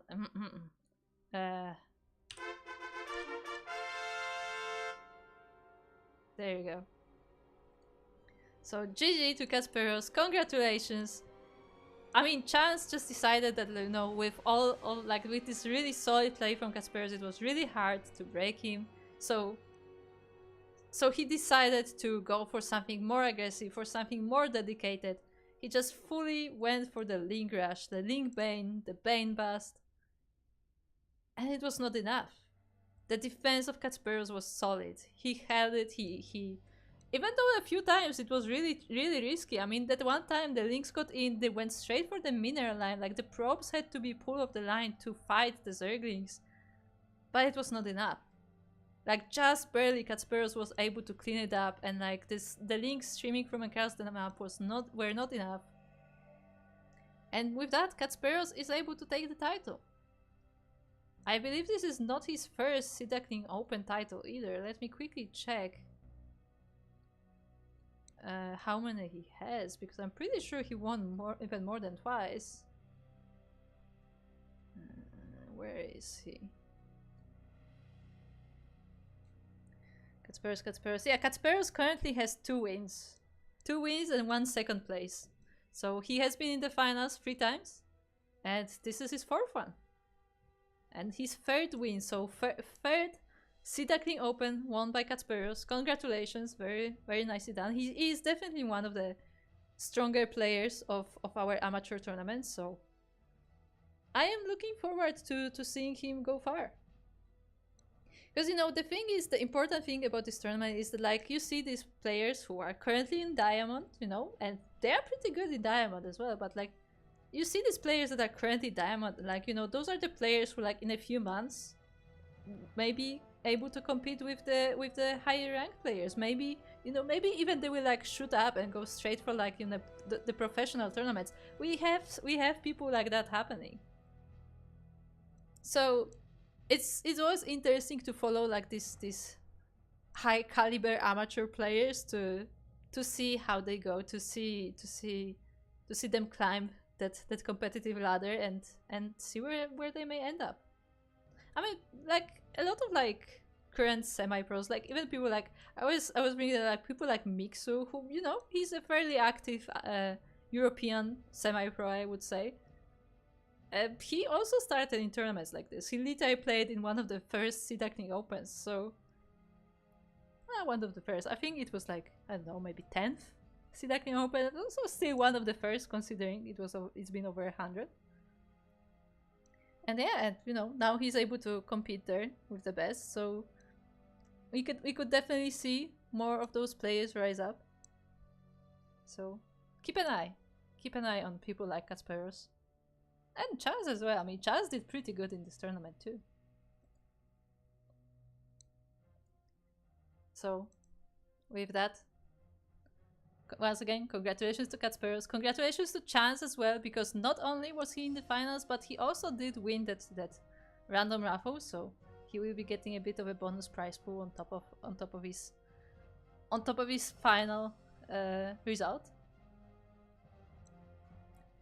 And if you enjoyed what you've seen here, if you enjoyed this tournament, if you also think that it's great to support these amateur players, then make sure to check out our Patreon. I mean, the way all of these tournaments are supported, the way all of these tournaments that we run are funded is through Patreon. So if you have some change to spare, then feel free to check it out. I mean, you don't have to like, you know, donate $50 a month. Like $1 is enough if you have it. If you don't have it, that's also perfectly fine. Just watching the channel is enough. I mean, you know, the more eyes we have on these tournaments, the better they may be, the better are the chances that they may grow in the future. So even just watching the channel is already helping us a lot. But if you do have some spare change, then feel free to check out our Patreon. You can also, of course, subscribe on Twitch or become a member on YouTube.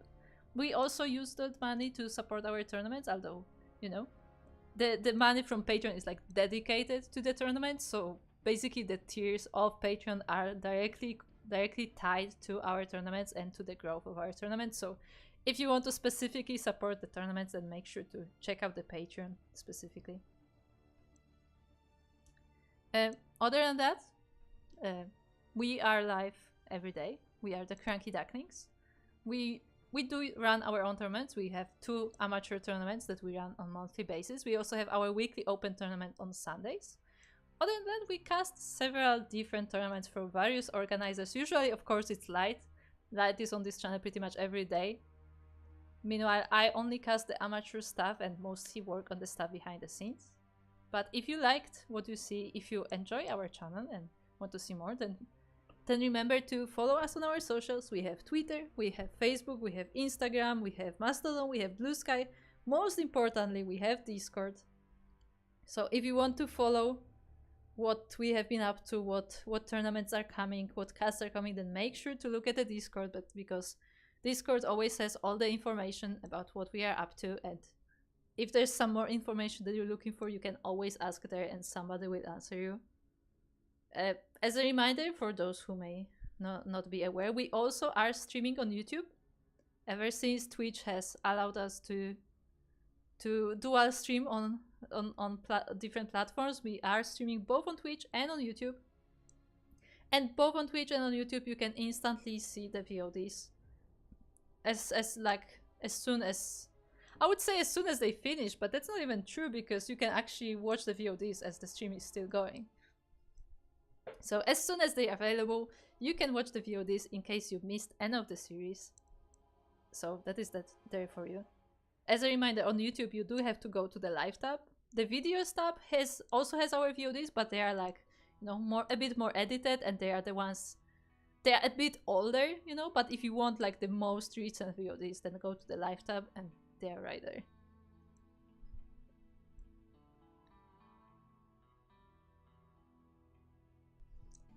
Other than that, I have been Kur. If you want to follow me, more of me personally, then make sure to check out twitch.tv/16squadsanseki or YouTube at 16squadsanseki, where I may or may not stream in the future. We will see how things go.